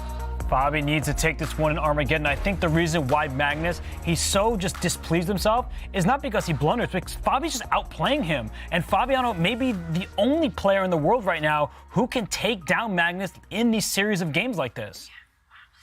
It's going to be an exciting battle to watch world number 1 and world number 2 in the sudden death. But for Wesley, so it was a quick match. He took it, he did not need the Armageddon, and he was impressive, David, with the black pieces. Yep, Wesley's so impressive in this last game, and with black, never looked in doubt. The way he closed it out as well, really, really cynical. And it was in this position where we were talking about black's advantage. We were talking quite theoretically here. We were saying, okay, black has a space advantage. Black has these beautiful pawns clamping down on the center. But it's also the fact that the black pieces have swarmed towards the king side. And here he broke through pawn to g4, opening up this black queen's diagonal. Yes, this pawn is defended, but watch out for it later. First of all, going for the white king, and after h4, trying to plug the king side, Wesley simply took a calm step back, opening up an attack against the h4 pawn, and also trying to eliminate this key piece. The h4 pawn now is doomed. The piece was traded off, and actually Wesley now, by infiltrating with his queen and then bringing his knight in, could have gone on to win this game, but here a draw was agreed. If black had wanted to, black could have played on. The idea of g3 and bringing the queen in would have been powerful and just a decisive advantage. Ultimately, though, a draw was enough, and Wesley was happy to offer one. And Nodirbek never got off the ground in that match. His pawns, they were stuck because black had this clamp. Wesley played really well in that game to seize the initiative, the upper hand, and a pawn. And in the other game, the way Fabiano Caruana played, I mean, so brilliant. It looked like he was the one under attack, but he was able to strike back. And in this position, it looks like the black king is unsafe. The white king not feeling too safe either, but you need more pieces in the attack. And c4 was a great strike because that queen wants to head on over to the king side. And not just that, if you just try to put all your pieces defending your king, c takes b5 is a huge threat. Trying to get an outside pass pawn that black will not be able to stop. So Magnus took the pawn on c4. The queen was able to slide over to g3. And after a few moves, Magnus was forced to give up his rook for a knight because he couldn't stop all of the threats. And with the extra material, Fabiano was able to convert quite handily. Yeah, beautiful win, Fabiano. I love the rook lift, followed, well, actually the queen lift, first of all, just swinging across the board. Fabiano did everything methodically, and kind of turned it into a decisive material advantage at the right time. Magnus barely got a chance in that game, just flawless play from white. Yeah, just amazing chess there, start to finish by Fabi in that game with the white pieces, and he gets the win and he breaks the Magnus spell. And we saw Magnus react when that game finished, while he was sitting down to put in his bids, and look at that. He is just mad at himself for what he let happen on the board.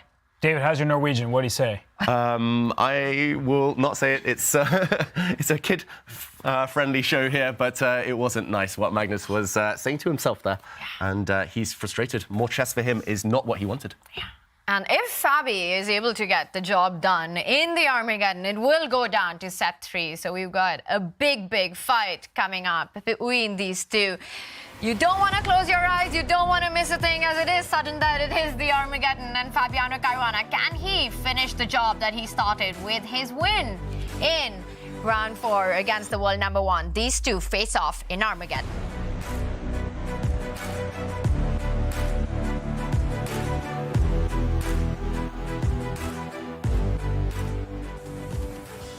Oh my God, I can't believe it. We are here with GothamChess. He's our headliner VIP at the Chess Kid Festival. Yeah, that's you. And I just found out he's going to be streaming from the VIP room. Are you saying there's a chance I could be on your stream?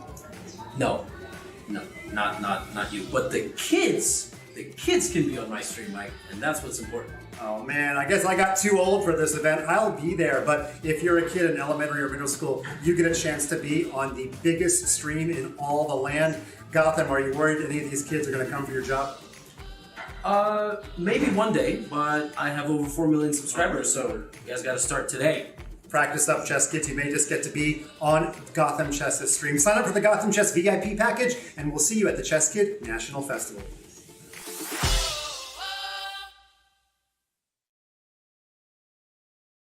A new opening for your wall is here. Capture new major pieces on unique metal posters from Displate. Now with the official collection from Chess.com. Mount them in seconds with a tool-free magnet kit and swap them whenever you like. Make your move. Get an exclusive discount on all metal posters. Shop now with the code CHESS at Displate.com.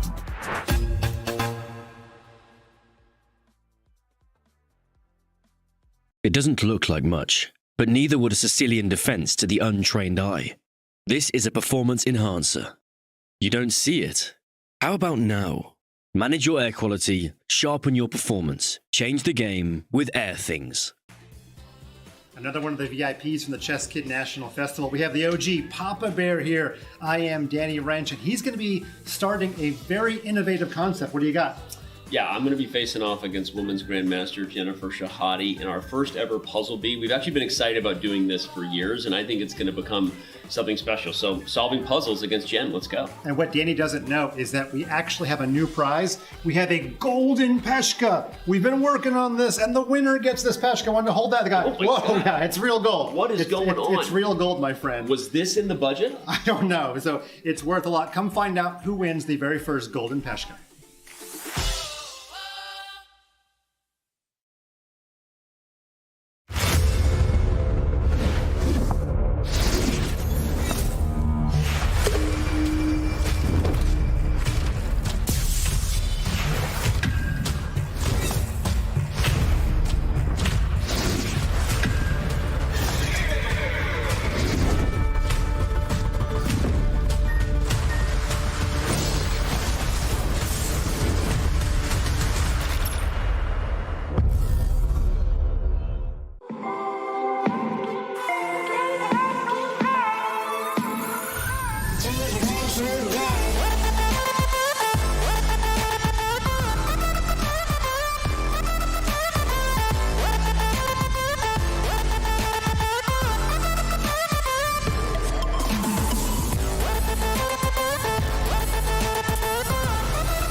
And we're back in Toronto, where all the action of the Champions Chess Tour Finals is happening. And it's been a dramatic week, and it's a dramatic day of the semi-finals, as we've got a big Armageddon clash that is coming up for day 2. We see sports on our screen, and it's ice hockey.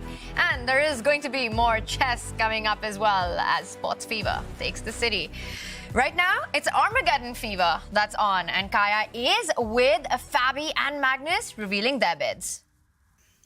We have another Armageddon between Fabi and Magnus. You guys go ahead and turn your boards to see those bids. We have 9:58, 10 minutes. Okay, that means black pieces for you, Fabi. How do you feel about that? I don't know. I've played so many Armageddons. I have no idea. I'm just happy to have gotten back, and I promised Danny an Armageddon, so that's, I guess, what we got. Super close bids, Magnus. How do you feel about playing with the white pieces here? Yeah, it's okay. I mean, obviously, like losing out by 2 seconds, it's not ideal, but I had no idea what to write, so it's okay. Armageddon is coming up. Back to you guys. A smiling Fabi, a not smiling Magnus Carlsen, as Fabi does get the black pieces. And he beats Magnus with just a 2-second bid. And we are going to have the first moves really quickly. He beat Magnus's bid with 2 seconds. Has he outsmarted Magnus to get black? Maybe, but will he live to regret having the black pieces? That's the big question. The games are beginning. 5 extra minutes for Magnus Carlsen could be decisive. He needs to win, however. Magnus with white plays the Spanish. It's the Spanish on the board, and we're going to quickly jump into Toronto with Levy and James and their thoughts on the bids we saw and the opening that we're seeing right now. Thanks, Tanya. Yeah, the opening, definitely a bit of a surprise. I mean, we have some sort of weird, we have an open Spanish, which I think is definitely in Fabiano's wheelhouse. I just want to say something. We were going to stand here as commentators and say, wow, Magnus bid 10. That was his max. He knew Fabi was going to bid 9:58. And then he said, I had no idea what to write. It was funny. Yeah. Because, you know, I was going to be like, oh, that's such a brilliant read by Fabi. And then he just goes, yeah, I had no clue. They have so little time to make that decision. That's true, bro. It's very quick. I mean, and of course, 9:58. Usually you see Magnus is the one that does it. Like, Magnus is the one that always outbids you by 1 or 2 seconds here. So Fabi may have a little mental edge here. You see how Magnus was pissed. Basically, you can just tell this is not the friendly Magnus right now. He's trying to close out. And I do just want to say, this open Spanish, as we're about to throw it back there to Oslo for them to get into the X's and O's, this is an open Spanish. This is not a closed Spanish. Black has taken the pawn on e4. Right. Lots of theory here. Right. So Fabiano, despite the time disadvantage, is going to get to play a ton of moves that he already knows. 100%. And then after that, it's just maybe 3 or 4 critical decisions. Correct. He might be in good shape. I think it's a great choice as well. Open Spanish, you get a lot of moves in, as Nodirbek said before. When you're going to, you know, you need to get to like move 60s, you get that extra time and stuff like that. So this is going to be exciting, especially with having open Spanish. So. Yeah, man, we might have 2 tiebreaker matches today. All right, Oslo, take it away. Thanks, guys. James, you're right. No increment until move 60 for the players, after which they get a 1 second increment. Now, Fabi gets the result odds. The draw odds starts with 9 minutes, 58 seconds on the clock. And to me, that's a pretty good bargain. Yeah, I think he's done everything right in the opening. Levy and James there kind of referred to it, the open Spanish. It's one of the most forcing lines as well in chess in general. Like, Fabiano, he gets black, gets draw odds, gets an opening he knows, in and out. Tension will be minimal here. It feels like everything's gone right for him. Still early stages, but I'm loving what Fabiano's done with the bid and with the opening. Fabiano does have one unhappy memory, though, on the black side of an open Spanish, and that occurred in Madrid last year against Hikaru Nakamura. It was an open Spanish, a forcing line, a material imbalance. Fabiano lost that game, and with it, his chances at a world championship title. But we see in this game, he is solid in the center. That knight on e4 looks like it's under attack, but that just leads to a series of exchanges that black is not unhappy about. And after knight to d2, I've been wondering, can at some point black push the f pawn? That looks a little bit risky. Maybe instead he should put his bishop out on f5, and it resembles what Nodirbek and Wesley had in their match, this tension on the e4 square. And to release that tension, you can trade pieces, and you can start with trading the knights and then put the bishop on f5, as you suggested, trying to get rid of as many minor pieces as possible. A draw would mean that Fabi wins the match. Magnus with white has to create his chances. He has to, but how? He pauses now when the most obvious recapture would be by developing white's bishop. The white dark square bishop on c1 hasn't moved. Why not take back this black knight, but Magnus, he's looking for something creative because at some point he'll need to surprise Fabiano. He'll need to switch it up, maybe hit him with a kind of shocking, unexpected move, and maybe he takes with the queen to try and bring the white queen closer to the king side. But either way, I still love black's position and black's chances in this game. The clock differential has now reduced to only 4 minutes. And material might reduce. If he takes with the bishop on d2, just developing his undeveloped bishop, then black pushes the pawn in the center up to d4. And suddenly, it's not just things are blowing open that the white king's in any danger, but pieces are leaving the board. And Fabiano still has so much time on his clock, 8 minutes, 34 seconds. A reminder to everybody that once they reach move 60, then there's 1 second added for each and every move you make. So this move, queen takes d2, I think it's trying to meet d4 with that queen escaping over to the king side, perhaps trying to initiate an attack. Well, I've played these positions with black as well, and you're absolutely right. There are two ideas. Either black tries to trade off the light squared bishop with the move bishop f5. We see Fabi go for that. I think the problem with the immediate d4 is also you have to calculate what happens if the white rook slides onto the open d line, and that's why Magnus chose to vacate that square and capture with the queen. Bishop f5, to me, it looks like advantage Fabi out of the opening. He's already managed to swap off 2 pairs of minor pieces, and that's good news when you're looking for the draw. Yeah, I simply don't see anything wrong with black's position. And Tanya, you made this, this exclamation because a queen trade in a must-win situation, it's counterintuitive, right? That's what I would think, Robert. Queen f4, and I would grab that queen if a draw is what I needed for the match victory. But going into an endgame against Magnus Carlsen is always a scary thing. And it's not just Magnus, it's the type of position that we have here. Because while black's position does look healthy, a few things stand out to me. That pawn on c7, I see a diagonal opening up, and that pawn on c7 can be attacked if the pawn goes up to e6. And he just goes forward with d4. And look at Magnus. That c7 pawn really is a weakness. And look at the advantage bar. It's going up for white. Excuse me, the evaluation bar is showing an advantage for white. What does Fabiano have prepared once this c-file opens? I think he's planning to move his knight. Unfortunately, you don't have time to come out with your bishop and skewer the white rooks because ultimately the white rook on e1 is defended by white's knight, so this would be a poor choice. White would be up 2 pieces for 1 black rook, and 2 pieces better than the rook in this case. Instead, I think he's banking on knight to b4, coming for this pawn, but also trying to head back into the middle of the board. What he might have underestimated or only now realized, Fabiano, is that after rook takes pawn, the knight dropping back, yes, this is a fork, yes, it's a double attack, but if the white rook just moves, suddenly black is stuck. This bishop is attacked, so knight takes bishop, rook takes would just be a trade, and white would emerge a pawn to the good. And if you move your bishop out of the way to try and gain time against white's rook can save the day, swoop up and defend its bishop. Either way, Magnus is winning a pawn. And he goes for it. And maybe this is the moment that you stop, and the idea you pointed out, threat is better than the execution, stronger than the execution. You just simply defend that bishop on e7 with the move that you're pointing out. And now I'm attacking your a2 pawn and knight d5, a big move on the board coming up. It's a tough call, though, because there's a lack of clarity here. So many pieces remain. So if Fabiano spends some time right now and realizes that if I start with this knight d5 in the live position and trade off pieces, instead he does go for rook e8, I think it is a good call. But I say you have to assess, do I actually go down 1 pawn and that's okay because all rook endgames are drawn? It still would have been tough sledding ahead, but he decides to go rook e8, and now the a2 pawns threaten knight d3, knight d5, all sorts of knight jumps that white has to worry about. I'm liking black's position right now. There are all these threats on the board. I'm planning to equalize the material for Fabi. He hasn't burnt that much time on the clock, although I do see that Magnus is still ahead by 5 minutes. What do you think? How would you evaluate this position, David? It's tough. I don't think we can make generalizations here. I think it's very concrete. If white isn't able to fend off one of these threats, or if white isn't able to save this pawn, then black is safe. Black is fine and will easily make the draw. So Magnus should spend as much time as possible here, as much time as is practical, and decide what to do next. The biggest threat of all is knight to d5. We should mention hitting the rook, hitting the bishop. So you need to move one of these 2 pieces, essentially. I think there's simply no other option. Knight to d5 is a winning threat, so he moves the bishop out the way. Maybe he could have gone in a different direction, but he's aiming to trade off and go for the f7 pawn. Magnus, I'm really surprised he didn't invest much more time there because there were options available, but still testing Fabiano. And I think he's going to continue testing him because if we just go down one move, knight d3, looks like it solves all of black's problems. Hits the rook, hits the b2 pawn, and the e5 pawn all at once. Is there e6? Can you throw in that move, just causing chaos? Because if you take the rook on e1, that's not a free rook because e takes f7 is check. I get the rook right back, and you see the evaluation is all the way at the top because white is not just one pawn and it will likely win a second at the very least. So this is something that maybe Magnus is going for. It's not just a trick. I think it is just objectively a good decision, and then the black king isn't feeling so safe. Yeah, and if you take this pawn, suddenly there's real targets later in the game. And, OK, Fabiano dodges this. He plays f6. And big question for Magnus, do you drop back and maybe lose your winning chances, or do you go in and hope to muddy the waters? Magnus, sitting back in his chair, looks shocked.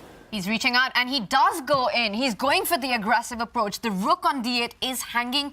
Is it time to start stepping up with that rook to target white's queenside pawns? How is Fabi going to react to this? And let's also point out, if Fabi loses this match, he is out of the finals. He needs to get this game to get to a third set like Wesley So was able to accomplish. And this is such a critical moment because our first temptation, probably for everybody, is to save the rook, but go all the way up to d2, putting pressure on the pawns. But I'm realizing that once white pushes the pawn forward to e6, we have a protected passed pawn from the rook behind it, and that black rook can't actually take the pawn on b2. It's stuck to that d6 square because if the knight, you push a pawn, then you get your knight out, suddenly black is not able to deal with all the threats, and after e6, I don't really know what black does. I mean, this, as we're showing, is just going to be losing.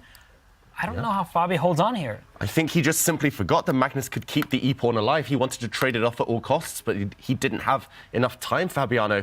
And suddenly, I mean, this pawn is just a monster. There's always tactics, actually, even on the back rank. And I don't even see a good move for black. You cannot move this knight. I mean, if you go in, for example, knight d6, I think your idea, Robert, is still on the cards. If you remove this rook, remove the blockader, white's pawn will just motor through and promote. Ooh, Fabiano in big trouble suddenly, and 4 minutes on the clock. This turned in the space of 1 or 2 moves. He was on the brink of safety, but suddenly letting it slip. Magnus with the e-pawn, big favourite. And everything started so well, right? You start with this open Spanish, you quickly blitz out the moves, you're able to trade off the pieces really quickly, the pressure is dissolved. And then these last 2 moves, just inaccuracies by Fabi, big trouble, can't take the pawn on b2, can't put the knight in the way of the rook. The most important move to stop for Fabiano Caruana right now, do not allow Magnus to go knight to d6. That e-pawn will become a queen. Yeah, but how do you stop that eventually happening? If you keep your black rook on the d-file, it means you're unable to go and grab pawns. Black's knight can never really re-centralize because then you block the d-file, allowing it to happen again. Okay, I have a question. What if Fabi just doesn't do anything, makes a move like a5? I'm waiting. How do you improve his white here? I start pushing pawns to the king side, queen side. Yeah, there are going to be some options there. At some point, if I get my king out the first, even rook d7 comes into mind. But what I'm looking at right now is black, I think, is 1 tempo short of knight c2 back to d4, going right after that e6 pawn, because David made an excellent point. There actually are back rank checkmate ideas, just to show knight c2, rook to e4, and then knight to d4. And you go knight d6 here.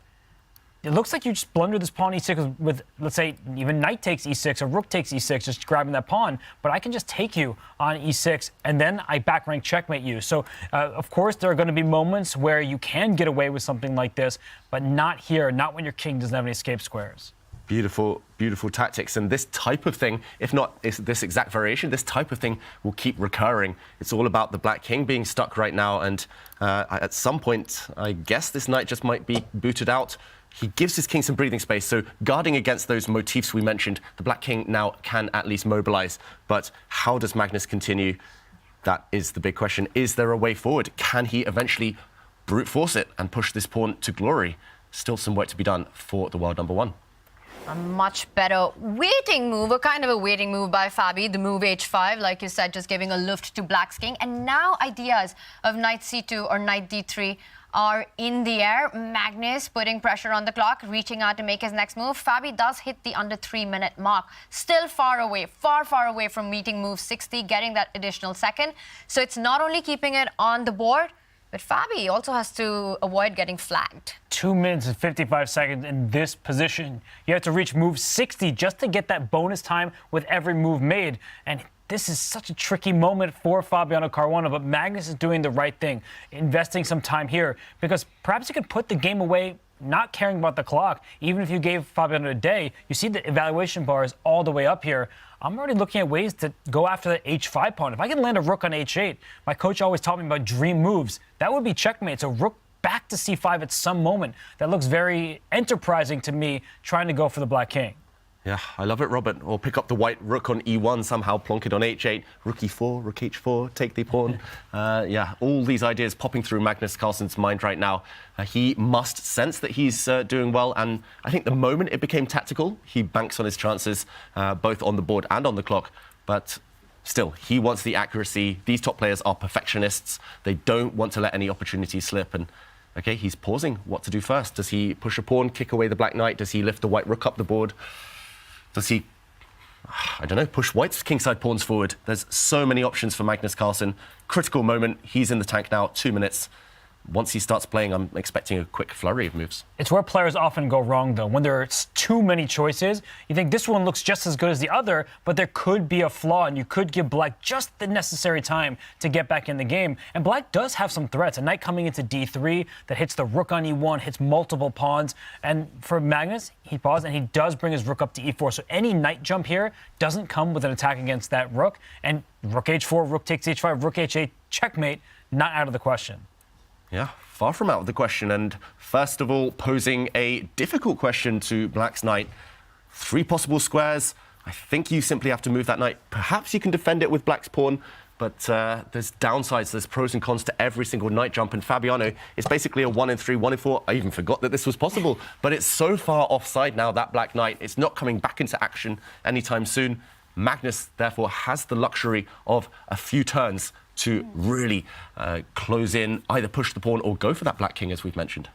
Fabi levels the material for now, but in that deal, he does put his knight completely offside. Does this give Magnus enough time to try and go for the checkmating idea that you pointed out, sliding the rook to the h-line? The one defensive resource that Fabi has is to push that g-pawn to g6 to make sure that the h-file remains blocked, and at least for the time being, rook h8 will not be checkmate. Fabi definitely does not want to open up the 7th rank, but it may be a sad necessity just to avoid that immediate demise. So g6 at any moment for black does defend that pawn that's sticking out there, but that 7th rank being open is very dangerous. So I'm looking at this for Magnus. Everything does look good, but if you go rook h4, pawn g6, I actually don't see how to end the game, and that's good news for Fabiano. He may believe he's got a fighting chance.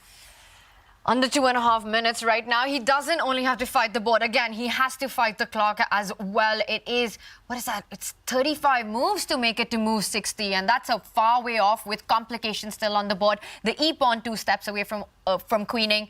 So there are checkmating ideas on the king side. You have to avoid white's knight jumping onto d6, the pawn promoting further to e7. There's a lot to fight for in this position. How is Fabi going to manage this? It's not going to be easy. I think Fabiano's moves will be influenced by Magnus's moves. Right now, the black knight simply fixed on a2, no retreat squares. Black's rook stuck defending the d6 square. And actually, I'm looking for Magnus just manifesting, just imagining perfect pawns, perfect pieces. If white could land a pawn on f5, protect his advanced e-pawn, he's simply winning. So maybe push the pawn to f4. He actually defends that pawn with his rook, and the eval bar slides slightly down. This idea, I think, is a dual-purpose threat. Firstly, attacking black's a6 pawn, and secondly, creating that d6 square for the white knight to hop back to. And it frees up the e4 rook as well to go on over to h4. But Fabi, he backtracks with his own rook, and the a6 pawn can be captured. So white will be a pawn ahead. But then that black knight, it survives. It goes up to c1, and then maybe back around to d3. If Fabi could pick up that knight and place it on e5 to trade off a pair of knights, he will have better chances, but his knight's been offside. It's not a good piece, and Magnus, he maintains this momentum, and I just feel like for Fabi, every single move is so challenging. And to make it a good piece, Fabi thinks it's worth giving up a pawn. Is Magnus going to allow Fabi's knight back into play? He is reaching out, I think, for the rook to capture that a6 pawn, but hesitates, pulls back. Magnus does not look happy, though. He does not look so convinced that it's totally winning. We see the eval bar, but I think it's deceptive. as white, you know the stakes are high. If a set of rooks disappear, if the knights ever disappear, drawing chances only increase. So you need to still continue being energetic and accurate to maintain this advantage. He tries to trade off the rooks now because that would allow the white knight to come back to more active squares. The white knight ultimately is the one that will remove the blockader of the e-pawn. I think this was a key move from Magnus Carlsen. And that white knight will not only jump to d6, but if black rook moves forward to e7, it will attack it further from that f5 square, eventually getting that e6 pawn rolling down the board. Fabi cannot afford to let that happen. Sidesteps with the rook, and the rook is back on the 7th rank. Knight d6, once again a threat on the board. That's the killer blow for Fabiano, the death knell, because he wants to bring his knight back into b3. He does just that. But once you get knight d6 in here, the only thing that Magnus needs to be careful about is if that black knight gets to c5, that forks both of his rooks. So rook c1 check, followed by knight c5 at some moment. Unfortunately, after knight d6, his rook on e8 is under attack. So I don't think he's going to survive this one. Ooh, watch out. There's a threat of a draw right now. Perpetual check. Black's knight, if it comes down to f1, checks the white king, and the white king cannot escape. And Magnus, with a head shake, he was not expecting the move knight to d2. He thought he had it in the bag when he played knight d6. And Fabi throws a curveball with this one. Big threat. He's lucky he's still winning, Magnus Carlsen, after missing this nasty, sneaky move.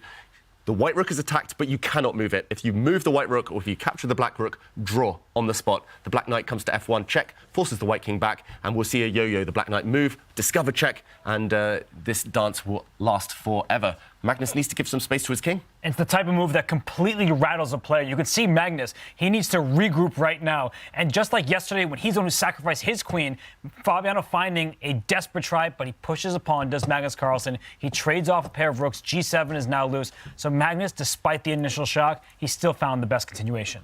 And that's where having time on the clock is such a lifesaver. Here, Fabiano simply doesn't have enough time, down to just over 1 minute. We're only at move 33, increment a distant dream. It's going to be a race on the clock, even if he weren't losing this position. But it does, unfortunately, look like that white e-pawn is going to decide matters. White's king now given enough air to survive on its own. It will take care of itself. The other white pieces will get the job done. And, OK, he's sliding behind. Good try from Fabiano, trying to put his rook behind a pass pawn. That's what we're taught in all positions. But it's just collapsing. The g-pawn is now up for grabs. But don't take it with the rook, because if you take that pawn with the rook, the king steps to the side, hitting the knight on the 8. The knight can't move because it's the only piece defending that rook over there. So Magnus still has his work cut out for him. Fabiano's creating a challenge, but now that pawn is 1 square away from promotion, and I think it's going to get to the other side. And Magnus Carlsen taking his time. This could very well be Fabiano Caruana's very last moments in the Champions Chess.com final. And you can see it in him. And Magnus knows he's close to victory in this one. Fabi pushes the f-pawn. Is there a knight jump? Knight moving to c7. Do you have the path right now to get that e-pawn to e8? Perhaps, although the black knight goes back to f6 and holds things for now. That's why Fabiano has vacated the f6 square with his pawn thrust, but it is desperation. Magnus doesn't need to break kind of this formation. Actually, black is stuck. Black can barely move anything at all. The white knight jumping out the way, you can play that at will later on. Maybe he'll play it now. Maybe he'll move the knight. You can even take the g7 pawn if you want to be really flashy with the white knight. But I'm expecting Magnus to just take a calm approach, not allow any counterplay or any tricks at all. Fabiano's down to 42 seconds, and this may be the last 42 seconds of his entire event here. If he loses, he's eliminated. Look at that move, g5, taking away that knight's backtrack. Beautiful move from Magnus Carlsen there, just removing any defensive hope at all. Yeah. Look at Fabiano in pain. Oh, he's got no time, simply under 30 seconds now. Oh, and I think he's just coming to terms with everything that's happening, because it is not just about losing this game. Fabiano Caruana will be eliminated. He will be knocked out of the Champions Chess.com finals. He takes a break. He does pick up the pawn, but now that knight will not jump back to f6 to guard that e-pawn from promoting. There's a check on f3, but I think it's only a check. And Magnus needs to pause, calculate. He does it. He realizes that knight f3 is just a check, grabs that g7 pawn, and it's handshakes. Fabiano Caruana is eliminated. Magnus Carlsen stamps his ticket to the finals. And what a great game there from Magnus. He even missed a tactic. He was shaken, but he was able to regain his composure. He eliminates Fabiano Caruana, but congratulations are in order to Magnus Carlsen. He moves through to the finals without a third set being necessary. And you can see the disappointment on Fabi. It was quite the start to the Armageddon. He got the black pieces, he had enough time, and he got the opening that he was hoping for. Then Magnus Carlsen gets the job done. And there's a spring in his step. Yep, he's in the final. He's relieved after a bit of an up and down day, but commiserations to Fabiano, who put up such a good fight, who's such a warrior, beat Magnus several times in this semi-final clash over the last 2 days, and it's unfortunate he had to go home. Their day one had 5 decisive games that saw Magnus eventually win. And day 2, Magnus takes the lead against Fabi, but Fabi strikes back to take it to Armageddon. But Magnus, with his endgame touch, do not trade queens against Magnus, gets the job done, wins in the Armageddon, and he is our first finalist who will play Magnus Carlsen to fight for championship. Will it be Nodirbek Abdusattorov or will it be Wesley? So there is a big set 3 coming up with a lot at stake. There's more chess. Nobody should go anywhere because we have more chess ahead of us today. And while Magnus Carlsen, he deserved to make his way through to the finals, as David said, commiserations to Fabiano Caruana, because very few people can force Magnus into Armageddon 2 days in a row when trailing in the match, winning on demand. Fabiano Caruana proved to everybody and hopefully himself that he can hang tough with Magnus Carlsen. Yeah, and Magnus Carlsen there in the end did eventually take the endgame, and it was just due to Fabiano not having enough time on the clock to find the correct defense in what was a tricky position. And I wanted to highlight one moment that Fabiano went a bit wrong. He let an equal position slip out of his hands. It was tricky, we will add that. He had sacrificed a pawn earlier, white up here a pawn, and there's an attack against f7. He reacted very naturally with pawn to f6, but if instead he'd first played the move knight to d3, attacking a bunch of pawns and attacking this white rook, he might well have been able to hold the game. Robert earlier mentioned e6, the best try here for white, but if, for example, the rook had moved, then simply knight takes pawn and a level position. This would have at least gave him a safer position, better chances, but unfortunately after f6, white was able to keep the pawn alive, first with a threat, and then pushing the pawn to e6. So close and yet so far for Fabiano Caruana. He had almost equalized that position and got that draw. But in the end, it is Magnus Carlsen who makes it to the finals. And we've got more chess coming up, as we will have set 3 between Nodirbek and Wesley. So, and our crew in Toronto is ready to take it away. He is with our first finalist, and we'll be right back with Magnus Carlsen.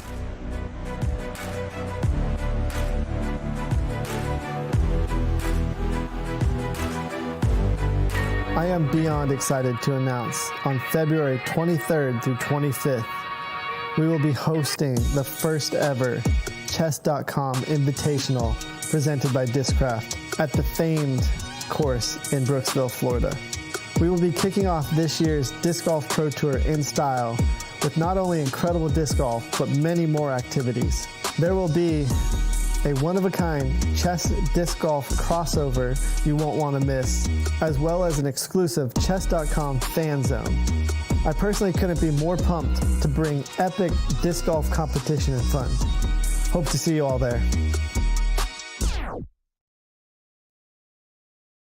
It doesn't look like much, but neither would a Sicilian defense to the untrained eye. This is a performance enhancer. You don't see it. How about now? Manage your air quality, sharpen your performance, change the game with Air Things. Hello, vanakkam. Vanakkam. So this is where the magic happens, and this is where all the magic has already happened. Yes, that's a good way of putting it. That's my World Junior. 87. 87. It's difficult to tell you how many doors that opened for me and what historical moment it was, and when I got back. The Chess Oscars, very nice. These 5 of them. 5 of them. The Wanderers. 5, and there's one on top that is the 6th one. So since he had already got 5, they didn't want to give him the same trophy. So they gave him a trophy of a king with the world in his hand. Yeah. This is Anand's first ever mention in a newspaper. Oh. So this is his first ever he was mentioned. V. Anand achieved a national record by winning all the 9 rounds to notch a maximum of 9 points in the sub-junior championship. But imagine now T.S. Ravi's daughter Rakshita is part of the Westbridge Anand Chess Academy. I mean, it's so beautiful to see how life comes around. So World Rapid Chess and Mind Champion. So this was NIT gave me this nice trophy. Why do I get the feeling that Aruna knows all the trophies and where you won better than you remember it, Anand?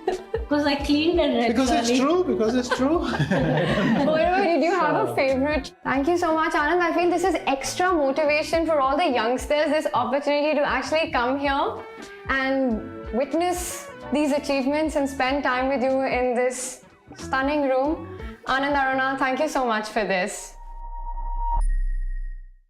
A new opening for your wall is here. Capture new major pieces on unique metal posters from Displate. Now with the official collection from Chess.com. Mount them in seconds with a tool-free magnet kit and swap them whenever you like. Make your move. Get an exclusive discount on all metal posters. Shop now with the code CHESS at Displate.com.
We are here in Toronto. The first finalist is now known. Surprise, surprise, it's Magnus Carlsen, the #1 player in the world. He defeats Fabiano Caruana for the second day in Armageddon. Magnus, you heard everyone talking out there. People were rooting for chess. It was like a predictions right in front of you. That you heard us rooting for Fabi a little bit. We wanted more chess, and you spoiled it. You sent him home. I didn't hear that. I mean, I'm that way myself, like watching, if games can go to overtime, I always root for that. Yeah, I usually root for underdogs. So you're not holding it against us? No, of course not. Okay. Yes. Okay, we're good. No, we were, but I was joking because you walked in and we were all like, me, Wesley, and Maxime were like, well, we're all rooting for Fabi. We're rooting for more chess. Yeah, and you you walked guys in and it was pretty funny. But anyway, man, talk a little bit about this match. Obviously, Fabi's a beast. Not many people can beat you in rapid chess. He beat you several times in this match. Overall, you did get the job done, obviously, in Armageddon. But talk a little bit about Caruana, if you don't mind, and just how tough this one was. Yeah, he's really strong. So it didn't feel like I was ever outplaying him much. I was mainly holding on, and to be fair, like, yeah, he could easily have won this match. There's no doubt about that with the chances he had, that he could have won this match. So, yeah, I managed to pull through. It felt that he was really nervous in the Armageddon now. But yeah, I mean, of course, he's extremely strong, and yeah, not an easy guy to kick. Did you really have no idea what you were going to write down for the Armageddon? Like, we were all out there discussing if it was genius, if you wrote 10-0-0 because you knew he was going to bid 958, but then you answered like, I had no clue, I just wrote something. And yeah, I was just pissed after the game.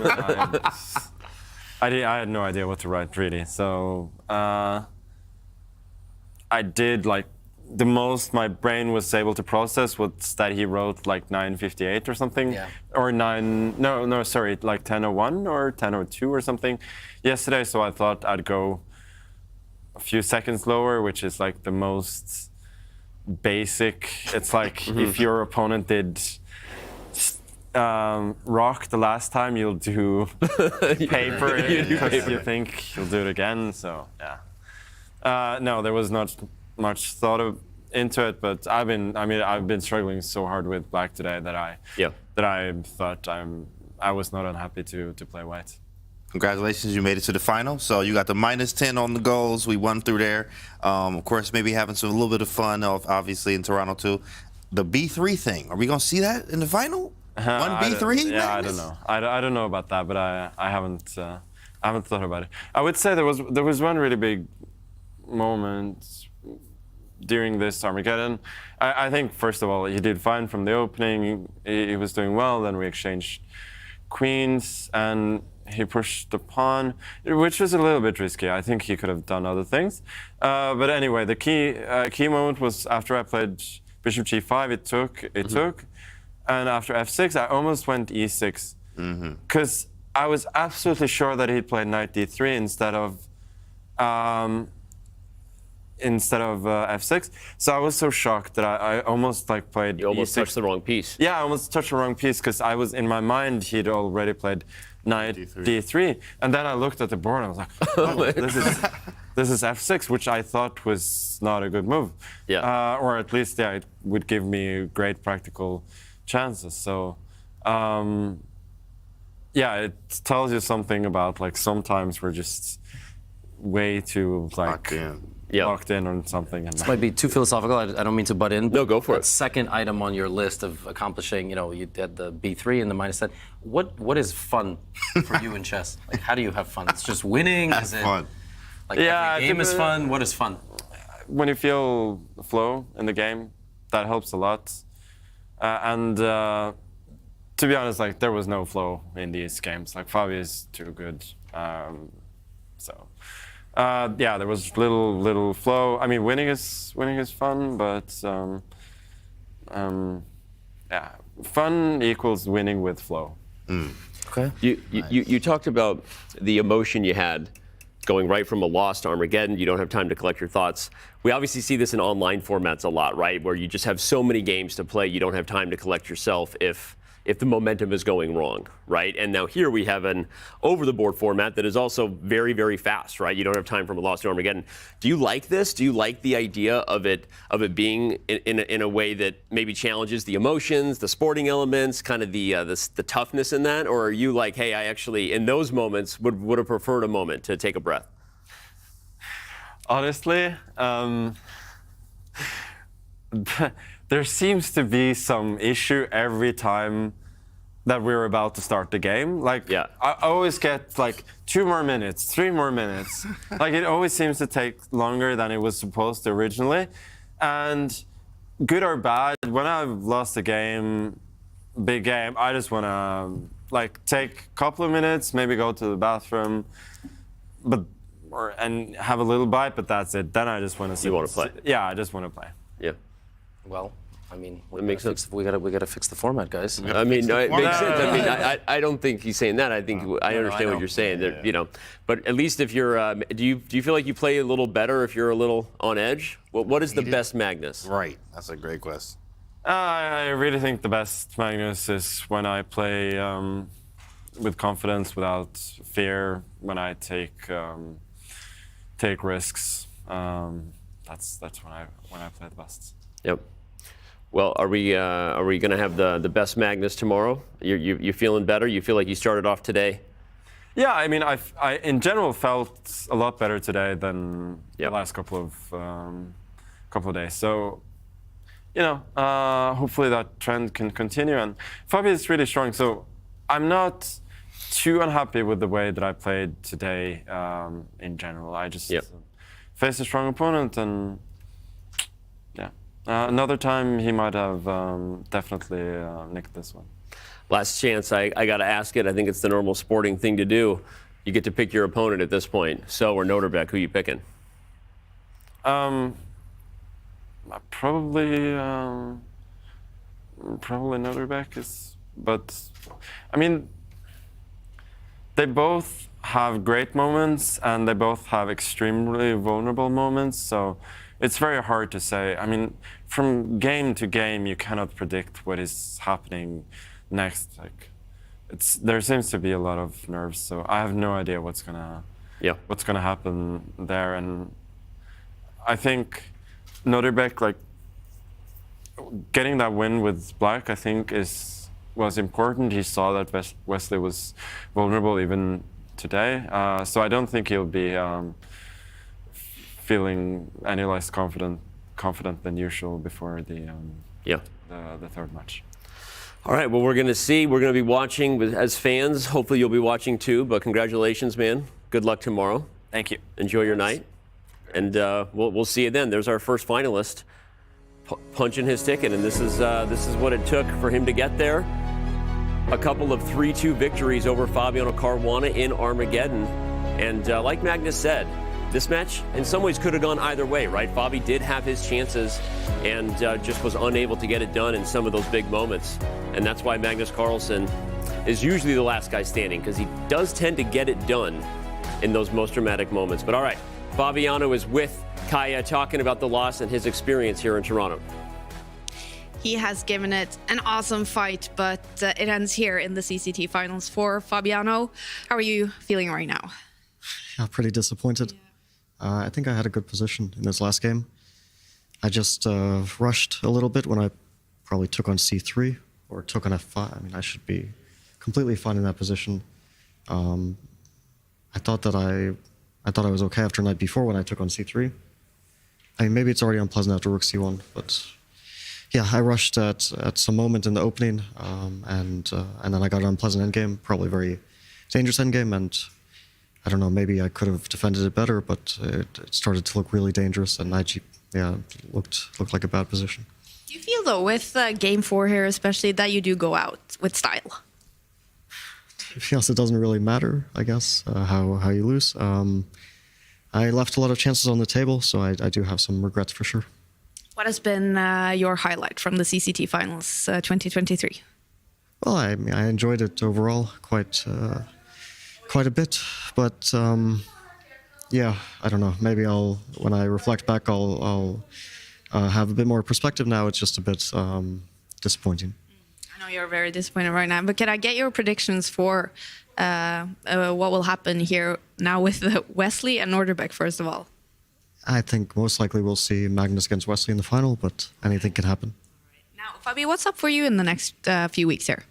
I'll play the World Rapid and Blitz Championship, and before that I have some rest, but not a whole lot, so it's about 10 days from now.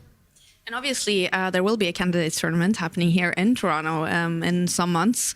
Do you feel that you will come here with a good feeling? Well, I have to prepare quite a lot for the tournament, and I suspect candidates will be very tense, but I am looking forward to it. Fabi, thank you so much for all the entertainment and for your thoughts here in the Mix Zone. Thank you. That was Fabiano Caruana for you. Back to you guys. There you see, your heart goes out to Fabiano Caruana. Not many people can take Magnus Carlsen to 2 Armageddons and really have his chances, but Fabi did. He couldn't quite hold on. Magnus is a little bit more accurate, not even a full point. Wow. Your thoughts on that? Look how close that chess was. I mean, it's tough. You know, you can feel for Fabi there because he's like, bro, I'm like this close. Like I'm here, Danny. I'm here. But then you're not at the end of the day. It's really tough. It's really tough to see. Yeah. I mean, we just saw world number 1 versus world number 2. Yeah. Right? Okay. I mean, I guess that's what we should get, right? Admittedly, in classical chess, that you could call that the real final. It's like when the top 2 have to play in any semi, yeah, in any knockout type of event. That could have been our final match. Yeah. Nodirbek versus Wesley could have been, but this is the reality. And unfortunately for Fabiano, his road has come to an end in the most brutal way. 2 Armageddons back to back. Yeah. And you saw him just kind of say, like, hey, right now, I'm not shaking this one off. Maybe everyone else expects me to lose to Magnus, but he doesn't go into those matches expecting to lose to Magnus. He knows he can beat Magnus. And again, we were a game in each match from it going the other way, as Magnus said. So. How do you build on that, I guess? Yeah, I think taking, obviously, this experience and going into his next tournaments with, a clear head. If you saw Dennis got knocked out and then won Title Tuesday, who does that? Just lose to everyone or lose my matches and then crush everybody else in Title Tuesday. So I think he'll be in good spirits, actually, after he lets it settle in, go and get prepared for the next tournaments. I say that Fabiano takes the loser of Wesley versus Nodirbek and just grabs him and is like, we playing for third. We're not getting no third and fourth split. There is no. He's like, we're getting a bronze medal match up on the stage. We should have done that. I mean, damn, but that's not a bad idea. We should have done that. And Fabi's going to Samarkand, right? He's playing in the World Rapid and Blitz. Yeah, he's planning to. Yeah.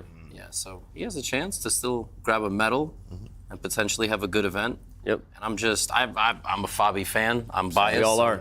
We all are. Ends the year strong. And maybe Fabi will be with us on the show tomorrow. I think he's hanging out for the weekend. So stick around if you're a Fabi fan. A lot of people do love his commentary. I'm sure we'll get him on the show. But all right, Wesley So has earned a lot of new fans every time he seems to smile or laugh or throw down in some content, whether it's White Elephant or some sort of rapid fire.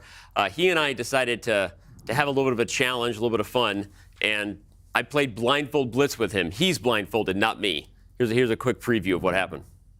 It's pretty much impossible these days to think of challenges that are difficult for Wesley So, but we're gonna try to come up with one right here, right now, which is that we're gonna play blindfold blitz. So I'm actually gonna get up right now, and I'm gonna blindfold him. All right. This is, nothing weird's gonna happen here. Trust me.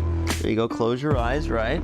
No funny business. You're gonna move the pieces for me. I'm gonna move the pieces for you. So all you gotta do is just say the move, and I'm gonna move the pieces for him, and we're gonna see how this goes. Are you ready? Yeah. I'm gonna start your clock. You just say your move and hit your clock. So, okay. Go ahead. Play 1b3. Okay. Okay, so he plays b3. I'm gonna play knight f6. Bishop b2. g6. Knight f3. Bishop g7. c4. c4. Yep. Yes, indeed. You got a good position. All right, knight takes d4. Queen takes d4, check. Knight to f6. Queen e3. I think you're doing great, just so you know. Oh, thank you. If you're worried. Yeah, I thought it looks like a very boring position. Give me your best, Danny. I'm looks my best, but suddenly I'm lacking a little bit of a plan. Let me take care. Why am I struggling so much with the right thing to play here? My plan now is just to try to flag you. Yeah, which is, first of all, a genius plan. Queen to b6. Yeah, that's a good move. I have 2 minutes and 24 seconds. You have 4 minutes and 45 seconds. Maybe I should have given you 10 minutes. All right, I know. I'm old and slow. I'm all those things. You're not 40 yet. All right, I'm gonna play rook to d8. I'll play rook fd1. You play a lot of good chess moves. Has anyone ever told you that? No. Hold it, you're gonna hold a freaking draw here. Come on, Dan. All right, rook takes d1. Yeah, rook takes rook. I gotta do what I need to do to win. You gotta do what you gotta do to win. I respect it. Knight to f6. What are you doing? You training something? I don't know. I mean, I'll play king to e3. Why did you have to see it? It was just one. rook to d1. D? D1. Yeah, I see you, Danny. Okay. You have 2 minutes and 15 seconds. All right, I gotta. You training something? I don't know. I'll play rook to c4. Okay, bishop to d5. I'll play rook to c3. Wesley, this is your chance to blunder. You can do it. Rook to g1. Push a5. No more mate. Rook to g1. I'll play pawn to e4. Oh man, was an accurate move. Bishop to b7. Okay. I'm just kidding. I let go on a8. I can't do it. I can't take advantage of a blind man. King to g7. Why are you running? That was a good move by me. It's not over yet. Knight e8 check. I'm gonna play the most boring. King to f7. Rook takes bishop a6. Run it, Wesley. Yeah. King takes e8. King e6. King to f8. King to f6. Oh wow, that hurts actually. That's a big time. Oh, I lost on time. Oh, that was a big time. I lost track of time. Wow. Good game. I almost feel okay about myself. Almost. Yes. Yeah, you're doing good for your first game after a long time. Thank you. Yeah. All right. Well, thank you for your time. Thank you, Dan. Best of luck in the rest of the week. We'll let you go get some dinner. I got to get some dinner. Thank you so much, Danny. We'll talk later. Pleasure. You guys think you would beat him in that same format? Probably not. but I do better than you. 80% accuracy? Same. I feel No, the problem is he played this like stupid B3 thing. Like play some mainline stuff. Yeah, you wimp. What are you absolutely. Come on, Wesley. He purposely took me to some stupid positional chess. I don't have time for that. Nobody has time for B3. What's that? Wow, you 80% though, not bad. Yeah. Well, speaking of Wesley, he also played 1B3 against Nodirbek, and that got the job done in their first game. First game of that match, and I don't mean to butt in, but I'm absolutely gonna butt in. Like that 87.5%, I really feel like from Nodirbek was that first game. That B3 game. Yeah, that was a bad game.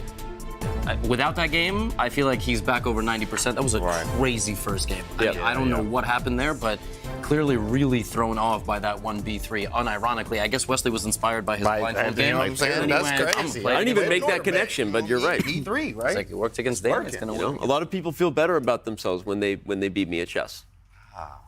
Feels like a really big accomplishment. Just let that sit. Let that sit with the crickets. That Anything about beating me inspired Wesley, but he did play 1B3 successfully against Nodirbek. We'll see if he does that again in this next matchup. But all right, we're going to get to previewing this next matchup here in just a second. But before we do, wanted to. A lot of you saw Paul McBeth. If you don't know, that's the GOAT. We're here with the GOAT, Magnus Carlsen, the GOAT of disc golf. I said it. I'll stand by it. Paul McBeth, for those of you who maybe play, might be wondering why in the world is Chess.com involved in a disc golf tournament. Well, it kind of came about organically and accidentally, and I'm gonna let the video explain kind of how we got ourselves in that sticky situation, and then we'll see you on the other side. Ah, what a beautiful day. Huh? What in the world? Checkers is attacking! They're everywhere! Ah! We have to fight! Ah! Take that, Checkers! Ah! Hey! What are you doing? Those are my discs! Do you work for Checkers? No, I work for Discraft. Why are you attacking me? I'm not. I'm here at a disc golf course throwing discs. Those aren't Checkers? No. These are prototypes of new discs for Paul McBeth, and you're in my way, and you ruined a bunch of them. Who's Paul McBeth? Oh my gosh. Oh, man. First of all, I'm a huge fan. Second of all, I am so sorry. The green pawn can get a little out of control sometimes, and, well, you know, honestly, in his defense, there's a very long history between chess and checkers that I could tell you about if you've got a few hours. Danny, I really don't have the time right now. Okay. No. Yep, I get it. I feel you on that. Can we replace the discs? Right now, with the holiday season and the disc costing thousands, if not hundreds of thousands of dollars, I don't think there's much you can do. Okay. There's got to be something, man. Anything. Actually, I think there is something. Chess.com is a proud sponsor of the inaugural Chess.com Invitational presented by Discraft. Join Paul McBeth and Chess.com's Danny and Eric from February 23rd to the 25th in Brooksville, Florida. This is the disc golf tournament you don't want to miss. So disc golf, huh? Yeah, it's like you take a disc and you're just like... So that's basically what you do. Can I try? I mean, sure. Yeah, it's like that, but you're like trying to throw to like that basket hundreds of feet away. It's not like that. I mean, okay. I mean, not really. You kind of want to like, behind you, you want to like explode through. It's like, whoosh. Okay. Kind of like that. Yeah. Okay. Oh my gosh. Did they all go in like that? That was amazing. Pawns work.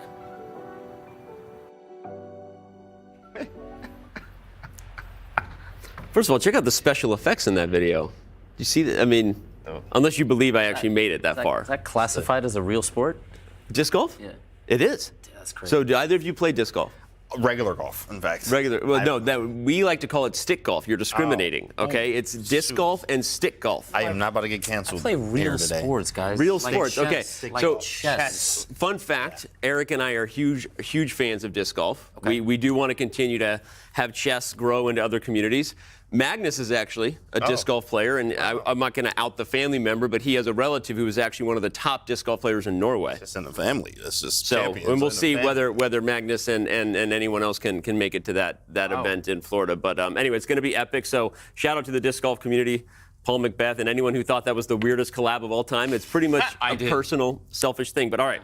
Let's get personal real quick before we send it back to Oslo. All right, you're handsome. 2 game. Oh, wow. Yeah, well, you said let's get personal. You look super good. What was that? Sorry. Okay. No, 2 games now. Okay. So, Nodirbek. Yep. I'm not going to make you be on the spot with a prediction, but your thoughts real quick about what we're about to see. Well, the momentum is obviously in Wesley's favor, but again, I'm just going to go back to the fact that before the semifinals, I said Wesley is going to win the match. Now, momentum is on his side. He's also probably the better straight-up rapid player by this much, but it doesn't matter. He chose Nodirbek, and we're not going to forget that. Right. He chose Nodirbek. Nodirbek punched him in the mouth first. Not actually, as far as we know. Wesley struck back. He's still a slight favorite, in my opinion. We better see who's going to join Magnus. I agree. In fact, I think Wesley actually, when what did they say? When Magnus has more games, it's harder to play against Magnus. Yeah. I think with shorter, it's going to be harder to play Wesley. In fact, Okay. I mean, just having 2 games there, Nodirbek is going to have to bring his best, and Wesley is doing everything. I mean, he got B3'd. You got B3'd, right? So 2 games, right? I do think we're getting Armageddon. You think Armageddon? I'm hoping for Armageddon. We're hoping for the most chess possible. I think I would agree. I also picked a Carlsen final when we did that. But at the same time, Magnus made a great point. As my earpiece pops out, that's live TV. I can hear you there in Oslo. I can hear you. Magnus made a great point, which is Nodirbek wasn't upset before emotionally when he lost to Fabi and then rebounded to beat Hikaru. So the kid seems to have the stuff when it matters most. We'll see if he does it this time. On that note, we're going to throw across to Oslo. Y'all are ready to take it away. I just used y'all correctly. We saw that video, Danny, and did y'all enjoy it? But my first question to you is, did you really get that, I don't know if it's called a hole-in-one in disc golf, or was that special effects? I'm going to let the... we'll leave that one to mystery. You're going to let the disc golf speak for itself. I'm going to let the disc golf... Levy's going to retire on that one. He's going to walk off camera there. He's going to let the disc golf speak for itself. Yeah, there it is. That's a replay. Look at that. It's the Brian Scalabrine of disc golf. I mean, the trajectory... Very nice. I think the trajectory of the disc kind of... Go ahead. Yeah, the editing was great. We'd never know if Danny actually got that one in or not. But right now, the big question for Nodirbek and Wesley is, can they get themselves into the finals? And who will it be? It's a set 3. It's the final set. And this time, it's a best of 2. If it remains a tie, it goes into Armageddon. Today, one thing's clear. It was Wesley So who dominated set 2. He dominated the entire day against Nodirbek, all the games. But Nodirbek has so much to take away from yesterday as well, where he was the one who was just crushing through. Yeah, Nodirbek played a great set 1 a day ago. Today in set 2, didn't start his way. Hopefully he learns that if the position looks a little bit shaky, he doesn't have to go all in. There's only 2 games. We'll see who's in better form heading into set 3. Yeah, and here we see Nodirbek in great spirits as he takes his seat. And Hey guys, can we get some help changing the chairs? Thank you. More chair drama? Great chair quality out there in Toronto. And Nodirbek now just, wow, switching things up. We're getting some help. It's the most manpower I've seen having to move 1 chair in any tournament hall. If anyone out there wonders what goes on in venues, this is it. They were playing Cherigami or something. You know, I don't really know what's happening there, but the players, they may be a little bit superstitious. They have their preferences, and those chairs, they're pretty bulky. They're good for your back. Good support. They're solid Secret Lab chairs right there. So they're choosing their chairs. They've also got to choose their openings, and it's going to be so much about who gets their kind of positions, because we saw in set 2, Wesley just seemed to get really good outcomes from the very start of the game. Yeah, Wesley started with B3. He mixed it up because he said he wasn't impressed with the positions he was getting out of playing a King's Pawn opening. But Nodirbek, to his credit, he struck back in Game 3, down 2-0. He played a really nice Game 3 with the black pieces, so he's showing that even when it looks like he's about to lose a match, he can still climb back. Yeah, Back to b3, or will it be back to the king's pawn for Wesley So, who takes his seat? Glasses are off. Players just getting their poise now. They look ready to go, and we're ready to go here as well.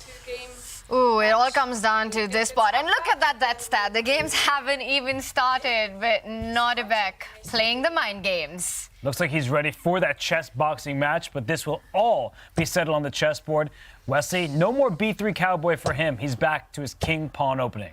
But which king pawn opening will it be? No more Scotch game, which led to that disaster in game 3. It's back to the Italian, maybe inspired by Fabiano Caruana's success in this opening against Magnus Carlsen.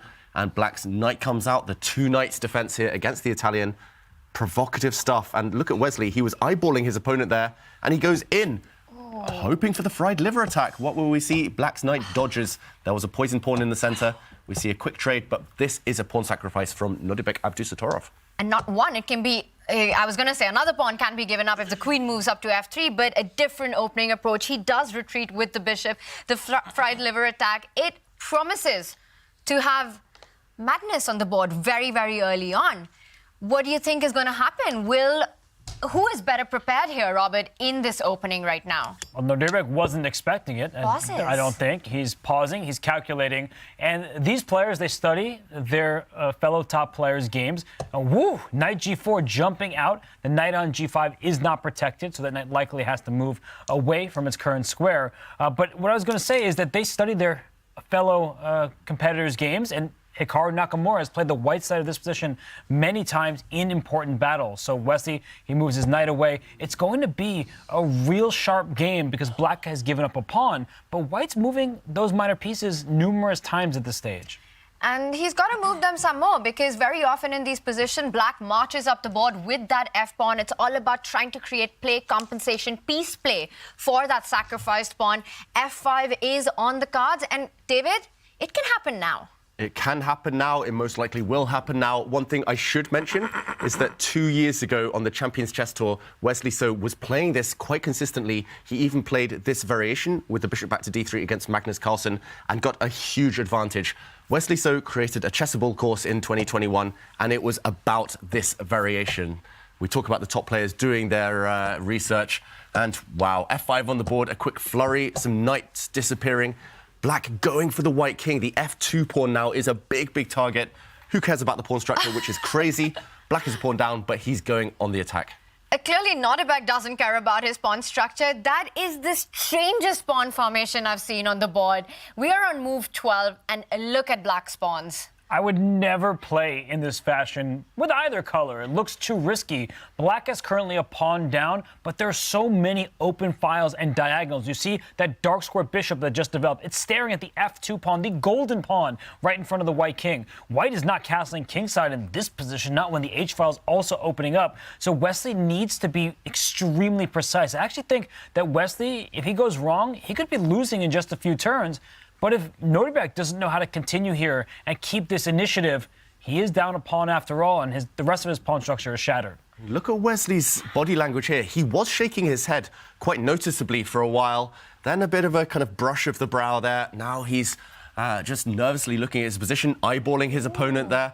He is flummoxed. This was a surprise. Knight to g4, it's a known move, but it very rarely happens at the top level. And if you haven't researched this recently, if you haven't refreshed your mind, haven't looked at what the computer suggests here, as Robert says, it could be knockout within a few moves. You have to be super accurate here. You're treading a fine line as White. He brings his knight out.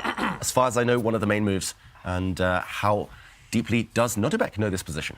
And that's the big question. Wesley is the first one to spring a surprise with knight to g5, the fried liver attack. But Nodirbek counter-surprises Wesley with his own knight a couple of moves later, jumping onto g4, getting this absolute chaotic position. Wesley makes a developing move. The e4 pawn currently hanging. Also so much tension on the king side with the h-line open. Black's rook pinned behind the h5 pawn. Strategically, Black's in terrible shape, right? He goes queen d4, checkmate in 1 is threatened. Now Wesley castles, and his next move, if f2 doesn't come under any more fire, he wants to push his pawn up to d3 and develop his dark square bishop. He desperately needs to get more pieces into the defense. Now after the castle, kingside, the f2 pawn is hanging once more. Queen e1, slide that queen over, bring all of your pieces defending the pawn, and only then push your pawn to d3. I think Wesley knows this quite well.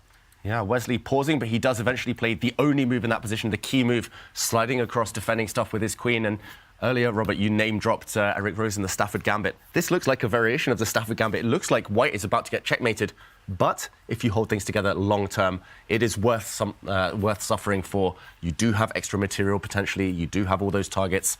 So it's all about this initial storm. If white survives, most likely Wesley will win long-term.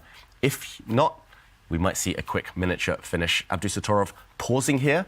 Slight surprise that he's pausing because he was the one who initiated this craziness by throwing the black knight to g4. Surely he knows what's going on with black, and it is up his alley. It is his style. He's looking away. Maybe he's just choosing between two promising moves here, and eventually he takes the pawn. So level material yet again, but it's all the double pawns, isolated pawns in the world for black, and it does give white the time to play your move, Robert. But the ugliest pawn structure I think we've ever seen. Like, there are two sets of double isolated pawns on E file and G file. Then we have the isolated A and C pawns. So it's really a hideous structure for black. But after D3, which was necessary from white, you can take this pawn on D3.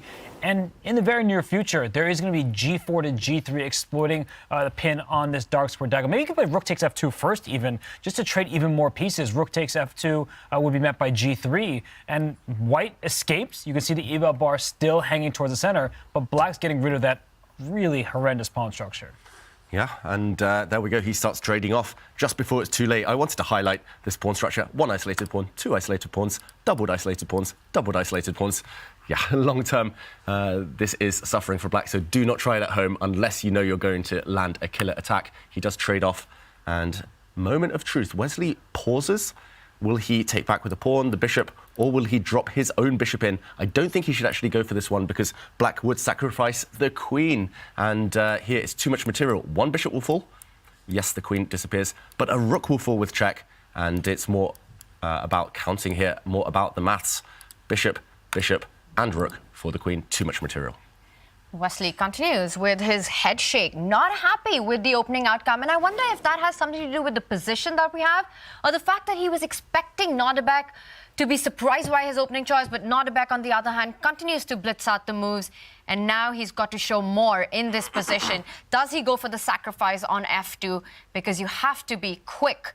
Long term, Nodirbek doesn't survive this one. Rook takes pawn. Is that the only way to go forward? I would definitely be playing with that in mind because I want to liquidate and get rid of my double isolated pawns. The problem for Nodirbek is even once the pieces come off, there's still enough firepower left to go after black's remaining pawns. They're all spread out. It's like bowling. You never want to split. You never want pawns split like this.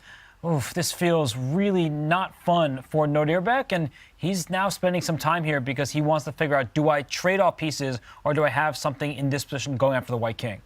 We keep saying that it's not fun for Nodirbek, but there's only one guy on our screen shaking his head, and it's Wesley So.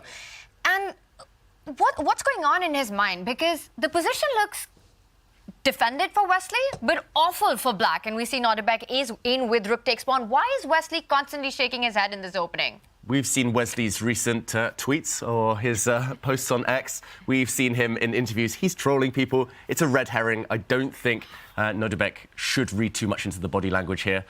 If Wesley didn't know what was going on, he would have spent 10 minutes, not just 2-3 minutes. So Wesley's just trying to recall everything. Maybe if he's shaking his head, it's just about the fact that he didn't kind of check this line recently. He hasn't analysed it with the latest engines, or not in the last few months at least. But rook takes pawns on the board, fireworks. Wesley has to defend accurately. But is he going to take this rook back with his own rook or with the queen? That's the first question. Queen's honor off the board as Nodirbek stretches, looking confident. He's flexing, right? He's showing that he's worked out. He's just getting in those what are the traps. And so you see that rook takes F2. It's setting up a bit of a trap because black does want to push this pawn to G3 and go after the pin. And look at this decision from Wesley. He gets all the pieces off the board. I get the feeling he still knows what he's doing. He may be shaking his head, grabbing his face, all that stuff. I really think that Wesley has studied this position, and he might even have more lines to go. Perhaps the head shake is because he realizes that Nodirbek also knows exactly what he's doing, because it feels like he's managed to equalize the position. At least that's what the bar says. It's easy for us to say, but once again, the position doesn't look as easy as it looks. And for now, he at least delays taking that f2 pawn, the umbrella pawn, as you call it, Robert, which keeps white's king safe so far in the position, not opening up the f-line for the black rook to slide over. Yeah, it feels like one of those openings, and this is very common in modern chess, especially at the top level. It feels like a line where you test your opponent, you've both done the clicking, you've both checked the engine, what the top moves are. You have to remember it, of course, but if you both remember, the game does fizzle out towards a balanced position. But white is the one testing black right now. Yes, black's got an extra pawn, but black's pawn's still ugly. I'm expecting Wesley to continue, after a bit more thought, to kind of develop his pieces. Once the white bishop, dark square bishop, and rook are into the game, we will see a roughly level endgame here. And let's remind everyone, it's a best of 2. So this is Wesley's only white in this match. So perhaps just a bit disappointed that he didn't get more out of the opening than he was expecting from the surprise. And to break down the action more, we got reinforcements coming in from Toronto as Danny is being joined by Maxime, Vachier-Lagrave. Take it away, Danny. This opening, this outcome of this, what do you think? Will Nodirbek hold his game 1 with black? Thanks, Tanya. I'm gonna ask Maxime that question because he's probably the one who has a little more to say than I do in regards to whether Nodirbek will hold. But I will quickly say it does look like Wesley's a little frustrated, maybe because Nodirbek knew this line, and the fact that the kid is up 2 minutes on the clock doesn't help. But Maxime, we're gonna dive in and analyze this. Your thoughts on what we see on the board before we maybe talk about the storylines off the board. I think Wesley handled the opening surprise very well. I like his position. I was considering moves like, okay, first bishop d2, of course, get this knight back to b7. Yeah. I mean, no or later. And then knight g5 to avoid bishop e6. Okay. Create some threats around the king. But of course, the problem of doing that is this pawn on f2 becomes very relevant. So maybe it's a bit too risky. Like bishop g4 is possible still for black. Yeah. But in general, of course, there are much safer ways to play for Wesley. Like, you can grab the pawn on f2 and is very slightly better, but yeah, he can push somehow. So you think Wesley, it feels okay, though, about his position right now? Right now, I think he feels okay. He's just trying to find if there's a way to push for an advantage. Like, you can play c3 first, you can play many things. Right. So, do you think he feels pressure in a 2-game match to push here with white? Obviously, Nodirbek has had some good victories as white, so... Well, first of all, I think is regained confidence after this first match of the day. Yeah. Where he was dominant. He had this slip in the 3rd game, but in general, he was like clearly the best player today. And so, I don't think he feels bad at all if it goes to a 2nd game with black. Of course, when it comes to Armageddon, it's a different thing because it's all relies on one single game. So. But he knows that Nodirbek will go for a full fight in the 2nd game, and then maybe he'll try to make use of that. But right now he's looking if he has something to actually put pressure, maybe something like very direct, c3 before a4 to play a5. So just pawn c3, pawn b4, pawn a4, and just try to advance on the queen side. Yeah. Yep. But then I'm guessing a5 will happen, but maybe it's a way to go, because then you can go with... maybe black plays a5, though, yeah. Yeah, that's what I was saying. Yep. Maybe you go some bishop a3 somewhere, like, I don't know, because the bishop on b6 becomes also a little bit vulnerable. I don't know. Okay. It's a very complicated position, I must say. Like, you can easily make mistakes if you try to overpush with white or with black. I like that, even with the queens off the board, that there's a lot of complexities going here. Okay, so we've seen inside the crystal ball of a super grandmaster's mind. Maybe some of these variations will happen on the board for fans, but I want to ask you the same thing we just asked Magnus. I think a lot of us saw Wesley as the favorite coming in for good reason. A lot of people, I think, feel that way, but Magnus said he thinks Nodirbek recovered well the day before and thinks Nodirbek's, in form right now. So who do you think is favorite right now? We had this discussion with Magnus. Yeah. I'm still going for Wesley.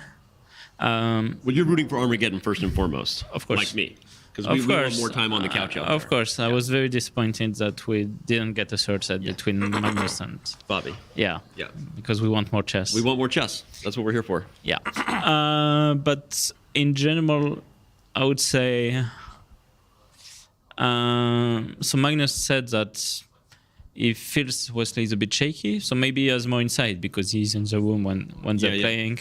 Maybe he feels more the tension that he inhabits Wesley. But yeah, in general, I feel like he should be the favorite. It's funny. What do you think about Magnus's comments about when he said he thinks both players have had great moments here, but both players have also looked extremely vulnerable at times? Yeah, I think it's true for almost everyone here. Maybe besides Magnus, or even Magnus, you think? I would say Wesley was very dominant in the round-robin section. Magnus has been quite dominant, but against Fabi, he didn't show... Yeah, that's true. He had some moments, Yeah, he didn't show total control, for sure, so... Yeah. We'll see how it goes. Wesley has been the most stable player of the field, but it's true that he had these moments of nervousness. Yeah. Okay. Well, there's a lot at stake here, I guess. Okay. I think Tanya's gonna chime in here. Go for it. Yeah, really cool insights there, Maxime, on the psychology of the opening that we're seeing. But I've got one more question for Maxime, Danny. That here in the studio, we've been talking so much about Nodirbek's death stare, just the way he looks so confidently at his opponents. And I want to ask Maxime, being on the opposite side of Nodirbek, what's been his experience with that? Is that something that he's noticed about Nodirbek? Tanya's asking about... I was hoping you'd say, could you repeat, please, Tanya? Could you repeat, please, Tanya? Yeah, no, go ahead. Tanya's asking what it's like to play Nodirbek, because they've been talking in the studio about the fact that he's very intense over the board. He's got a death stare. He kind of stares you guys down. Obviously, you've played a lot of intimidating characters in your time, but does that bother you at all, or what are your thoughts about the way he can really gaze into his opponent's eyes? In general, during games, I very rarely look at my opponents. I'm completely unbothered. I'm focused on my play. I might be looking at the ceiling more than their faces. Do you think that's true for all players, though, or? That's just me. Okay. Yeah. Yep. All right. When you're looking at the ceiling, are you going full Beth Harmon up there? Like, what are you looking at? Are you thinking about what you had for breakfast? I can be thinking about any sort of random thing. Yeah. Like a nishigiri? Probably not. Not a nishigiri. All right. Well, we're having a good time here. Anything else you want to say before we head back to the couch and just analyze? No, I'm good. Okay. You're doing good. Yeah. All right. We're gonna. He's unfazed. Exactly. Unbothered. And we're gonna go back to the couch and chill out. We're gonna throw it back to you guys now. Yeah. Thanks, that's Danny. what we're gonna do. That's what we're gonna do. All right. Bye, guys. Thanks, guys. Unbothered, unfazed. Really interesting, because I think when you're playing against a guy like Nodirbek, you need to do that. You need to just block out any sort of eye contact with him. He can be really scary. And I saw him give a little bit of a stare once again there. I think the only thing making Maxime uncomfortable was this conversation and standing next to Danny. So it was successful in that regard. They're going to head back to the couch. But for these two players, there's no taking it easy. I mean, that king on h7 right now for Nodirbek Abdusattorov, it doesn't have too many squares. If you imagine a white rook landing on the h-file, it could fall victim to a checkmating net. That's not out of the question. And the bad pawn structure remains for black. Even material, but black's pawns are worse. So I do prefer, just like Maxime said, white's position. I think Wesley has chances in this endgame. Definitely, and white's next few moves are straightforward. White would love to, for example, land a rook on h1, as you say, Robert, so maybe plant the king on e2. If you want to focus in, zone in on this e5 pawn, then you just shift your rook to the e-file. Simple play there. Beautiful outpost for your knight if you can land it, and maybe even expand pawns on the queen side. For black, it's far less clear what you should be aiming for. You need to balance out the long-term strategic deficiencies, especially these isolated pawns, with dynamic play, active play. But how do you achieve that? I was looking, for example, at this knight jump to try and hit the bishop, but the bishop just slides back with a check. And at the very minimum, you just move your rook across. Pressure. Black is the one certainly on the back foot. And I don't think Nodirbek is his type of position. Yes, he's great in endgames, but this one is far more static, his weaknesses. And unless he can gain that energy that he loves and make it more about calculation, then I think he's going to struggle. But we know Nodirbek, he's so good when it comes to endgames. And right now, though he has pressure and reasons to be worried about. But the kind of endgame technique that he's been showing in this tournament, I'm not worried for him in this one. I definitely am worried. I just hate his pawn structure. And something that people should remember is that we like our pawns in the center during the early stages of the game because they restrict the enemy pieces. But in the end game, flank pawns can actually be super dangerous because they tie your opponent's pieces down to the side of the board while you activate your own pieces in the center. And one of the main moves we were just talking about, David was suggesting rook over to e1 next to that white king. Very logical, going after this pawn on e5. I just feel like there's so many weaknesses that black has to keep an eye on. And for Nodirbek here, he's a great endgame player, but nobody would be comfortable playing this from the black side. All right, so Nodirbek needs to be a little careful, a little precise. Though he can start thinking about his own play. We know he loves the initiative. He does take out the bishop, the rook eventually hoping to land on the f file to try to put pressure on that eventually pinned knight on f2. But first, if Wesley gets in the pressure on the e5 pawn, will he go passive with his own rook, or is he expecting to continue more development, get that knight to d6, hit that bishop on c4? Is he going to look for initiative in this one? You make it sound easy, Tanya, that the black pieces can flow forward. And, of course, Abdusattorov, he's an expert at making it look easy on the board. And I think you're right, that black knight will come in with gain of tempo in the next few moves. Do you line up the black rook against the white king, first of all? That's one question. I'm not sure whether the tactics work out there. You need to calculate a bit. Very minimum, you just defend your e-pawn. But no, he goes for that other option. Every move with tempo, gain time, hit the opponent's loose pieces, the knight hitting white's bishop, and forcing it away.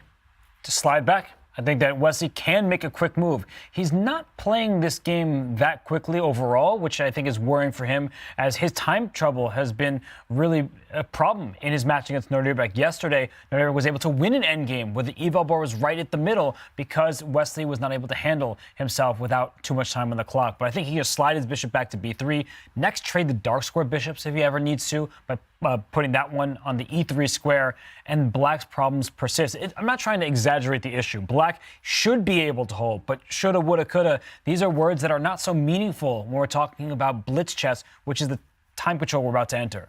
And the one thing I will mention today, because it's going to be a marathon day of chess, is that the last time we had a day this long on the Champions Chess Tour finals, it was when Abdusattorov took down Nakamura just a couple of days ago. So he does have the stamina. If he can survive this game, I think he'll be feeling super confident. Now that it's just a two-game shootout, essentially, I think this one, it's just important to survive with black. You don't want to get too ambitious. If you save this, you move on. You have white, maybe an Armageddon, but you're younger, you have energy. I think he might become the favorite if he holds. That's the big if. And again, I think he would be able to do this. I see the pawn structure that you're pointing at, but I love the bishop's activity in this position. The rook lining up on the f line, but he decides to first defend the e-pawn. That can start marching up the board and create threats of his own. Right now, Nodirbek doing everything right, and it's been quite a journey for Nodirbek from the start. Took him 7 days to get the visa done, to get his travel sorted, to reach Toronto. So stamina is definitely not on his mind, because he's here, a determined Nodirbek, a very determined Nodirbek. Such a phenomenal player. I think it's hard not to root for him. But Wesley So has many fans out there as he trades off those dark square bishops. So minimal pieces remaining. That may seem like good news for Nodirbek, because white can't attack the weak pawns without pieces of his own. So both players are handling this very well. Whatever winning chances Wesley hopes to have are in the long term. But in the short term, it seems like Nodirbek, with the lead on the clock, playing excellent chess, and now he has to worry about two different pawns. See, Wesley, he's poking and prodding. Yeah. And the good thing in this position for black is that the white knight doesn't have too many squares to jump into the game to start putting pressure on that black e5 pawn. So Wesley has managed to maximize his pressure with the rook, but there isn't another assistance coming in to attack the weaknesses. Meanwhile, Nodirbek, his own knight can start jumping into enemy camp. Knight c4 in the air? Quite possibly. Yeah. Maybe. He needs to act aggressively and actively here, because suddenly you don't want to curl up and be passive. It's a big weakness on the c6 square, and critical moment. Wesley So throwing a spanner in the works, hitting this pawn. Your move, Tanya, I guess would force the white rook to decide. Do you step back, defend this pawn? Do you slide across with a check? Suddenly it's getting a bit tactical. This check could mean that you eat this pawn, you grab this pawn with gain of time next move. I'm not sure where the black king goes, but you can take this pawn, hit the black rook right now. Rook c8. Rook c8. You have to do something with this bishop. Yeah, maybe it's working out for black. Maybe this pawn will simply drop next move. But this is what they're calculating right now.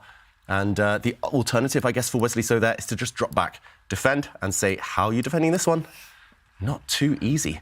Because the rook might get overloaded. He does play knight c4, does Nodirbek, and he's going to have a difficult next choice because if you bring your rook to c8, then you've lost sight of the e5 pawn, and I can kick your knight out of c4, go right after that e5 pawn. Thank you very much for the material. So these decisions are really difficult for Nodirbek, and that's why I tell people at home that when you have the eval bar, it doesn't always tell the full story because Nodirbek's on the defensive here, and Wesley knows it.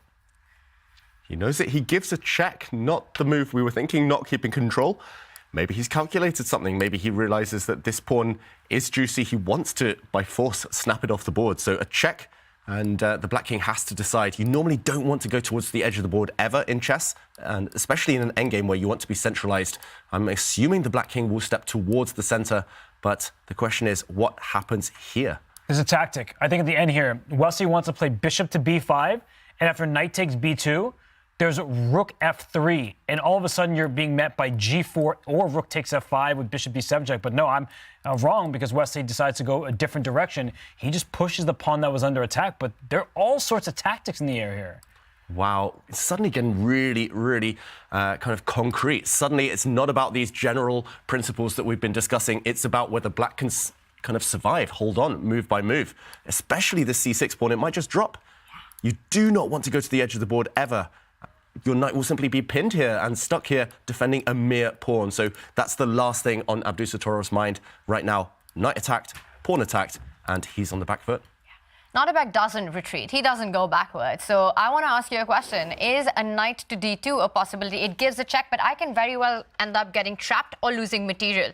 Also, after giving a check on d2, White's king will step forward, putting pressure on that knight. The pawn on c6 still hanging. And I'm trying to figure out, do you move back with the knight to the center of the board?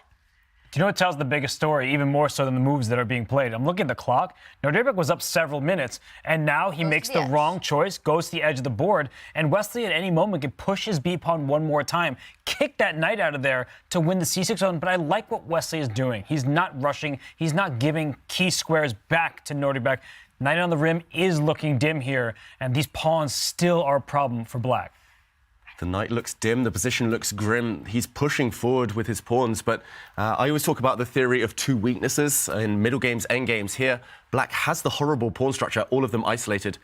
Now the second weakness is just the placement of his knight. Wesley can play against that long term. He's happy to trade off the other minor pieces because if you compare the final pieces remaining, the white bishop will always dominate this black knight on the edge of the board. So a check. If this knight is not captured, it will simply slide back, blockade black's central pawn. This is really classy stuff from Wesley, so this is where he thrives. And I still think Nodirbek is really going to need something special to save this game. That's really great technique there, because when you trade, it's not just about the pieces that you've traded, but what remains on the board. And if you compare the white bishop to that black knight, it's clearly superior to the knight, which will be on the defense. But also Nodirbek does not have an option. He has to go for this. Bishop takes knight. Rook takes bishop. There's still a big threat of that b-pawn moving one step forward and deflecting the defender of the c6 pawn. b4, how do you fight it? And let's not forget that the e4 pawn is also on a light square, and white has a light square bishop. So g5 is a great choice from Nodirbek. It allows him to bring his king forward and keep it attached to that pawn. But Wesley, he's not going to rush. Love that move, rook to g3. That rook did not have much real estate. Now it's going to slide to the h-file. That's a fully open line to work with. The white king can step forward at any moment. The black knight is not participating right now. It's merely a defensive piece. He's undaunted, Wesley So. His rook was a bit stuck there. He's simply going to take his time out here, dropping back. He's going to reposition his rook, repurpose it. I mean, this is just so tough for black to defend. And you can tell, looking at the clock, Abdusattorov, look at the body language as well, scratching his head.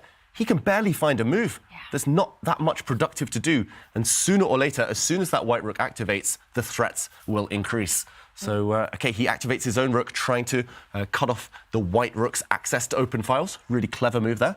But now the black e-pawn has been abandoned. Yeah, and there was so much hesitation by Nodirbek before he made this move, so he's definitely feeling uncomfortable in this endgame. And again, I've been talking about this idea of just winning the c6 pawn, and I'm trying to get my head around why has Wesley not already gone for b4 and bishop takes pawn? because sometimes the pressure is actually the way to beat these top GMs. You can win a pawn, then give them activity. He just stole the pawn at the right moment, so I love the way he's played. And Nodirbek does look uncomfortable here. He's trying to will himself back in this game, but he lost a c6 pawn. e4 is now under attack. White has these outside pass pawns that he's going to struggle to deal with. He brings his king forward. Maybe he wants to go further even more, but Wesley gives a check. So if the king goes forward, rook g4 check will win the g5 pawn. And look how calm Wesley looks right now.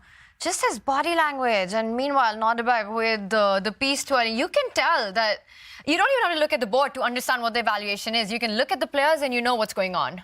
Then again, a bit of a scratch on the head of Wesley So, and he's repeated the position. The second time we've seen this, again, the second time we've seen this position, if Wesley gives a check, he might have the option to repeat, but he is a pawn up. Surely with white, he should be playing for the win.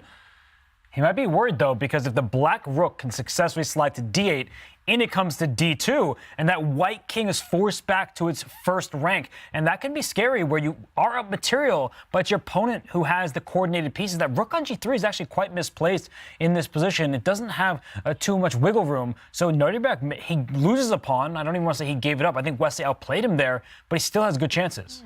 Yeah, and Wesley, he has to decide ethical decision here. Do you play for a win in a short two-game match with white, a pawn up, but with a bit of risk attached, or do you take the draw, bail out now, safety, get closer to that Armageddon? He gives another check. Second time we've seen this position as well, and he plays on. He plays for the win.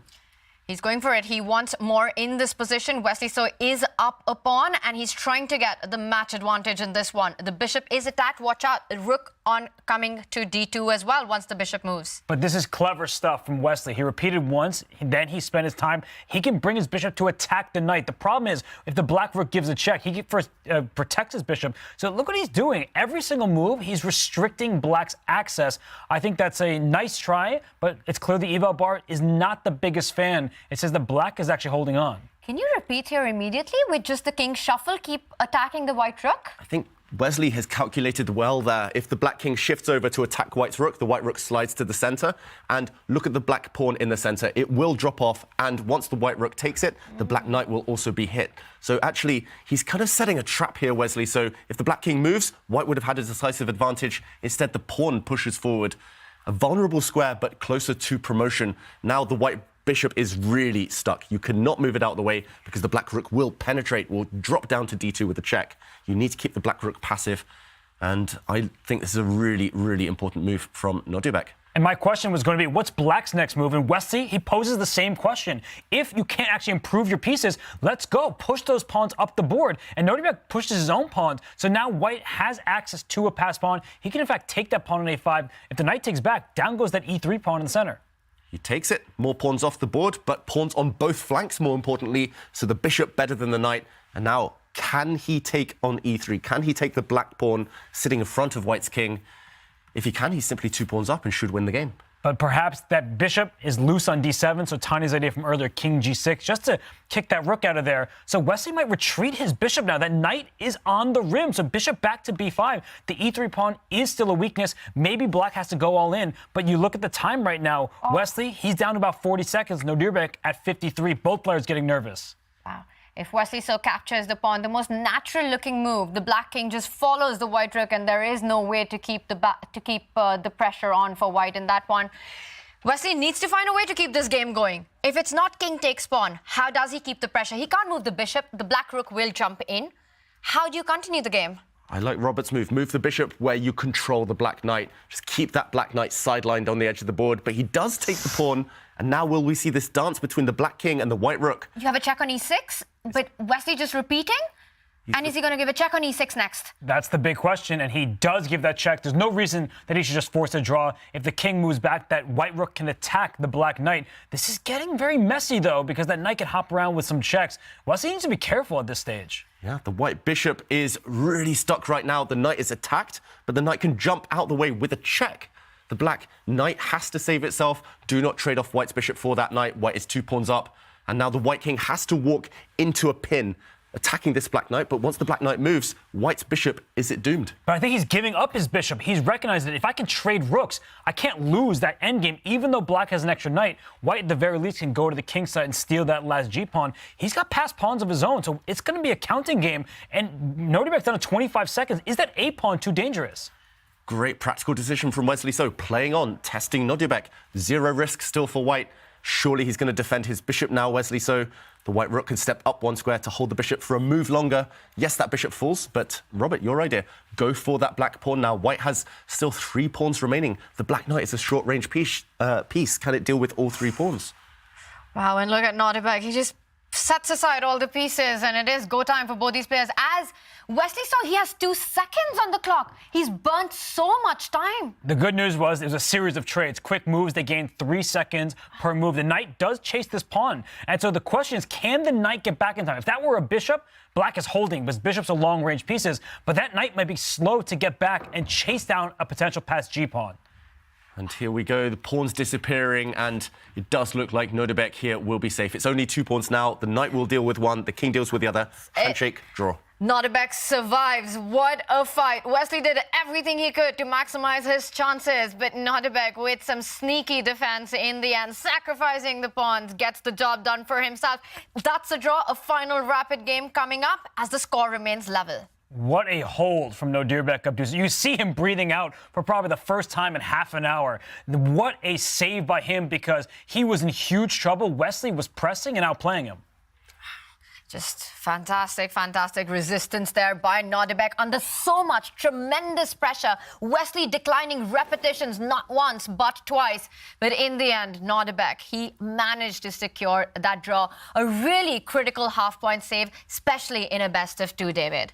Yeah, it was essential to hold that game. He was on the back foot pretty much for its entirety, right from the opening, Nodirbek Abdusattorov. And I just wanted to highlight that flurry of moves in the beginning of the game, where Abdusattorov actually out-prepared his opponent, Wesley So, basing his preparation on Wesley's chessable course and launching a novelty a bit later. So it was here where black, after a trade of pawns on d3, played rook takes f2, initiating tactics, but after some queens were exchanged, after black won the sacrificed rook due to this pin, we saw an endgame. And it was here, already on move 21, such deep preparation, Nodirbek played the novelty, the first new move of the game, not covered in Wesley's chessable course. And despite the fact that a few moves down the line, despite the fact he had isolated pawns, weak pawns all over the board, he was able to hold. Black here is in real difficulties, but that half point could be priceless. It shows how deep preparation is at this level in this day and age, but Maxime Vachier-Lagrave was right. Wesley was in his comfort zone. He had the upper hand. He almost converted there. He stole a pawn, but Nodirbek deserves a lot of credit. He never gave too much ground. He was able to hold off Wesley So. Really nice start for him with the black pieces. He gets white in game 2. You might have to give the nod to Nodirbek having the advantage going forward. It will be a set 3, game 2, the final rapid game coming up. This was game 1, and the scores remain level. Magnus Carlsen is already through to the finals after he sends Fabiano Caruana back home with his victory. And it is a big, big game 2 coming up with so much on the line. And for the players, they walk a tightrope. How much risk are they willing to take in Toronto for that fight to the finals? And it is going to be exciting between Nodirbek and Wesley So. We will be back.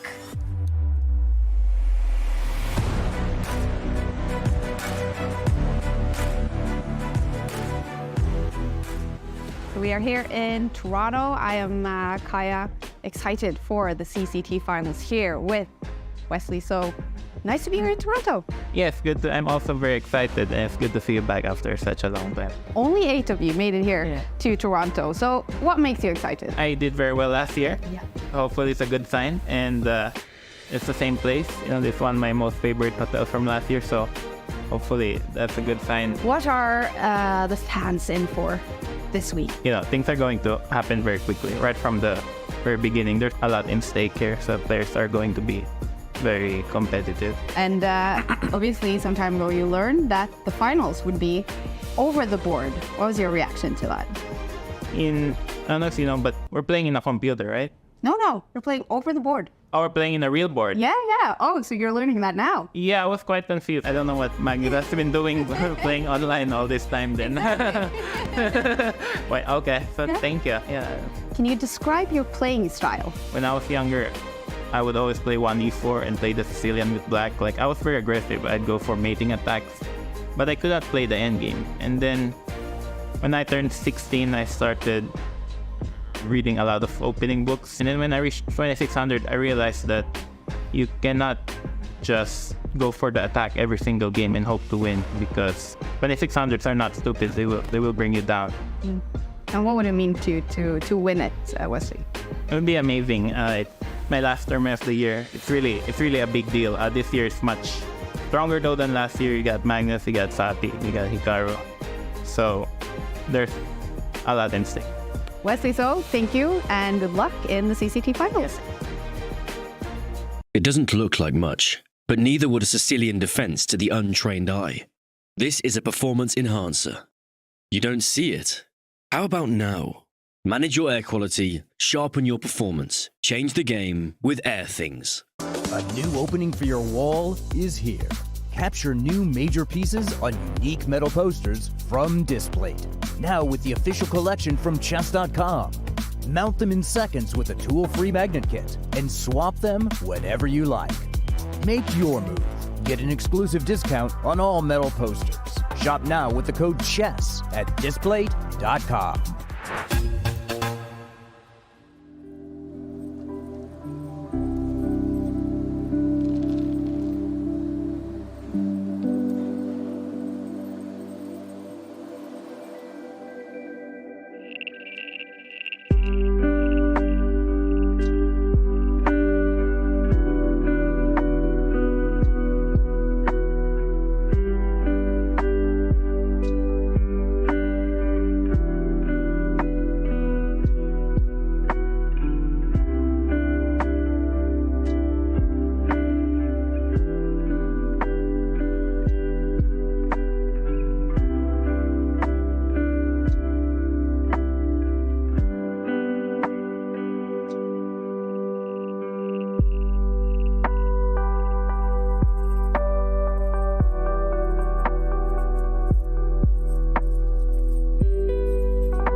Give the gift of chess as we celebrate the holiday season with the Chess Kit. There's a 20% off for the rest of the year until the 31st of December for the Chess Kit Gold membership. So get going on go.chesskit.com/CK20 and use the command CK20 in chat for all the information. And it is one chess kid we've got our eyes on. It's Nodirbek Abdusattorov, who's fighting for that spot into the finals to face Magnus Carlsen. But he's up against Wesley So. The first game, Nodirbek, under big pressure, survives. And Kaya had a chat with him right after that. All right, that was game one in set number 3. How are you feeling right now, Nodirbek? Feeling good, but yeah, obviously my quality has been dropped since yesterday. So yeah, I am a little bit disappointed. But yeah, obviously I have one game ahead, and it's with white pieces. So I'm looking forward to put up some pressure. Yeah. It must have been so important to come out of this game with a draw after Wesley maybe coming into set number 3 with momentum after winning set number 2. Yeah, it was important not to lose, and yeah, he came extremely close. At the end, I think I was just holding by some miracle, but yeah, it worked out well, and yeah, it's been just a pure luck at the end. So you definitely know how to win games against Wesley So. We saw that yesterday. What will you take from that into game number 2 here? Well, I think we're a little bit. I mean, I'm a little bit struggling with white, so I will take it easy, and we'll see. Do you think this will go to an Armageddon? Most probably. Okay. Well, good luck in game number 2. Thank you. Thank you. Okay, you heard him. He thinks this will go to an Armageddon. We'll see. Back to you guys. Really interesting insights there into Nodirbek's mindset. He says he survived by luck, but you make your own luck on the chessboard. And I think he was very resourceful with the black pieces in game one, surviving a difficult game. And he also said that he's not feeling very confident with the white pieces, David. Yeah, a bit of a surprise because traditionally he's been super strong with the white pieces, and maybe it's just influenced by today's games. Often, as chess players, we have this short-term memory. We only really remember what's just happened.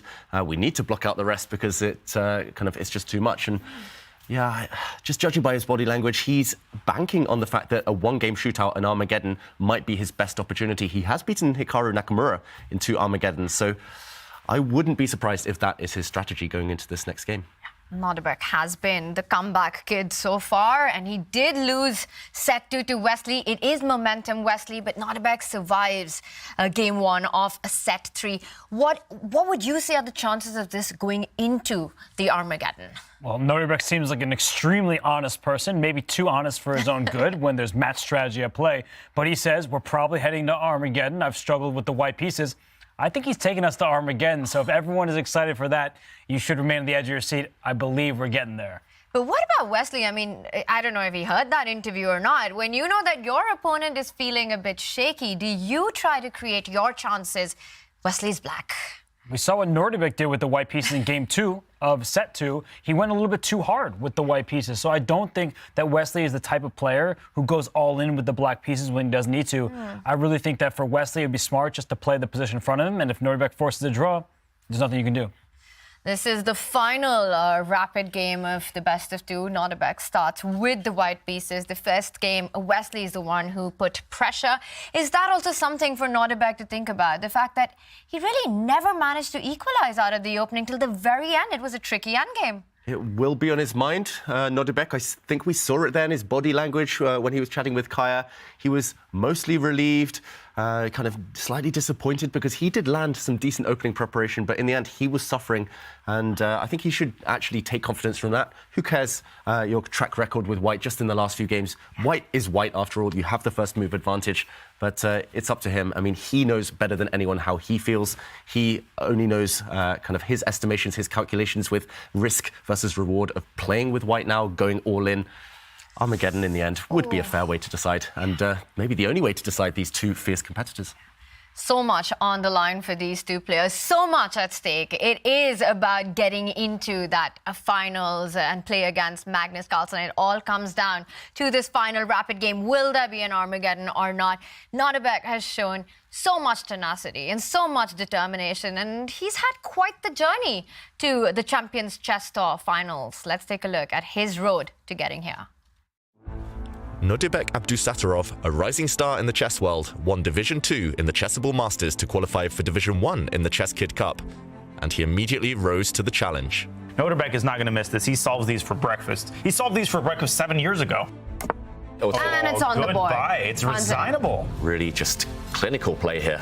And there we have it. Nodirbek Abdusattorov takes the match against Jordan van Foreest. Another great move. Knight d6, there was rook d7, just integrating the tactics perfectly, and he's about to win a third pawn.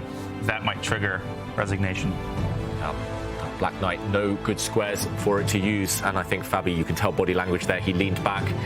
Has he resigned? He has. Abdusattorov takes the match. In the grand final, he plays Caruana yet again, and with another impressive match win, Abdusattorov emerges victorious in the Chess Kid Cup to qualify directly for the tour finals. Queen d2, is that the winning move? And that's it. We have a winner. Nodirbek Abdusattorov wins the Chess Kid Cup. With an impressive performance throughout the season, Abdusattorov has earned a total of 325 tour points, the same as Caruana in second place on the standings. The 19-year-old is definitely someone to look out for in Toronto. And it was at the Chess Kid Cup that Nodirbek Abdusattorov punched his ticket to Toronto. And what a path he's had along the way, knocked out Hikaru Nakamura. And he does fight for that spot into the finals in this game too. It's going to be about his decision. He did mention that he would be okay to take this to the Armageddon. He's got the white pieces. Will he push for more, or will he just block down all play and take it to the sudden death? Wesley So still to arrive. Well, for Nodirbek, as David said, he knows how he's feeling. So he knows best. If he feels that his chances are highest in Armageddon, take us right there. Force a draw. Get all of us to Armageddon. And for Wesley, he's probably not so thrilled that Nodirbek put up such resistance in that game. It was his chessable course after all. It was very deep preparation, but it didn't land him a full point. Yeah, and what a fight this has been, right? Nodirbek takes set 1 in convincing, crushing manner. Wesley takes set 2 in convincing, crushing manner. The first game, a big fight, a big dramatic turnaround at the end saw Nodirbek survive that. So it does look like Armageddon would be the fair, decisive game for these two. How else to separate them, simply? And we see him there staring off into the distance, Nodirbek. I wonder what's going through that mind right now. If he wants, I think Wesley wouldn't be averse. Wesley is so pragmatic, especially with black, to that draw, to taking it to Armageddon. But maybe he's thinking ahead into the future. That Armageddon bid, his approach there, depending on whether he gets white or black. The problem with Armageddon, you might get white anyway. And if you're struggling with white, if you bailed out with a quick draw with white, would you be feeling confident? I just don't remember the last time I saw Nodirbek play for a draw. But when's the last time you heard him speak like that about how a draw would be okay and he's struggling with the white pieces? So I just think he's honest at the moment. The handshake, the glasses are off. Will the gloves be off? That's the question that we all want the answer to. Was that a bit too honest? Did Nodirbek give away too much of his mindset when he said that he would be happy to take this into Armageddon? Will Wesley be the one who'd start getting ambitious? The black pieces did pay off in set 2 when Wesley had a crushing victory. And it's go time. It's 1e4. Are we going to see a Berlin? Okay, the knights are out. And Wesley still adjusting his pieces. I hope he said Jadub. And okay, his knight is out as well. Big moments ahead. Nodirbek does bring his bishop out. It's the Spanish opening. It is the Berlin defense, but anti-Berlin from Nodirbek. So no forced draw yet. If he wanted the draw straight from the off, he could have forced it there and then. And what's this bishop a4 move? A little cheeky try from Nodirbek. Usually you put your bishop on a4 after a pawn goes to a6, but he voluntarily places his bishop on a4. It eliminates some of these knight d4 lines where black just tries to trade off all the pieces in the center. So it's a funny game thus far from these two. No forced draw. Nodirbek showing that he may want to play on. Yeah, he means business, this bishop a4 move, Robert. I don't know why, but I've had the bad luck of being on the wrong end of it a few times. A few of my opponents have played this one. It just keeps the tension, takes out these knight d4 ideas, quick d5 ideas. No way for black to break the immediate tension. So we're pretty much guaranteed a long maneuvering game. And I must admit, I'm a bit surprised here. It's not consistent with Nodirbek's interview. He said a draw, Armageddon, pretty much, it's fine. But he wants to fight. He wants a long battle here. And Wesley, again, the first to think. And it was that little pawn move on move number 4 when Nodirbek played d3 going in for the anti-Berlin that seems to show that Nodirbek is in for the long game in this one. And bishop to a4, that last move by Nodirbek, at least it made Wesley go into a little bit of a think and use up some of that clock, which is critical in these situations. It's not your standard line. So for Wesley, he can't rely on all his preparation, and he does lash out with pawn to d5. This can ruin black's pawn structure, you may think, with double pawns, but I would prefer to have the bishop pair in an opening position. So I think that for Nodirbek, he's more likely to bring his knight out from b1 out to d2, just defend that pawn in the center. I do not think he's capturing that knight on c6 with his bishop. Yeah, and trading pawns off in the center also has its downsides. If white takes this black pawn in the middle with his own pawn, black would have a space advantage. So really tense position. We mentioned a lot of maneuvering ahead. Wesley is the one to try and clarify the tension. He's the one to try and trade things off, try and guide this game towards safety. Suddenly it's Nodirbek thinking, yeah, I was praising him a moment ago, this bishop a4 move, a nice sneaky one. Okay, he keeps the tension, doesn't spend too long. So backing up this small surprise in the opening. Yeah, this one, it feels like it's going to simmer for a long, long time. It's just about whether it eventually explodes later on this middle game. And Nodirbek continues with his development, not giving free play. You really don't want to trade on d5, allowing a weakness on d3, so keeping the tension in the center. But to my understanding, in these openings, when black does get a central break like d5, that's already a mini success for black. It is a success because you get activity for your pieces. Most of these top players don't like sitting passively, But one of the downsides is when you push it to d5 like he's done instead of d6, your e5 pawn can be a bit tender. He has it all under control thus far thanks to his rook on e8, and Wesley takes away the g5 square from any of White's pieces. For Nodirbek, oftentimes you bring your queen out to e2 or your rook to e1, but this is a draw that we could possibly see. You go like rook e1, knight g4. We've seen that in so many different positions where someone goes after the f2 pawn, the rook slides back, and the black knight slides back as well. I'm just, joking here, but it is possible that if the players don't really want to continue this game, there are ways to get this back and forth three-time repetition, which means that it would be a draw. I just wonder if Nodirbek wanted that early draw. Would he have gone for an anti-Berlin? Would he have not just gone for the trades, the normal Berlin, and kind of secured it faster? Yeah, I think we were all a bit thrown off. We were all a bit speechless. We thought this might be a short game, but suddenly the players really digging deep, all pieces, all pawns on the board.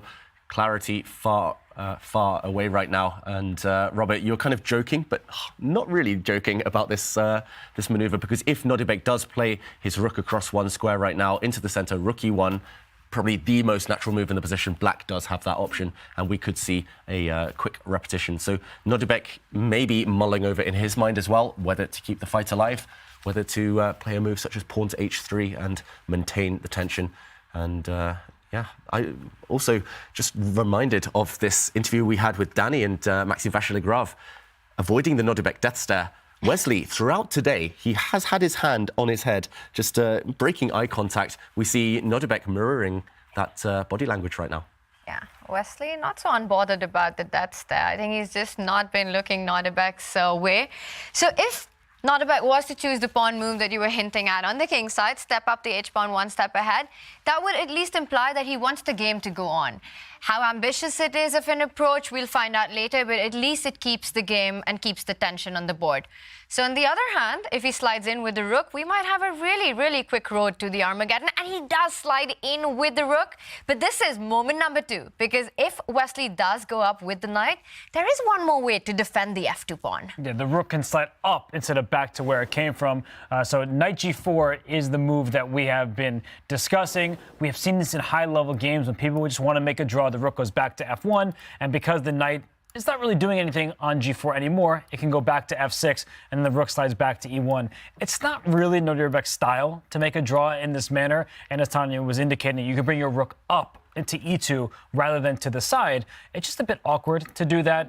You will play h3, kick the knight back, and then probably move your rook back to e1 anyway, because it's on an awkward square. So these are decisions that the players don't take lightly, and for Wesley, you look at him, is he in a fighting mood in this game? Does he really want Armageddon? Because if we believe what some of the people have been saying, he's the stronger player, the higher rated player, the player with more experience, maybe he wants to try his hand in a rapid game versus an Armageddon game where the odds may tilt in the youngster's favor. Yeah.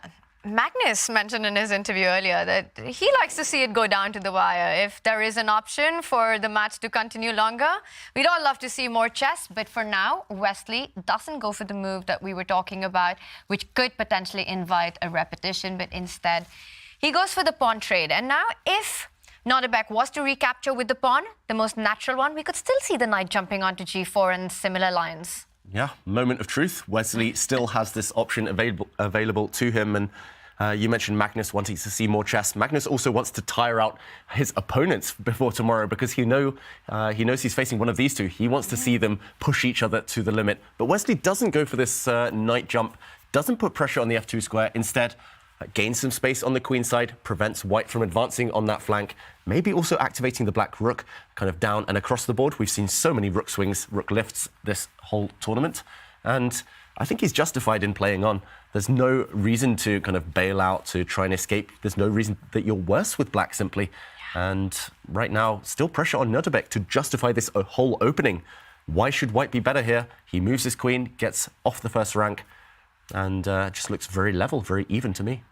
It is indeed, and we've seen this type of position at the highest level in the Madrid candidates in 2022. Hikaru Nakamura, Teimour Radjabov had a similar structure like this with a pawn on a5. It's good because it stops white from lashing out with pawn to b4 and gaining some space, but it gives the b5 square to white. That a5 pawn can be targeted, especially if the knight on d2 hops out to c4. So this may seem quiet, The eval bar may be right in the middle, but just like game one, there could be more to it than meets the eye, and both players do need to keep a watchful eye on different squares and different pieces. And Robert, you were in Toronto last year where Wesley went on to win the event. Do you feel that he's in the similar mindset? Do you feel he's got the same focus, same zen? With all respect meant towards every single other player that was in Toronto last year, a certain player wasn't, Magnus Carlsen. So I keep saying it, and it's not even because I want to root for anybody. I never do as a commentator. But when Magnus Carlsen plays, on even terms with everyone else, he is the favorite. So Magnus was not there last year. Hikaru was there to really nicely played match from Wesley to take down Hikaru Nakamura when most people thought Hikaru would win the whole thing. So Wesley, that was his really shining performance in his career, but Magnus wasn't there. So I don't think the mindset is similar. And by Wesley's own words, he said he just wanted to finish, I think, top 6 or something like that. He's doing way better than that. Absolutely, and that was at the start when we had a chat with Wesley asking about his ambitions in this tournament, and he revealed that he'd be happy to just make it to survival, to be in the top 6. But the chess that he's produced, the aggressive play that we've seen him all throughout the round-robin stage, going on up until even today what we saw, it just feels like a very different Wesley, not the solid Wesley, not the one who's just waiting for his opponent's mistakes, but the one who's provoking those mistakes with active play. Yeah. And we should also remember that there's so much at stake in this game alone. You talked about Wesley trying to come top 6. Now he wants to come top 2 minimum. The difference between second and joint third place for the player who's eliminated here is an incredible amount of money, tens of thousands of dollars. And that's life-changing, especially for someone so young as Abdusattorov, but also for Wesley. It could really set him up. Plenty at stake. Both players fearing defeat, but also desperate to win. I wonder if that's on their mind, because there's a $50,000 difference. So if a player wins this game, they secure themselves minimum $100,000. The loser, well, they'll take some solace with $50K. Still a great prize day for them, but that's a lot of money at stake, and that could make people more nervous. It's a lot of money, but I think for these two players, right now, they're not thinking about any of that. They're not even thinking about meeting Magnus in the finals. It's the position on the board. It's about getting through this very match. And for that, the big question is, will it be decided on this one? Will the players try to push? There is no margin for error. This is a best of 2. This is the final rapid game. Or will they take it more cagey, more cautious approach, taking it down to the Armageddon? But in this format, you can't hide for too long from a decisive result. You can't hide for too long, and we did see a shake of the head from Wesley so briefly before he tried to revert to that poker face, and I think it might be because White's position has been improving. Black's less so, or at least less obviously so. Wesley's messed around a bit, especially this last rook move, a bit mysterious, the black rook on b8. Unless he's throwing pawns down the board here and now, then that could just be a superfluous move. Meanwhile, White has achieved the dream setup in any Spanish opening or Italian opening. The 2 white knights love to park themselves on these squares, f3, g3. And great attacking potential for Abdusattorov suddenly. And as Tania likes to say, if you do step A, you have to continue with step B. Rook b8 hints at the move b5, but I don't think that Black can get away with it, at least not in a way that Wesley would prefer, because there's a queen on e2 and a bishop on a4 teaming up on that square. There will be some tactics here, but b5, bishop takes b5. This has to be calculated, and the engine is also saying slightly better for White. So not the end of the world, but knight d4 tactics. It's really the ones you try to uncork. White can take this back with the knight, which does protect that bishop over there on b5. There will be some trades in the center, but White temporarily, at least, is up a pawn. Black would have to prove the compensation. Yeah, this is not Wesley's style to sacrifice speculatively like this and try and hope that he gains enough compensation later on. Maybe he does, because the black rook on the b file is so active, the black rook on the e file is so active. This pawn is extremely weak, but yeah, it's hard to envisage him going for this one right now. b5, it looks like the consistent follow-up, but he's hesitating. The longer he thinks, the less inclined he'll likely be towards that pawn push. And what else? You would love to kind of copy White and put the... Sorry, my arrows are going funky there. Put the black knight over on g6. But the problem is the e5 pawn might be hanging on the way. So after a trade of bishops, you'd be forced to take back with the knight just to hold this pawn. And suddenly it looks a bit clumsy. These 2 knights are clearly inferior to White's stallions on the king side. And yeah, it just feels like you might get tied up in knots. So what's he going for? He plays the bishop to d6. Another clumsy move. The bishop looked active. Now it's very much passive, but it's all to do with this knight maneuver. Next, he wants to bring his knight over to the king side. And it's also a trade that you want, right? You want to get out of this potential pin, but also get out of this light squared bishop dynamic that exists. Knight e7 would offer the bishop trade and allow a more free hand on the queen side for Wesley to go forward. I do like the idea of knight e7. Bishop d6 a retreating move, but it comes with a plan. I just don't see why rook b8 was necessary. Like, bishop b6 makes perfect sense to me. You want to wrap your knight around. And if he can successfully get that knight to g6, I do believe he's equalized. But I think he's shaking his head because he feels that rook b8 was inaccurate. Doesn't actually have a point to it. And for white right now, for Nodirbek, he needs to play precisely, because if he doesn't keep up this pull in the position, it will just be neutral territory. It will be equal. Maybe move like rook d1. I think that does make knight e7 harder to accomplish, because after knight e7, if I take on d7, once again, you can't take with the queen because the e5 pawn is vulnerable there. And the engine gives up a pawn, no problem. I would be looking at this and saying, what did I just do? The engine just doesn't care. All right, it's a moment for Nodirbek to think if he wants to play prophylactic chess. There's also ideas that black has with this move, rook b8, which you often describe as a mystery move in these openings. It kind of is preemptive of pawn advances, of expansion on the queen side, and then suddenly rook b8 does make a little bit of a sense. I think it's one of those slow moves that in the beginning it's harder to understand, but once the pawns start moving down the board, you're like, okay, I'm glad I have my rook on b8. Yeah, the top players, they somehow make these mysterious moves work. Yeah. Sometimes they play a move, it looks a bit silly, and then 10 moves, 20 moves down the line, you're like, oh, wait, that was the point. So you might be right, Tanya, and Abdusattorov seems to agree that you're right, because he's blocked the advance of the black b-pawn. The black knight goes back now, as predicted. If we see a trade of light-squared bishops, yes, white's left with the superior bishop, but the more pieces off the board, the less cramped black is. Look at this maneuver, Nodirbek preempting black's decision to try and reroute that knight to the king side now. He's trying to land his own knights, maybe into the f5 square. Interesting idea. Knight on f5, dark square bishop for white. That has the makings of an attack, so you do need to be careful if you're Wesley. You want to trade on your own terms, and trading off light square bishops that should favor white. And if you ever push your pawn to c6 to keep your light square bishop on the board, you're keeping those pieces, that's true, but you're also creating weaknesses for yourself. So these are not easy decisions. I like Nodirbek's clock. Usually when he's ahead by a couple minutes, it's when he's playing his best chess and putting the pressure on Wesley. In game 3 of set 2 earlier today, Nodirbek was down 2-0. He had the black pieces. He was up on time. He even made a mistake that let Wesley back in the game, but Wesley didn't have enough time at the end, and Nodirbek brilliantly won that one. So I do like the clock management for Abdusattorov. All right, happy with the clock management here. For Nodirbek, it is about whether the bishops stay alive or not, and they don't. They do get traded off, and Wesley continues to offer trades right now. Queen to d7. If that's taken off the board, we're going to see black trying to get those pawns moving up. Meanwhile, white, that attack that you're talking about, without the queens, it loses teeth. Yeah, and a trap in the position. That's always a bonus.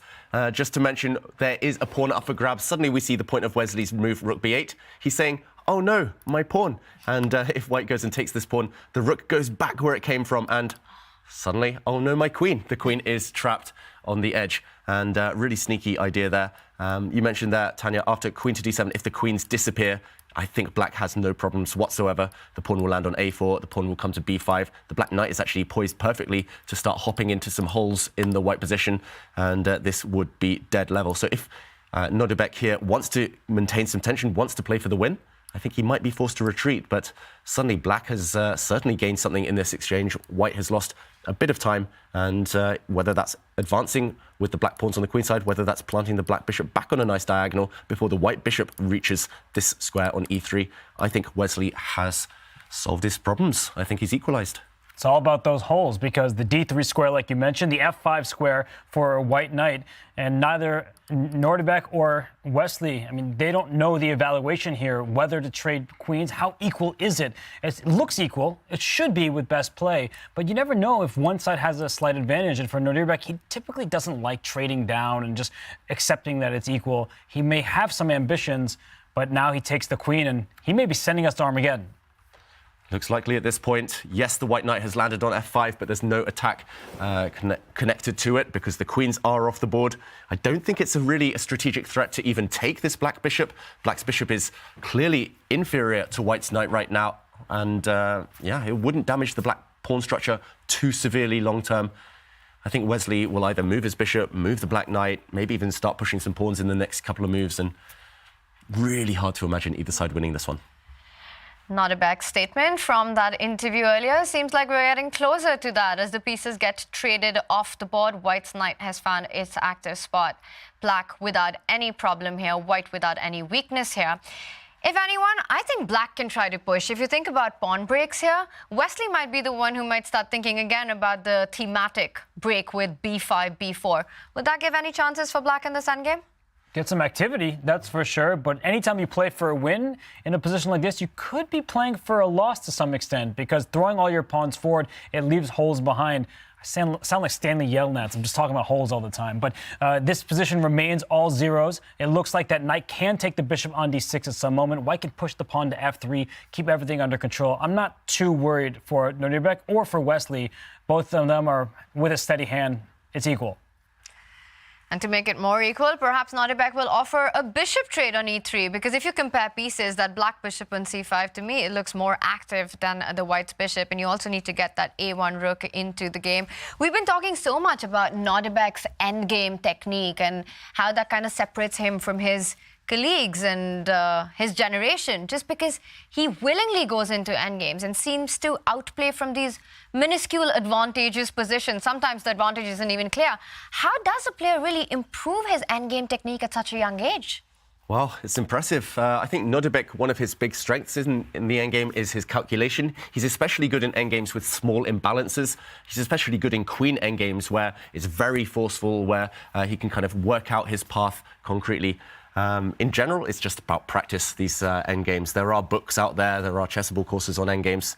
I'm not going to name drop one of mine. But yeah, in general, it's all about practice. The more you play endgames, and Nodirbek plays so many games throughout a year, the more you learn, essentially. And he's practicing against the best. He's learning from the best, playing against Magnus, playing against Wesley, Nakamura, all these fantastic endgame players. And that's what's made him so good today at such a young age. And it's one of those hardest things to improve on, right? Because like you're saying, it's about experience, the play, the amount of times you've actually faced an endgame against a top player. And for him at this young age to get so strong at it, it's really a unique quality about his chess. And unlike openings, where they start from the beginning of the game and you just make moves, to get that practical training exercises from an endgame. What is an endgame that you should be studying? What does a position look like? There's this famous book, Endgame Strategy by Mikhail Shereshevsky, that I've recommended time and time again. Really wonderful. It looks like just this position. Most players would just shake hands and you see one side outmaneuvering the other. And you have to look, what are the pluses? What are the minuses? What are some squares that I can take advantage of? Right now, I love Wesley's move h5 that he played because he wants to follow up with his g-pawn pushing, and he's not going to hang a pawn on the right-hand side of our board. So I think that, to study endgames like this, you go to a position like this and you play it out, maybe with a friend. You just train a little bit, maybe even against the engine, and see how you do. Requires so much patience. And we've seen so many tactical finishes in both of their matches. But to me, one of the most impressive was from set 1, this endgame that Nodirbek actually converted. And Wesley himself, he's a technical expert. But Nodirbek in that 2 versus 1, a rook and knight endgame, just outplayed and managed to win that. And that can be really terrifying. Right now, both players, of course, playing very slow. And I think this is a very level game. And it just comes down to how much they actually want to continue with this. Will they take risks? Will they start pushing pawns? At some point, to create chances, you have to push pawns. You have to push pawns, but where? And remember, pawns don't move backwards, so you don't want to push too far that the pawns become weaknesses or the squares behind them become weaknesses. And you can see that Wesley's pushed his rook's pawns, the black A and black H pawns, because those only gain space. Nothing really serious is left behind. And yeah, right now, a bit of a decision whether to chop off that knight or not. Wesley says no. The white knight looked like it was about to become strong by jumping into the center, but I'm going to fend off any threats there. I'm going to cover all the squares. And yeah, actually, if anyone, I like the progress that Wesley's making. He's gained space, he's covered squares. there's easy plans. The black king is going to centralize. In endgames, it's all about these mini plans, small plans of improvement. First, improve the pawn structure. Second, improve the pieces, that type of thing. And it feels like both sides, both players are just well versed in this. I'm with David. There just aren't any imbalances here. The bishop can take this knight on e3 if you're looking at this from the perspective of Wesley So, but you would want to do that if you could take control of a light square. When your opponent has a bishop, it's inherently limited to that color complex. You want to take advantage of the other complex as a knight can jump from color to color. But there aren't squares to take advantage of here. There's only one open file. We saw one pair of rooks trade. We'll likely see another pair trade once that bishop gets out the way. And without material remaining on this board, it just seems like there's not too much life left. And you can see by their movement here, trades are about to happen. I think we're heading to Armageddon. We've been saying that for a while, and it looks like it's going to become a reality soon. And that last knight move, it looks, you might be asking, why is Nodirbek not developing that rook on a1? It will develop if Wesley does decide to trade on b3. You do land up on the open file. So Wesley delaying that decision, keeping the tension on the queen side. And I think neither players are going to blink with a trade with that a and the b pawn. Yeah, black definitely doesn't want to trade and develop the white rook for his opponent on an open file without even forcing the rook to move. And likewise, white will not trade off because white will be left with those split pawns. We all learned from that bowling analogy from Robert. Do not split the pawns. But wow, really ambitious, I will say, pushing the pawn to b4, bypassing black's a pawn, because now we talked about some loose squares, and it's about those light squares. The c4 square was ready and ripe for the black knight to jump into. He puts his knight on the rim to prevent the black knight hopping. Wow, Abdusattorov putting paid to these assumptions we're making. And that's the problem, is when you assume, when you get complacent and your opponent's still going on, then you can lose track of the position. You can lose the plot. And I've had games just like this where I just assume it should be a draw. And here comes the dark square bishop for white. Now that knight was threatened, so Wesley jumps back to the last rank. And I'm looking at the clocks as well. Nodirbek has a healthy lead on time. If you can poke and prod and create maybe a little hole, maybe a weakness, that a4 pawn in particular, he could possibly play for a win at this stage. And if you are playing for a win, do you want to trade off the last pair of rooks? Tough question. I love and hate that you both looked at me at the same time because it's so difficult. Who wants to trade the rooks? I would say maybe white now, just because with rooks off the board, black's a pawn looks like a bit of a target. It looks like it's just stepped a bit too far. That's why I was so surprised earlier that Wesley pushed the pawn. We were talking about pawns not moving backwards. It's so committal. I have commitment issues. A lot of people will tell you that. But yeah, that black pawn could live to regret the day that it stepped onto white's half of the board. And yes, the king has come into the center, but moment of truth, can Abdusattorov trade rooks off? He's in no rush to, because he can play rook d1 at any moment, and there's only one open file. Black's rook sits on that file. He can play a little bit on the king side as well, maybe rook g1, one of those moves that make your intentions clear, or so you think. Am I really going to push that g-pawn? At least you're going to have to calculate it. So for Nodirbek, he can trade off the rooks right now. That will simplify the position. That a4 pawn is hard to touch. White doesn't have too many pieces remaining, and that's all that black needs to make sure is defended. And we've been trying to understand the mindset of these two players. Do they want more?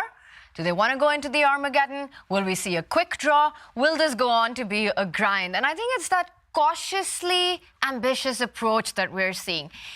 He's still keeping the tension. The play does go on, and there are still these small nagging problems for black to be solved on the queen side. You pointed out that a pawn, the bishop from e3 now, quite an active piece. The pawn on b4 limiting black's own dark squared bishop from activity. And yes, the only open line is captured by Wesley's rook, but that king on e2, it takes away all penetrating squares. Yeah, right now it looks like white stabilized, and I can tell by our voices we've liked the kind of last few moves, the way they've gone in white's favor. But Wesley still not too many weaknesses, and now he's offering a trade of knights. And I think if the knights disappear, probably the remaining winning chances disappear with them. But at this point, who knows? Abdusattorov playing on. I just wanted to ask, now we're around the 3-minute mark for both, who's impressed you the most when the clocks have ticked down? Definitely Nodirbek for me. I think that Wesley sometimes panics. We saw that in set 1 in that end game where he was holding on for dear life, and then, unfortunately for him, he went wrong very late in that game. And here, Wesley's doing everything perfectly, and he's keeping 2 minutes 44 seconds on his clock. So I think just in terms of time trouble, I would take Nodirbek in a scramble. Yeah, I'd agree with you, Robert. I think he's just shown nerves of steel throughout. He doesn't let the nerves get to him, Nodirbek. We just saw it today itself, right? This crazy position with Black's king and with Nodirbek's king out in the open, how he went on to play and convert that into a win. He's taken so many Armageddons, and I think he's been just fearless with just seconds on the clock. Yeah, fearless, and Wesley offers, no, I was going to say a rook trade. The way he moved the piece there was a bit unorthodox. I thought he touched his rook. He takes with the bishop, so leaving the tension.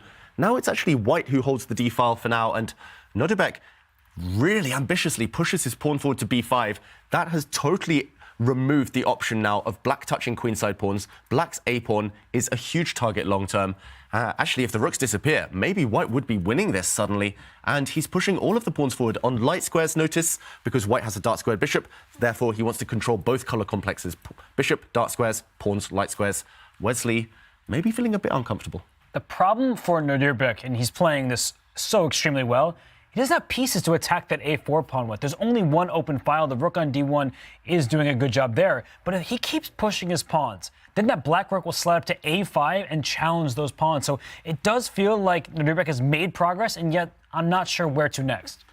Yeah, it looks nice and beautiful, but that's always the tough thing when it's almost symmetrical, the pawn structure, when there's no clear weaknesses, when it's the same kind of balance of pieces, both here with rook and dark squared bishop. You need some kind of targets. You need those two weaknesses. Here, black has 0 weaknesses to probe at, so still should be a draw. But he's going for it, Nodirbek. He's really going for it. He's just pushed that pawn all the way to c5. Now that white king is about to arrive on c4. And to me, it just looks like Wesley has allowed too much to happen. You were talking about no piece assisting white to attack a4. That king. King is a piece in the endgame. King c4, king b4, and suddenly I'm putting pressure. Yeah, really ambitious move. And black does have the option now of coming back with his rook, giving a check, kicking back the white king. But a rook trade, and suddenly black's pawn would be helpless. The white king would be superior. And Wesley, he's pushing forward, creating a route in for the black rook. Really clever play there from Wesley. So that he's going after the e4 pawn. He went f5 earlier. So if the white king starts running on over to try to grab that a3 pawn, you'll lose sight of the e4 pawn. So rook c1, is there going to be a pawn push to c6? You have to be careful, because if there's a rook behind a pawn, you can maybe even sacrifice a piece to free it and spring it to the other side. I actually think rook a4 here would be a pretty big blunder from Wesley. He can't get away with that. Yeah, and this is really storming up right now. Both players under 2 minutes. Wesley under 1.5 minutes right now. And this is the most exciting the game has gotten. So many structural changes. Black has pushed that pawn all the way to a3, where it is a glaring weakness. You always need to watch out. He loses that pawn. That could be close to just a match over. Yeah, it's suddenly heating up, and it's not heating up in the typical way with attacks, checkmates. It's heating up in terms of the fact that Wesley is walking a tightrope. He's got to avoid certain kind of pitfalls here, and he trades a set of pawns. This doesn't damage too much. Hesitation from Nodirbek. He takes back and, okay, attacking white's pawns now. Still feels like this could switch, this could flick, just turn in either direction with one mistake. But right now, do you push a pawn? Do you defend that pawn? Big questions for Nodirbek. Or do you go for the Armageddon with king to c4, rook gives a check, king comes back, rook goes back. We'll find out who's ambitious here. Ooh, but then the black rook could get in via b4 and come in and behind. Okay, the rook does try to come behind, but first, having forced white's rook into passivity, really tense position. How does either side make progress? It's not obvious anymore. If you gave black some free moves, I'm not sure what he's going to do. So look, a small pawn move, and Wesley brings his king back. I think white can bring the rook up to b3, just keeping an eye on that a3 pawn. I think that neither side can really budge at this stage. They might have to shuffle back and forth. I don't see any inroads. Yeah, white's bishop is tied down defending the c5 pawn. White's rook is tied down defending b5. White's king is tied down defending white's central pawn. It looks like he might have maximized Abdusattorov here. He's really pushed everything forward, especially on the queen side, but no further. And Wesley So's just yo-yoing back and forth with the black king. He's got simple waiting moves. Will we see a plan? Will we see a winning idea from the youngster here? Rook back to b1. That hints at the answer being no. The rooks come from this square. And Wesley continues to wait with his king as well. And I think it comes down to this now. Both players maximize the position as much as they can, tie down each other's pieces, and Nodirbek says that this is it. It goes into Armageddon. We got a big one coming up. A level game throughout. That's what happens when two of the best players play top-level chess. It ends in a draw and goes down to sudden death. I was going to say there's little separating them. There's nothing separating them right now. It's an even score. We are heading to Armageddon. You see them considering. They're talking to each other and laughing. They got to focus on their bids. Yeah, of course. No, that's not going to happen. 10, 15 minutes. 10? Is good. 15, yeah. 15? Okay. Wesley wants some extra time. Good negotiator. It's 5:45. It's 6 o'clock. Good. 6 o'clock or 6:05? And they're figuring out when the Armageddon starts. And finally, Wesley gets to... Are you guys okay with 6:05? Okay, 6:05 in Nodirbek, is that good for you? 6:05, so that gives you 20 minutes, okay? Nodirbek literally doesn't care. So 6:05, I'm ready, and now they've got to put down a bid. And it's incredible to see the good spirits both players are in, despite there being $50,000 being on the line for the next game. One player will be eliminated, one will go through. 50,000 is the minimum differential between them, but both looking chilled, especially Wesley So. And that's got to be on their mind. That's a very chill Wesley pose right now. He's probably been listening to some lo-fi girl music right before, writing down his bid, and Armageddon worth $50,000 coming up. Yeah, I'm not sure if that's chill or exhaustion, but this is a stone-cold Nodirbek Abdusattorov. He was not going to let this match go. We head to Armageddon. Who gets white, who gets black? That's the only question that remains. Oh, yeah, both of you. You need to. Okay, oh, he's reconsidering. You can just use your. If that's okay. Thank you. I'm not prepared.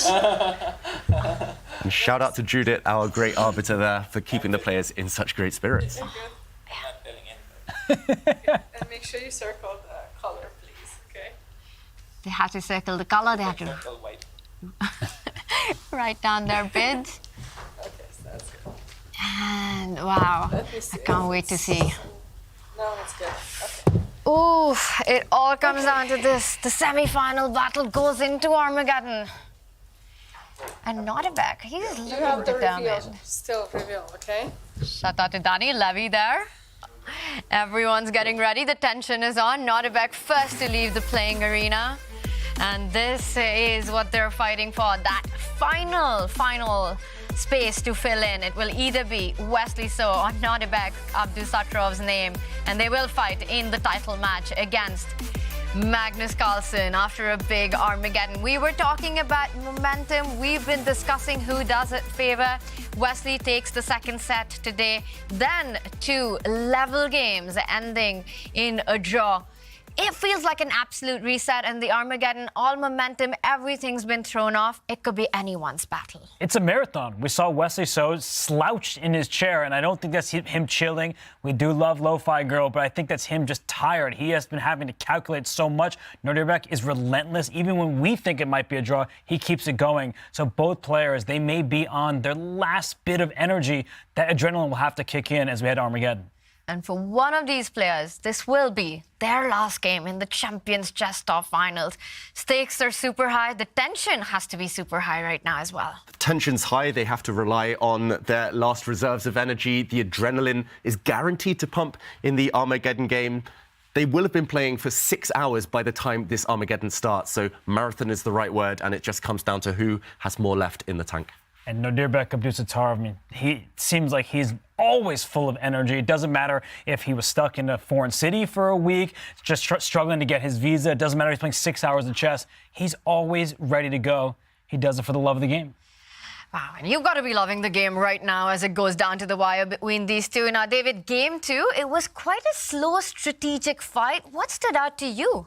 Yeah, I'm going to pick out a very different type of moment than we're used to from these match highlights, because this one was devoid of any tactics. Minimal calculation, no attacks whatsoever. It was about small strategic advantages, just long-term weaknesses. And I just wanted to highlight this one position as an indicator of Nodirbek Abdusattorov's strength and ambition in endgames. Here with white, plenty of us, myself included, would have been happy to just sit and pretty much do nothing. There is no real way forward for white, and I'm just trying to find my mouse, but simply white could wait with the rook, with the king. Instead, he pushed forward with pawn to c5, and once the black bishop fell back, he decided to run forward with the white king. It looks like he's actually getting towards the queen side, but Wesley So showing his tenacious side, his resourcefulness, by pushing a pawn forward and activating the black rook. As we saw in the game, in the final position, simply no way forward for either side. The white king is stuck defending the white central pawn.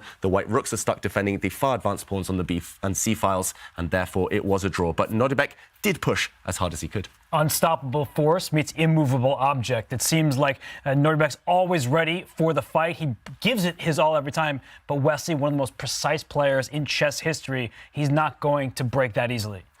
Yeah, I can't imagine a reality where Wesley actually breaks, but Nodirbek, he's been putting the pressure on when he gets the opportunity. It is a lot on the line for these players, and before we reveal the bids, we are going to Toronto, where Danny, James and Levy will be breaking down the action and the drama coming in from the playing arena. Punches are coming up in the Armageddon. Gloves are on.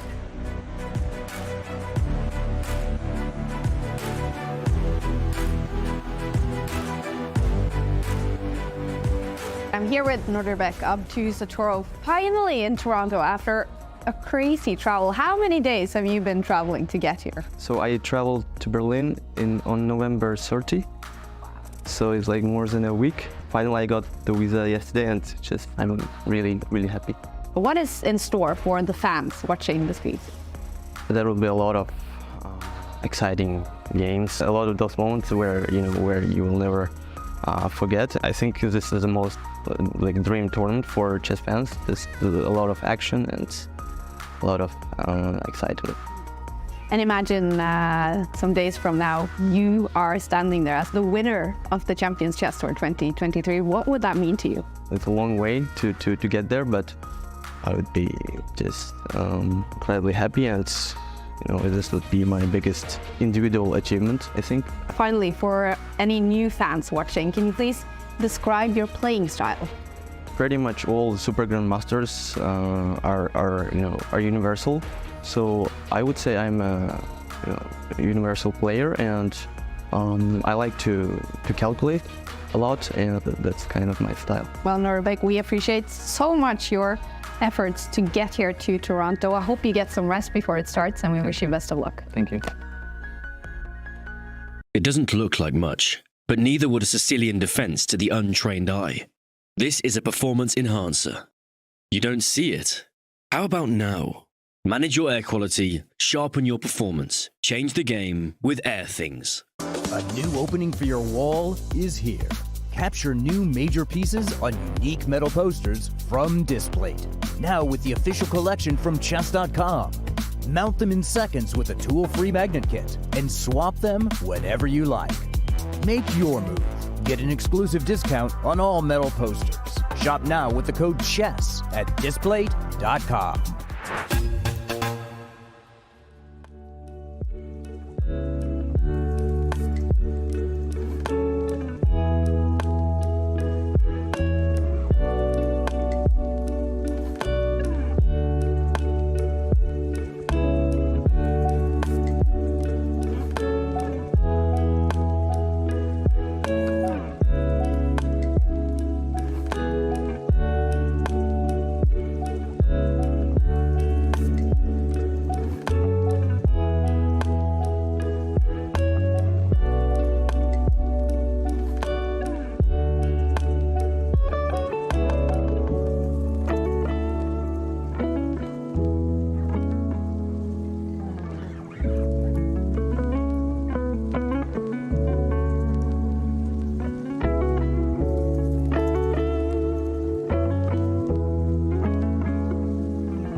We are back here in the playing hall at the 2023 Champions Chess Tour Final. You know what's at stake. Danny Wrench alongside James Canny and Levy Rosman. We are getting set for what will be the final Armageddon of this epic semifinal day. Called it. You did call it. You did. I did. You also called it.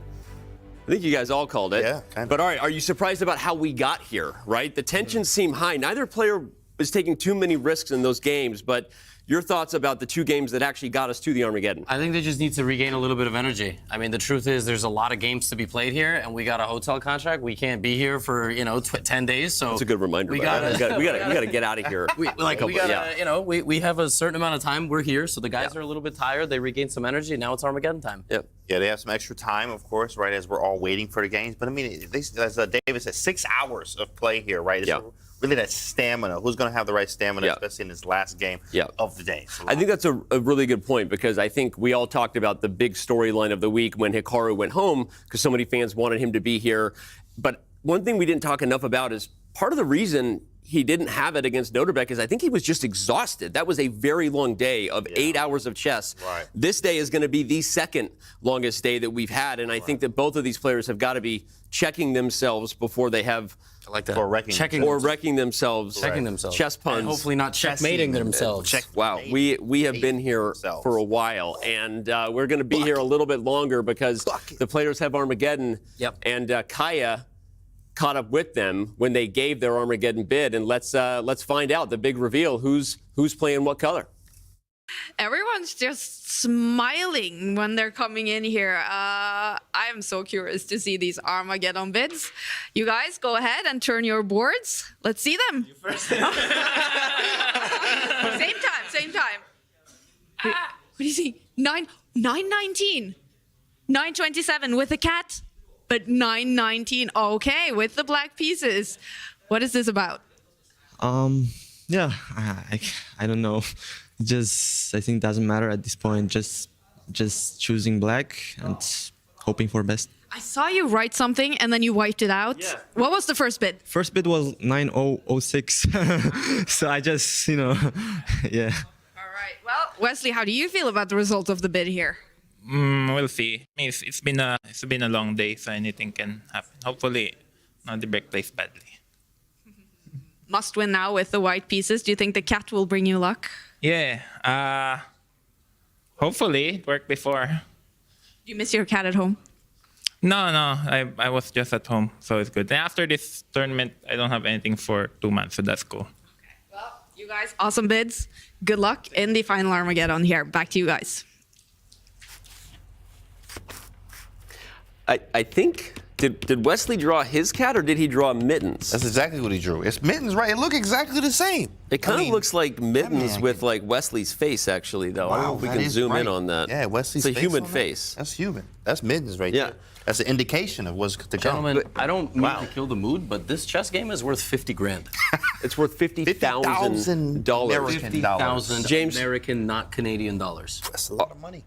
Are you surprised that Nodirbek is playing black in this one? I thought for sure Wesley would be getting low enough to get black, but he bid so low. 9 minutes and 19 seconds is a risky bid. Fabiano said he would never get lower than 9 minutes on a bid. Not worth it to risk. Nodirbek, he's taking the risk. I mean, he's like, look, I've taken out Nakamura. I've made it this far. I'm playing strong chess. I am a world rapid champion, the youngest ever to do it, right? I'm just going to take it. This is the last shot, so I'm going in with everything I got, 919. Listen, I did statistics in college. I'm mostly just that was just a quick flex. But I'm fascinated about the data. Flex noted. Go ahead. Yes, because we're now gathering all of this data and information of what's like a good bid. Yeah. Right. What's a good bid? So we don't know. 919. Yeah. Is that enough of a time deficit to still have that second result? I don't think we realize having 2 results in your back pocket in a chess game. That's huge. That's huge. Like White has to win. I wonder how much of this psychology here was putting Wesley in a must-win situation, because I think Wesley is more comfortable with the draw odds, right, and playing low on the clock. Your thoughts on putting Wesley in that chair where he has to go all out? Well, he did. He actually did that with Magnus. With that knight g5, he had to go all out, and he did it. So he can do it. Yeah. But it's about him defending and having that. I mean, I'm taking black every time. If I can get that second, if I can draw, or how Magnus found the knight d2 to b3, draw 6 stuff. If you could find that draw, you win the game. It's $50,000 extra too. $50 extra $1,000. 50 grand. How much did that suit cost? 50,000. Was it 50? A lot. Okay. Might have gotten the hookup as long as I, say Joe Banana shout Joe out. Banana. But, All right. No, but okay. So Wesley has to go for the win. He did do it against Magnus, and maybe what has arguably been, not objectively, arguably maybe been the game of the tournament so far. Yeah. You think Wesley can bring the heat here against Nodirbek? I have been saying this every time they put us on this beautiful panel. Wesley So was my pick to advance to the final. We have one game left. If I jump ship now, then I am a bozo. I'd say. So I got to stick with my pick. I think. Your thoughts? Colors change your thoughts on this? Not at all. I'm still going with Wesley Serrano, but at the same time, I do like how Nodirbek is swinging. I mean, right? We called him the Magic Dragon, but now he's changed morphed into something else. Now he's a beast. We've been debating his nickname. I will get back to everybody. Snow leopard. He's everything. He's been everything today. Yeah, he's been everything today, and he is everything, as Canty likes to say, half man, half everything else. My goodness. As we can see there on the graphic, Magnus Carlsen is still waiting for whoever is going to join him in the finals. Will it be Wesley So? Will it be Nodirbek Abdusattorov? That 1-1 score in the set format we have doesn't quite do justice to where we sit here at past 6 p.m. on the East Coast, because they've played a lot more than just 2 games, ladies and gentlemen. If you're just tuning in, where have you been? We're rocking. It's the 2023 Champions Chess Tour semifinals, and we're going to have an Armageddon game in just a second. So, all right, guys. Well, Wesley is going to have to win with white. He did do it against Magnus Carlsen in their Armageddon game. Yeah. I will say, like you guys, I'm still not going to jump ship now. I also picked Carlsen, Wesley, but I don't feel like Wesley looked excited about what happened, because now we're talking about Nodirbek playing black. Look how low Wesley bid. He bid 927. That's also one of the lowest bids we've had. Levy, you talked about the stats we're going to have on Armageddon over the years. Yeah. I can't wait to see when we look back and talk about the meta that we've learned in terms of what the real right strategy is. The players were discussing this earlier. Maybe it was yesterday, and I wish, hopefully tomorrow, we have a stat of all the Armageddons. Yeah. Maybe that's a good idea. Shout out to the team here. But I think White was doing very well in this event. Yeah. White, with the time advantage, was doing a good job. Now, Hikaru might have messed that stat up. Yeah, Hikaru didn't have his best chess, and he lost a few with black. But he had a few. But again, there will be outliers. But 9 minutes and 19 seconds is still plenty of time against a guy like Wesley to play a solid game at E4, E5 before, we're going to get a main line, unless Wesley plays B3 again. So. I would love B3. I would love to. I would love B3. All right. Well, we would love B3. We know we're going to get all the chess that we want, and I think Oslo would love if we threw it back across the sea. Tanya, Robert, David, the band, the team, take it away. Are you guys ready for Armageddon? We're so ready, Danny. It all comes down to this one, and I think we, at least in the studio, were pretty sure that this will go down to the wire, especially seeing the first few moves of that game too. I was just surprised how long that game 2 went, but rest assured, it was always going to be Armageddon. Yeah. And it's such a big one with so much money on the line, so much glory on the line of playing for the championship of a season-long tour, David. Yeah, this is one of the highest stakes games that these players will have ever played, especially Abdusattorov at such a young career. But he's already won a World Rapid Championship. I do actually think, I was just pondering in that last break, maybe he was trying to tire Wesley out. That was the only reason that last game went on so long. Maybe he was trying to ask a few questions, saying, you're a bit older than me, mate. I'm going to try and break you down, wear you down eventually. But it all does come down to this one. Yeah, and we see Nodirbek stamina has definitely not been a problem for that chess kid. Now, the Armageddon bids. Nodirbek starts with the black pieces. What do you make of that? Because Wesley, his bid, also, he was also wanting black. He went pretty low for the black pieces. Well, they both won the black pieces because nothing separated them in that 2-game mini match. We saw 2 draws. The first game, Wesley did have his chances with the white pieces, but it was a forcing variation. So if Nodirbek, with that 20-minute break that he just had, if he looks at that line, he probably doesn't feel that afraid to get black with draw odds. What do you think is going on in Nodirbek's mind, winning that very critical bid and getting black right now? I think actually it's a bit of an adjustment. I think maybe he's gone back to his hotel room, called up his friends, called up his seconds, his coaches, saying, what should I do against 1b3? I think it's purely about the technical aspect right now, because if he emerges with from the opening in good stead, with enough time, he will be the favourite with those result odds. But there's no guarantees. I think it's very, very focused kind of thought process now for Nodirbek. he left really quickly from that playing arena. As soon as he submitted his bids, we saw Nodirbek was the first one to leave. In this kind of a situation, do you think it's a better idea to just take rest, the long day that you've had, and be fresh? Or are the players really looking at the opening lines and their approach right now? Considering what Wesley tried in that first game of set 3, I do think that Nodirbek would be well advised to actually prepare, because Wesley, he showed that I'm willing to go down that deep line. You better know what you're doing. He made a Chessable course about it after all, so maybe you watch a little bit of his video. That early knight g5, do you think he's going to try to get that, or will Nodirbek switch it up from the king's pawn opening?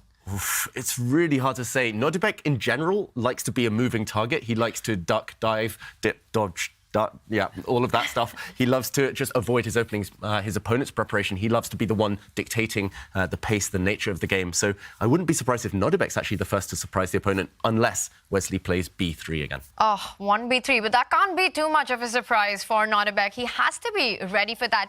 To me, the approach of 1b3, it feels more like a one-game opening rather than to re-employ it. And there we've got the players. They are ready to start the action. Stay hydrated. It's been a long day of chess. They're ready to go. Nodirbek with the black pieces. And let's remind everyone, a draw would mean that Nodirbek takes the match, goes into the final, eliminates Wesley. Wesley with the white pieces has to win to knock out Nodirbek Abdusattorov. This is such a huge moment in the career of both of these players, but in particular, Nodirbek Abdusattorov. He's younger. He has won a World Rapid Championship, but Wesley So was the dominant force a year ago in Toronto. Nodirbek wants to send him home. Yeah, absolutely. And in just a few seconds, we will see their opening approach. So critical with no increment on the clock. Which player gets the kind of middle game that they enjoy playing? Will Wesley get his solid approach, or will Nodirbek be able to create initiative? And Wesley surprises first with the English opening. The English opening, it's 1c4, and some quick moves here, some very quick moves from Nodirbek as he builds a strong pawn center with black. We see pawns disappearing already in the middle of the board, and a transposition to what we call the Tarrasch defense, where black often accepts an isolated pawn, but compensates with dynamism. Really fast start to this game by both players. And for Wesley So, he doesn't mind having the white pieces. He beat Magnus Carlsen with white in an Armageddon, but it's a very different type of position than this. Here, it's going to be a struggle. Is that isolated queen pawn, the pawn on d5, is it a weakness, or is it something that black can play around? You have open files when you have an isolated pawn. The adjacent files are free for the black rooks to step on those lines and stare into the white position. And when you're the one with the isolated queen's pawn, what you have in compensation is play, is the activity you're looking at. Not only taking control of the open files, as Robert pointed out, jumping forward with your pieces. The knight from f6 will land on e4 at some moment. For white, it's going to be all about doubling down on that d5 pawn. One thing's for sure, that these middle games are going to be dynamic with the asymmetrical pawn structure. Yep, and dynamic is not the name of black's last move. Pawn to h6, I'm really surprised by that one. One thing I will mention is that Wesley So is one of the best players against an IQP that I've seen in a long time. When he faces this isolated queen's pawn, Wesley So, he has a great track record, often just controlling squares, outmaneuvering the opponent. Both of white's bishops now are on the longest diagonals, phi and cathode. Will their X-ray vision come into effect? Nodirbek, having to play quickly, tries to break down white's queenside structure. I really like that move, because you couldn't let Wesley have all the fun. You're trying to carve out some squares for your own pieces. If you take on a5, then that means the a3 pawn, that becomes a weakness long term. And if you don't take it, and so you push your pawn forward, that hands black some critical dark squares on the queen side, namely c5 and b6. So this is the right approach from Nodirbek. You don't give your opponent all the space without countering. But he has burnt a minute. Both players have burnt around 1 minute right now. And Wesley, the first long pause of this game, he just needs to decide how to fix the structure, how to decide the structure, clarify it on the queen side. And the key moments are still to come, still ahead. But cagey start now, especially with Wesley So going into the tank. He needs to move. He needs to keep his time advantage, because black's position is still healthy for now. That last move, it feels as if things are brewing up in the position. Cagey so far, but a5, that's the first question in the position that Wesley needs to answer. What does he do with the b-pawn? It's attacked not only by the pawn, but the bishop on e7 as well. Do you defend it, keeping the tension? Do you push it, giving away some key squares in the position? I think pawn takes pawn would be the last option on my radar here. Giving a solid weakness on a3 is not what solid Wesley will ever do. I would want to push the pawn to keep the game going, and exactly, not to force off a series of trades. But look at how quickly and confidently Nodirbek is responding to Wesley's moves. He understands the plans very well. He may have made a quiet h6 move, but he's just developing the rest of his pieces now. That knight can hop on out to a square like b6, and there it goes. It's defending the IQP. The light square bishop is free, and watch out for the light squares on White's queenside. That knight can hop into c4, and suddenly it could be trouble for Wesley. Yeah. Potentially missed this last move by Wesley, so because he's allowing Black's knight to hop in, and suddenly trouble. White's dark square bishop is a big target. I think he's actually arranged his pieces sub-optimally here, Wesley, so, and you can tell the usage of the clock right now. Nodirbek has spent 1 minute. Pretty much 1 minute since he started this game. Wesley has spent almost 3 minutes. So the clock times are starting to get closer together. Nothing wrong has happened here at all for Nodirbek, so I think he wins the opening battle. And he should be feeling the more confident of the two. Already a kind of position where Black is the one who's pushing for the initiative, and once again it's White who has to win on demand. Black needs only a draw, a knight trade offered. I don't expect Nodirbek to trade and ease off the pressure. I like the idea of the knight jumping forward to c4 to put pressure on that bishop on b2. Also, that a3 pawn on White's queen side is a weak target. He reaches out, it does arrive on the board. It looks like Wesley's pieces are lacking coordination right now. It looks really not fun for Wesley. Look at that knight on a4. It's on the rim. It offered a trade. Trade was refused. The knight on c4 hits the bishop on b2. And if that bishop moves forward on that dark square diagonal, that a3 pawn is in the sights of Black's pieces, namely that knight that just hopped into c4 and the bishop on e7. I'm not liking this at all for Wesley. It's a must-win game. He's the one who's burning clock. And Nodirbek, he's just making very natural, developing moves that have a clear purpose. Yeah, Black still has the isolated queen's pawn, but we're forgetting about that factor because it's not relevant right now. Black's isolated pawn, if anything, just covers some key squares and helps the Black pieces. And pawn sacrifice from Wesley, so he is saying, take me, take that white a3 pawn. He's trying to at least activate the white pieces. And I think a good decision in an Armageddon game. But objectively, can Black take the pawn? That is the big question. Nodirbek, for the first time in this game, is pausing, stopping. He is tempted. Is greed good here? And that's the question. Black could just ignore things, develop, bring out the Black light square bishop to any square pretty much. But key moment, the first critical moment of this game. Big questions to Nodirbek, and he has to decide on the board. He mentioned in his interview, calculation is what he likes to do, but he has to do it quick, and he does decide to not go into the complications with White's knight jumping onto b6, potential capture on f6 if you think about going on the left side of the board. Nodirbek wants none of that. He wants to develop his pieces, keep the activity going rather than getting greedy. I didn't love his move. He developed his light squared bishop, but it was attacking a pawn that was easy to defend. I would have preferred bringing that light squared bishop out a little further, maybe to a square like f5. But I think that pawn on a3, it was capturable, not by the knight, because that would have handed White the b6 square, and that looks very ugly as Black is super cramped, and White is definitely going to win back some material. But he could take it with the bishop, but that's neither here nor there. At this stage of the game, he probably didn't like how discombobulated his pieces look. Instead, he's playing with that isolated queen pawn. It protects both knights in the center. He's using it as a lever. Yeah, and look at these two Black knights. They are beautiful pieces. They are glorious pieces. But actually, what are they attacking? They're not creating any threats right now. Black will try to activate the rooks, but actually it's just hard to see what next. So Nodirbek, he's going for stability. Then again, he has moved this bishop twice. It's kind of done a shimmy step here to d7 and then to e6. I think Wesley should be feeling positive about this change in developments. Suddenly, rather than being down a pawn with White, he has a very playable position. Yes, he has given the opponent squares, especially the Black knights, but White has squares too. These knights compensated for by this rock-solid bishop, this powerful bishop in the middle of the board, looking at both flanks. And I think this one still in the balance, and the clock could play a key factor. Nodirbek. Interesting, maybe a bit of indecision there. It was so tempting to grab a pawn. Wesley trying to shut things down, or at least trade off one of the sets of knights.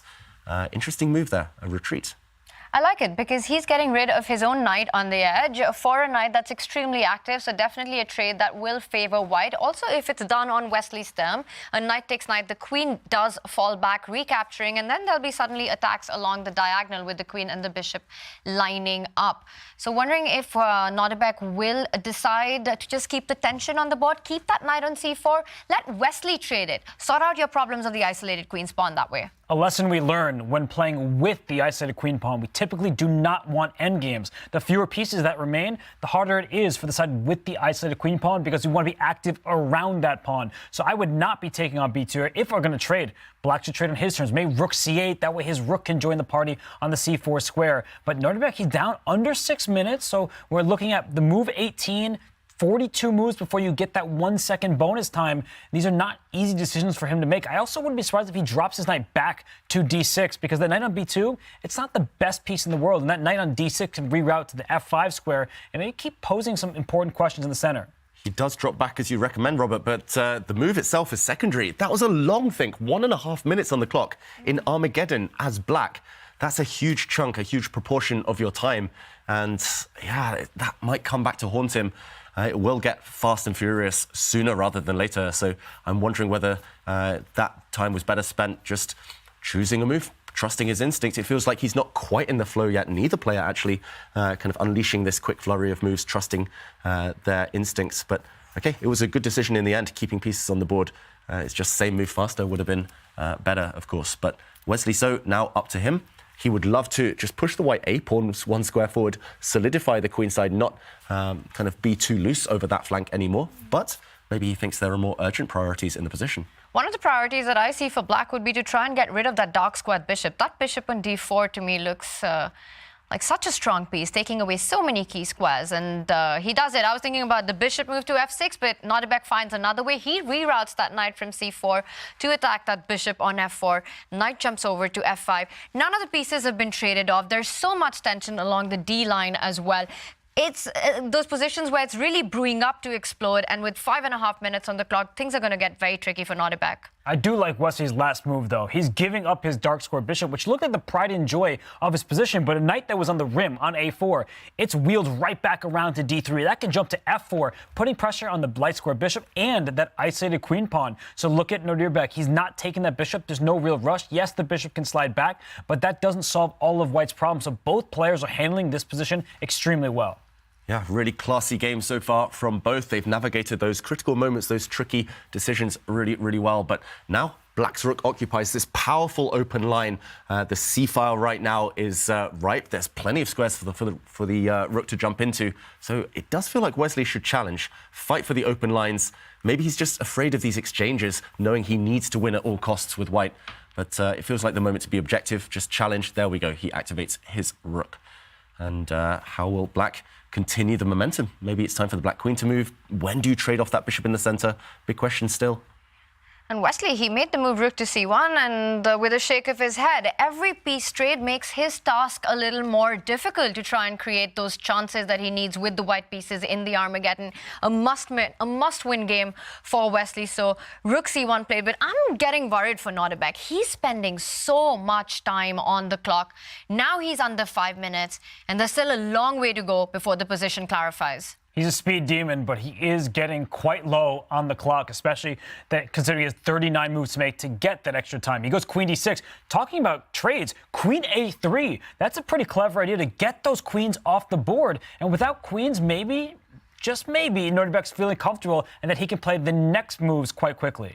Really, really nice move, but that one was a slow one. I think you're right, Robert. He at least has a clear-cut plan now, and that's the main thing in Armageddon. No matter how bad your position is, no matter how bad your plan is, as long as you're consistent and you have an idea in mind, it allows you to play quite quickly, allows you to get a flurry of moves in. And I know that these days a lot of younger players very rarely play without increment, but this is where the speed really is necessary. And I'm shocked. I thought the black queen was coming in, trade off the queens. But no, Nodirbek wants to peer down at the white king. The black queen is on the same diagonal as white's king, making Wesley feel slightly uncomfortable here. Actually, the more I look at it, the more I like this move. Really ambitious from Nodirbek. Not only making him feel uncomfortable on the king side, but that queen on the queen side as well, because there is a threat of the d-pawn moving forward to d4 and x-raying that queen with that bishop on e6. And if that pawn was to move forward, suddenly from becoming a weakness, it starts becoming a strength in black's position. And that knight on f5 is actually such a heroic piece because not only did it kick that bishop out of the center, it protects the g7 pawn. So if white does slide the queen back to b2, and that's played right now, it doesn't carry a threat. So I think that trade is the name of the game. Bishop d6, let's trade off those dark square bishops. And black does have a firm command over the queen side, and the king side does feel well defended as well. Look at Wesley on the camera. He's getting ready. He's flexing. He's just trying to get in the optimal position for the imminent time scramble. It's 7 minutes against 4 minutes, essentially. Still a 3-minute time advantage, half what it was at the beginning of the game, but enough to cause some delight for Wesley. So I think he's going to start hustling on the clock. You can see on his body language, he's itching to make moves. And Nodirbek is still freezing. It's been 3 or 4 of these moments where he spent 30 seconds, 1 minute, 1.5 minutes. You don't have that luxury in Armageddon chess. Whatever your move, trade off the dark square bishops like Robert says, push pawns, trade off rooks, whatever. You got to move quickly. The more pieces on the board, the more calculation-based the position becomes. And with seconds on the clock, you have to rely on intuition. You have to play faster instinctively. But right now, if Nodirbek keeps continuing to keep these many minor pieces on the board, that's going to be a tough task. Bishop to d6, trade off that monstrous bishop on e5. He keeps thinking, and now he's touching the 3-minute mark. He must be getting nervous right now because there's so many options. He does go for a bishop trade. The e5 bar actually slightly goes up in white's favor. I like the decision. I don't like the time it took to get there. So for Wesley, he now has just under 7 minutes. He's well ahead in the clock. Here's a moment where he has several different options. Just don't blunder your f2 pawn because the most tempting move in the position for white is going knight from d3 out to f4, but that will drop your f2 pawn. So just be careful if you're Wesley. No game-ending blunders. Yeah, maybe trade off bishops first and then that move, Robert. It looks like Wesley has to part with his dark square bishop, that beautiful bishop of white's in the center of the board, but he can do some dancing with his knights, and the nerves are definitely kicking in. Wesley occasionally is looking off at the clock already this early in the game. It's only move 23. He does trade off the bishops, and now the white knights. Do they start rolling? Do they start entering the center? Knight to f4 looks beautiful, putting pressure on that black isolated pawn, reminding Abdusattorov that he took on the isolated queen's pawn. No, he drops back. A bit of a counterintuitive move, retreating when it wasn't necessary. He wants to stop black's knight getting back into the center where it previously stood strong. Yeah, and that kind of really throws the ball on Nodirbek's court because knight e4 would have been an obvious move, but suddenly he has to slow down. Now he puts his own knight. There's a big threat on the board. He has to take care of this. Knight takes pawn, coming in with a fork. Did you see how Nodirbek just leaned forward when he was making this move, knight to d4, so looking for that piece activity? It's super complicated because white can bring his own knight to f4, which defends the e2 pawn, but then you need to calculate the moves like g5. So things are getting spicy. Wesley calculates things quickly, or he just wanted to play for Nodirbek's time trial. Nodirbek's about to go under 3 minutes. g5 is incredibly tempting, but it likely does not work. Yeah, white can just counterattack, I think, here against the black knight. And yes, pieces will get traded, but the black king would become open. So this didn't happen. Bishop to g4 instead. There's pressure. There's threats on Wesley. So this pawn is attacked twice now. Nodirbek is trying to save time on the clock, force his opponent to waste time on the clock by going on the offensive. This is a good strategy in general. When the clocks are low, attack. It's much easier, quicker, instinctive to attack than defend. And look at this, contorting himself, Wesley So drops his knight back, clearing the second rank. The white queen now defending that row. But yeah, it looks a bit odd. Suddenly Wesley forced backwards. When you need to win, you often want to avoid trades. But I think Wesley's going a little bit too far out of his way to avoid the trades. He's going backwards, but so is Nodirbek's clock. I mean, it's ticking down here. This is a problem for black. You're not even at move 30 yet, and you don't get that 1 second at a time per move until you get move 60. So, Tanya, I'm starting to like Wesley's chances. 100%. I mean, it's the clock and the position as well. There's this long-term weakness that you have with the isolated queen's pawn. Wesley's going to play this out till the very end, and you can fight against it. It'll always give white an edge unless black is able to create proper attack on that f2 square. Knight e4 is the move that you really want to make in this position, but white is just in time to block this diagonal with the move e3. But Tanya, look at the clock. 30 seconds. Make a move. You've only got 2 minutes left. This is too slow. And he's been so fast throughout the tour final, and then suddenly in this Armageddon with $50,000 on the line, a final spot on the line, Nodirbek, he needs to make a move. Wow, he has spent nearly 50 seconds on this turn. He has less than 1 minute 45 remaining. Is he forgetting that there's no increment? Because he hasn't played Armageddon all day today. They played 6 games of rapid chess with 3 seconds bonus time per move. But he is just stalled. He's frozen. This is the nerves. Physically incapable of making a move right now. What is he doing? Why is he fiddling with pieces? You've got 1 and a bit minutes. 28 moves only. We're still miles away from the increment stage. He plays rook to d8, a passive defensive move, holding together Black's isolated queen's pawn, but he needed to be consistent. Attack, go on the front foot when you're down on time. And now he's retreating. This is great news for Wesley, so terrible news for Abdusattorov. 1 minute 20. The key moments are still ahead. There's still so many pieces on the board. And Wesley just makes the most natural moves now. It's easier for him to play. There is no attack on the e2 pawn, on the f2 pawn, and Wesley is going for that isolated queen's pawn.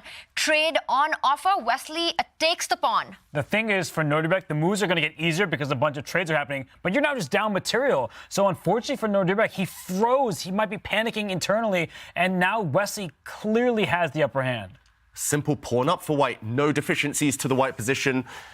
Just convert that extra pawn. He'll also be left with a bishop versus a knight with pawns on both flanks. He's going to reach for his bishop. He captures. Watch out for the black king. Vulnerable to some checks on the light squares.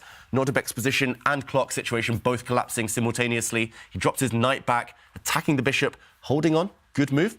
But look at that. He's panicking now. He looked over at the clock, realizing only 1 minute.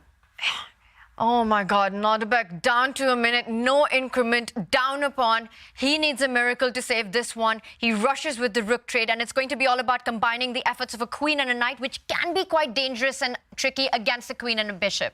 And Wesley, this rook on d1 that was just captured, he moves his bishop back out to b3. He needs to pile pressure on some of Black's vulnerable pawns. So for Wesley right now, plenty of time on his clock. For Nodirbek, he's down under a minute. He's down under a minute, and OK, ignore the board. He did capture that black rook at the bottom on d1. It's now queen and bishop versus queen and knight. White is just a pawn up, so let's ignore that small board for now. Let's focus on the players, and it's all about whether Nodirbek can hold on. It's not going to be easy long term, but he's got the move counter there. Look at the tablet, move 37. He needs to make 23 moves in just under 1 minute. His chair is shaking. Like, you could see how nervous he is right now because he does not have time to calculate. He just put his g-pawn forward, so he's down a pawn. He's trying to make space for his king. Wesley doesn't immediately have threats. That's the one bit of good news for Nodirbek. To be precise, he's got 48 seconds on the clock with no increment to be made. The good news for Nodirbek is that he's got the queen and knight. But how does the knight find itself? Find a good post into Wesley's camp right now? I don't see a clear path. And what an angle we see, visibly nervous now, shaking. He's trying to get the adrenaline pumping. I think he's just trying to set up a fortress, erect that fortress on the dart squares. White only has a light squared bishop, so if you hold the opposite color complex, you might be able to fend off the attack. And, OK, we see a check, a quick repetition of the position. Wesley cannot draw. He cannot repeat a third time. Of course he doesn't, but that gives extra moves to Nodirbek. That was very helpful for Nodirbek, and the bad thing for Wesley is he doesn't have an eval bar at his disposal. He doesn't know that he is objectively winning. If the queens come off the board, can the knight establish a dark square blockade? That's the big question. He's also dropped a second pawn. Can Wesley grab? He does take on b6, and now there's just one check. It was only one check. The white king's safe. If the queens come off now, it is dead. White is simply winning due to the 2 extra pawns, especially the protected pass pawn on b5. He can centralize now. I think this is going to kill the counterplay. Abdusattorov is on the brink of elimination. And Wesley, he did the right thing. He gives a check to centralize his queen. He can bring his queen back to help shield his king, which is vulnerable in the second row, but he can even bring his queen back to its starting square. And he can trade pieces anytime, but this is even nicer, going in for the kill. Going in for the kill. Look at the light squares. The queen, the bishop lined up. A battery on the diagonal. White is threatening queen to f7 check next to the black king. That would be lights out.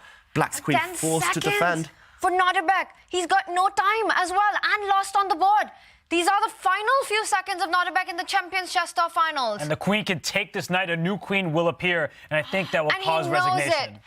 Nodirbek knows it. He resigns. Wesley So is into the finals. What a game between these two, and you have to feel for the youngster. And look at Wesley. He finally can catch his breath. He's been exhausted. He's played for over 6 hours today, but he makes it through to tomorrow. Wesley So rises to the occasion, takes it in the Armageddon in style with the white pieces, and Nodirbek Abdusattorov. What a journey it's been, and it is heartbreak for the young Uzbek phenom. Wow, such close action. Nodirbek, he just froze at the critical moments. It was the mammoth occasion. It was the money on the line. It was the thought of facing Magnus Carlsen tomorrow. It all got to him, and ultimately Wesley was just too composed, too calm.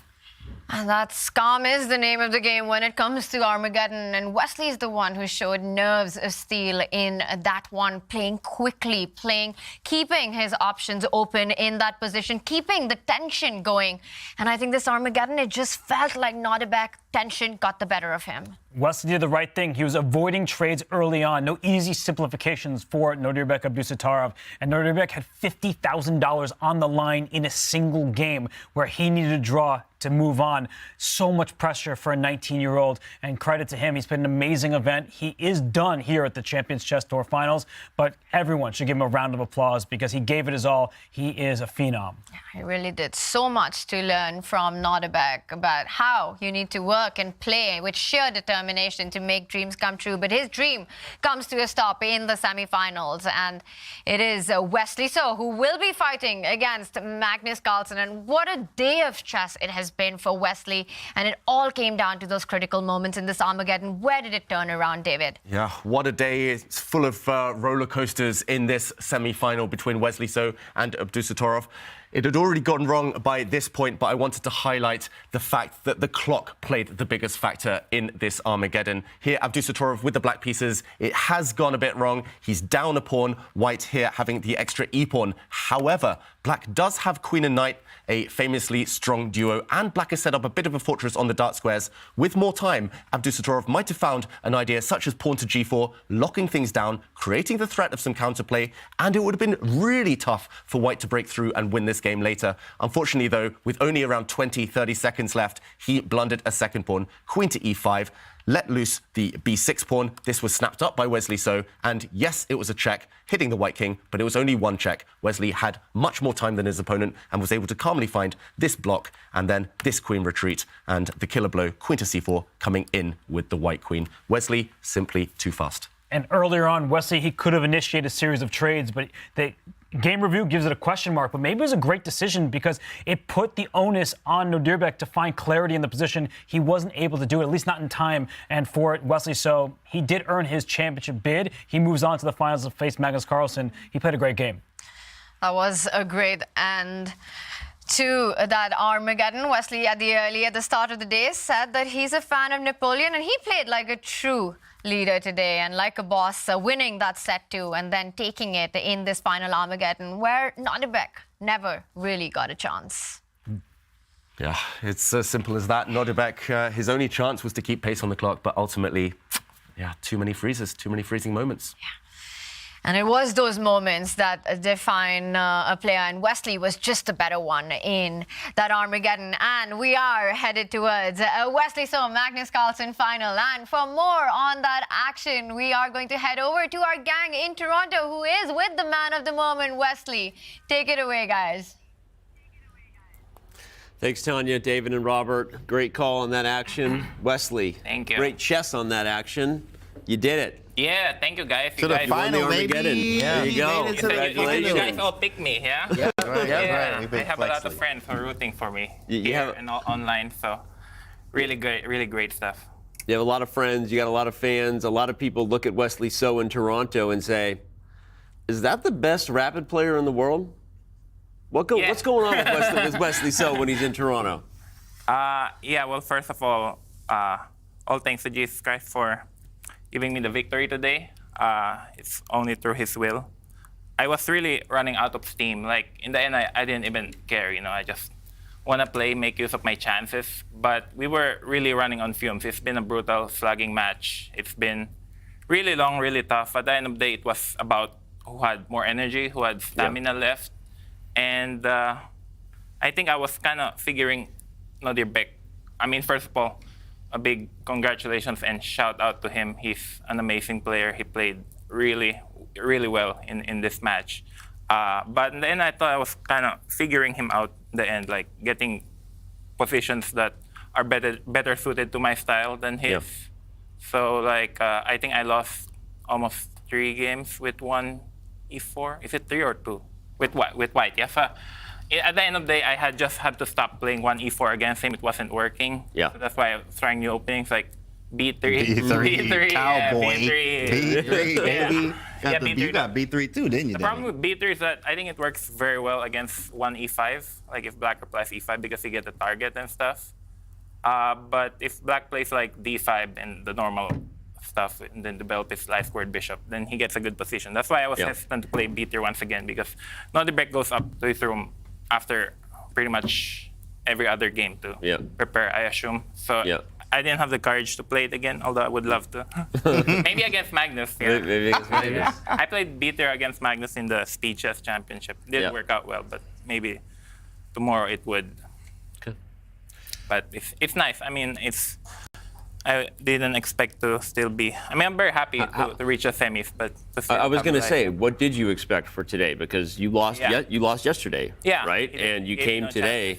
We kind of scripted our day, take you through behind the scenes. We do our pregame, run a show, rehearsal, and we're looking at the day. I'm like, well, if Wesley's playing in the finals, that means we're going to be here all day, because we're going to go. It's going to take an all the way comeback in order for that to happen, and you did it. Yeah, I think everything played well in this tournament right from the very first day. Right, since Hikaru didn't accept a draw against me, like everything had to go my way, because if I finish second even, then Magnus would pick Nodirbek for sure, and then I'd face a tough opponent with Fabiano, and I think Fabiano is a huge favorite against me based on style-wise. So everything had to go my way for me to reach the finals. Also, I realized today that I didn't tweet yesterday before my match, and then it ended really badly. So I was like, Twitter. You know what? Let me throw Anish again, see if it works. And it worked well. Throwing Anish Giri under the bus on Twitter makes everyone play better chess. It's just science. You know what I mean? There was some I was just having fun. My main idea really was to, I had no intentions to start anything on social media. Like our family is very reserved, very quiet. Like, we live in Minnesota, But my idea was just to troll Anish and watch the games online, and then one thing led to another. But I'm hoping, I'm hoping I qualify to a Candace, and I'll be back in Toronto, my lucky city. Okay. Very, very long day of chess for you, of course. Yes, Where do you get? brutal. Yeah, very brutal. Where do you get more of the stamina from, especially needing it in this last match here? Where? Because it seems like you're just high spirit, feeling good. Not like you, yeah. Feels like you. It looks like you haven't. You just woke up. Like you look fresh. So where does that come from? Not really. No, I was really. He doesn't feel fresh. He doesn't feel fresh. Do I really look like? Well, I was like, I think at the end of the day, both Nodirbek and I were running on our last energy reserves. Like, I think the reason why Magnus is so good is because he's very fit compared to many other chess players. But, not me. But hopefully I can put up a good fight. Well, I could ask the same thing about you guys. You guys have been here since like 12. What we're doing may not be quite as hard as what you're doing. Although I appreciate that. Thank you. But yeah, it is a long day, and you did it. You pulled through. Yeah, for sure. And it's crazy. Like, I was thinking in the Armageddon game, there was a huge amount at stake, like 51,000. So, I mean, it's crazy that so much is at stake at a single Armageddon game. That was $50,000 game. He's playing a $50,000 chess game. Yeah. $50,000 game. Is it 51?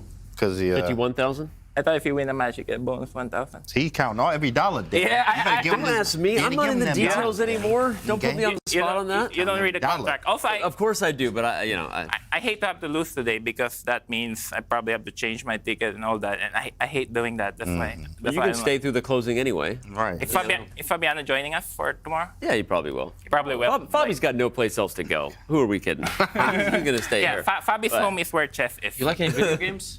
Huh? You like any video games? These guys have been playing Clash Royale all day against each other. So really, I play like Counter-Strike, Dota 2, CS. before, all that. CS, Dota 2, like Nepo. Like during the pandemic, I was playing Counter-Strike. I thought I would never play over-the-board chess again during 2020. So I'm like killing time, but Makes sense. Yeah, life goes on. But Lazavik won on Nintendo Switch, so it'll be very interesting. That's right. White Elephant. Yeah. What games he used. But also, I'd like to take the opportunity to thank our sponsors. And, there's huge money at stake here. And I personally don't really play chess for money, but I really appreciate that fact. Wait, we have sponsors? I thought that was all just out of Danny's pocket. I thought Danny was just writing just all the most of it. No, but you don't have to ask the players to thank the sponsors. Wesley just did it. Thank you very much. And of course, I also thank you to all the people who are rooting for me, both here and on online. I think that's one of the main reasons why played so well in Toronto last year and also this year. And also shout out to Michael Brancato, because before tournament he said he wished that the dream finals would be Magnus and me. And I was like, what? I would reach the semifinals? So, I mean, You say you're from a small little place in Minnesota, which I think is kind of how they. I always seen that meme, like 1 day in Minnesota, 5 days in Minnesota, and then you just turn more and more into a Minnesotan. Does the local community there like know who you are? Like around your neighbors, do they root for you? Do they talk to you? Do they know they've got a beast chess player around? Well, I think I'm the only grandmaster in the entire state of Minnesota. For now. For now? For now, until you make a chess academy, and then, you know, and then that's a good idea. Go Until home. Alice Lee gets her grandmaster title. Oh, she's from Minnesota? Yeah, she lives in St. Paul. But yeah, I think we moved in this new place 4.5 years ago, and then there's annual neighbor meetings, and they figure out that I was a chess player. Oh. So they're like, last year they were asking during the party, they were like, oh, who's Hans Niemann? Who's Hans Niemann? That's all they ever talk about. But I mean, I think chess in Minnesota is growing slowly but surely. Like, it's being included in high school and also in what do you call that? After academics. School, yeah. So it's like, one time, sometimes people recognize me in a store. It's like, hey, aren't you the chess player? And they be googling me, looking at my photos. But it's not like the attention that you get in St. Louis, Missouri. Like, and then they ask you if you've ever played Hans Niemann. Is that what they Sorry? ask you? They say, have you ever played Hans Niemann? Yeah, I crashed that guy. All right, Wesley, I will. Yeah. Oh, sorry, I was going to quick. What was I? Minnesota? Gonna say. You're tired. Yeah, I know. I'm confused. Yeah, I'm gonna give you one last question, because I think setting up what Michael Brancato said his dream final would be was probably based on the fact that we've got the Champions Chess Tour defending champion in Magnus Carlsen. You have the Chess.com global champion. That's you. That's what right, he said. if you missed the memo, right? So you versus Magnus is a true kind of marriage of what was previously two separate online tours, now with one ring to rule them all, right? One ring to bind them. So let me tell you this. Let me ask you, how does the best Wesley So show up tomorrow? The Wesley So that believes he can beat Magnus Carlsen in a match. Well, you got to cheer me up, Dan. You got to pump me up. I'm asking. You want to cash your date tonight? You want to cash your date coupon tonight? Maybe Magnus I can switch to chess 960. I'll be cool with that. But overall, I had a horrible lifetime performance against Magnus. I'll give my best. Magnus, if you're listening, maybe take it easy on me tomorrow. Give us a match. Well, I'm sure you'll bring your best, and I'm sure that we're going to have a match. I really hope so. A lot of people believe in you. A lot of fans, a lot of people think this is going to be a thriller, and there's a reason why a lot of people wanted to see this. So, don't forget our date. I'm not going to forget our date. You've got the coupon. I can never forget. All right, Wesley, we are going to let you go. Let you get some rest. Enjoy your night. You've got 2 more big days of chess ahead. Your job isn't done. We wish you the best of luck against Magnus Carlsen. Yeah, for sure. I'm just very happy to be in the finals. But I really hope it'll be a match tomorrow. Yeah. All right, Wesley. Good luck. Good luck, Wesley. Good luck, buddy. Thank you, Thanks for being with us. Well, there we have it. That was our guy. That is our guy, Wesley So, who punched his ticket, and now we know who's going to play the other. Carlsen and Wesley So will throw down in the title match. It starts tomorrow. It's Friday, and it's Friday. We're going to play chess on Friday. And there's the all right, strike but before we sing or do whatever else we're going to do to get out of here, I'm going to let everyone catch up with Kaya, who caught up with Nodirbek after that tough match. It's up to them. Giving us an incredible fight, but it ends here. So how are you right now, Nodirbek? Yeah, I'm a bit disappointed with my play today. I played very badly, but also Wesley. Shout out to him. He played very very well after yesterday's tough loss. But it sometimes happens. I had every chance to win this match. But that's what it is. And you went all the way onto that final Armageddon. It was crazy to watch. You were shaking. We could see your feet shaking. Can you take us through the emotions in the end there? Yeah, no, I got decent position out of the opening. I like these tower structures. I've played many games there. I've got very very good position. But then, I somehow, started to think and, played passively. So yeah, that's why I was, I was punished by Wesley. Yeah, generally today was not my day, so I have to come back stronger. And we definitely think you will. But what has been the highlight for you? The fact that you've been here, one of the youngest players, fighting it out and making it all the way to the semifinals. No, it's been a great event. First of all, big thanks to Chess.com for hosting this great event. Giving opportunity for me.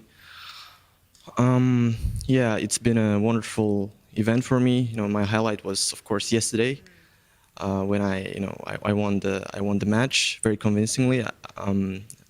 Even when I lose the first game, I wasn't disappointed because I was outplaying him there. Yeah, but today something went wrong and he was clearly better than me. Nodirbek, we know you went through a lot to get here, staying in Berlin for 8 days. You've given us incredible entertainment. Thank you also for sharing your thoughts here in the Mix Zone. And we wish you best of luck in the nearest future. Thank you. Thank you. That's Nodirbek Abdusattorov, a great guy who is knocked out of the CCT Finals. But what a performance he's given us. Back to you guys.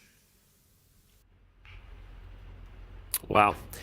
After being excited here in the studio with Wesley, it's hard not to now just go quickly to the other side and feel heartbroken for Nodirbek. Levy, your thoughts on just the emotion, how much he clearly wanted this? Yeah, listen, losing one chess game is tough. Losing a chess match, is especially one that you felt like you could have won, is even tougher. And when you add on top of that it was potentially $50,000 to $150,000, not to mention a match with Magnus. I can't imagine. Like I truly can't imagine. It's really heartwarming and special that the players here are giving these solemn and open interviews to all of us, because historically chess players do not give interviews when they lose. They run off somewhere and they are not seen until the next day of action. So really nothing but respect to these guys for being a part of this. And you have nothing. You just look forward to their next event, which for Nodirbek just so happens to be in his home country, the World Rapid and Blitz Championship. So, love the guy. Looking forward to his next set of tournaments. Same here. I'm looking forward to the next set of tournaments. I mean, you got to feel for him. It's a $50K match. That's a lot of money there. But he also made $50K. He also played against some of the strongest players in the world. So it's nice practice for him as he goes into the next Rapid tournament. This is do his thing. I mean, we saw Denis lose one title Tuesday, right? So we see Nodirbek lose here. Maybe he'll win World Rapid Championship. We don't know. But at the same time, it's good confidence for him at the end of the day. So. Got to feel for him. It is $50K, I think, for Nodirbek. Like many others, it's not even necessarily about the money. You know that he's now at the place where he doesn't want to hear things coming out of commentators' mouths anymore like, well, next time, or practice, or he's young, he'll get there. He's tired of that. You can see that he wants it. You can see how much he cared about this. And I think for the fans and everyone watching, it really helps you appreciate that this has been a year-long ordeal to get here, right? This tour has had a lot going on for these guys with so much at stake. So great to see the emotion. We do appreciate him giving the interview, and we know it's obviously not ending the way that he storylined it for himself. But best of luck to Nodirbek in his next event, and best of luck to all of you fans. Whatever you're going to do tonight, be safe and maybe get some rest, because we still have a couple of days of chess ahead. So for everyone here, the crew, Canty, Levy in Toronto, of course, everyone across the pond as well, doing everything that they're doing to bring this to us. Remember, we have 2 more days of chess. It's the Championship Chess Tour Finals, the title match between Magnus Carlsen and Wesley So. It's here tomorrow. Don't be anywhere else, and we will see you then. He just crushed Nodirbek, never gave him a chance. Fabi, he makes the wrong knight jump, that he slowed down, another queen comes to g5. Wesley strikes again with the black pieces, and that is a 2-2 win for Wesley So. Wesley keeping things alive with a nasty move. What a sick move. What a fantastic game. I've never seen anything like that. Fabiano Caruana is eliminated. Magnus Carlsen stamps his ticket to the finals. we are getting set for what will be the final Armageddon of this epic semifinal day. Nodirbek knows it. He resigns. Wesley So is into the finals.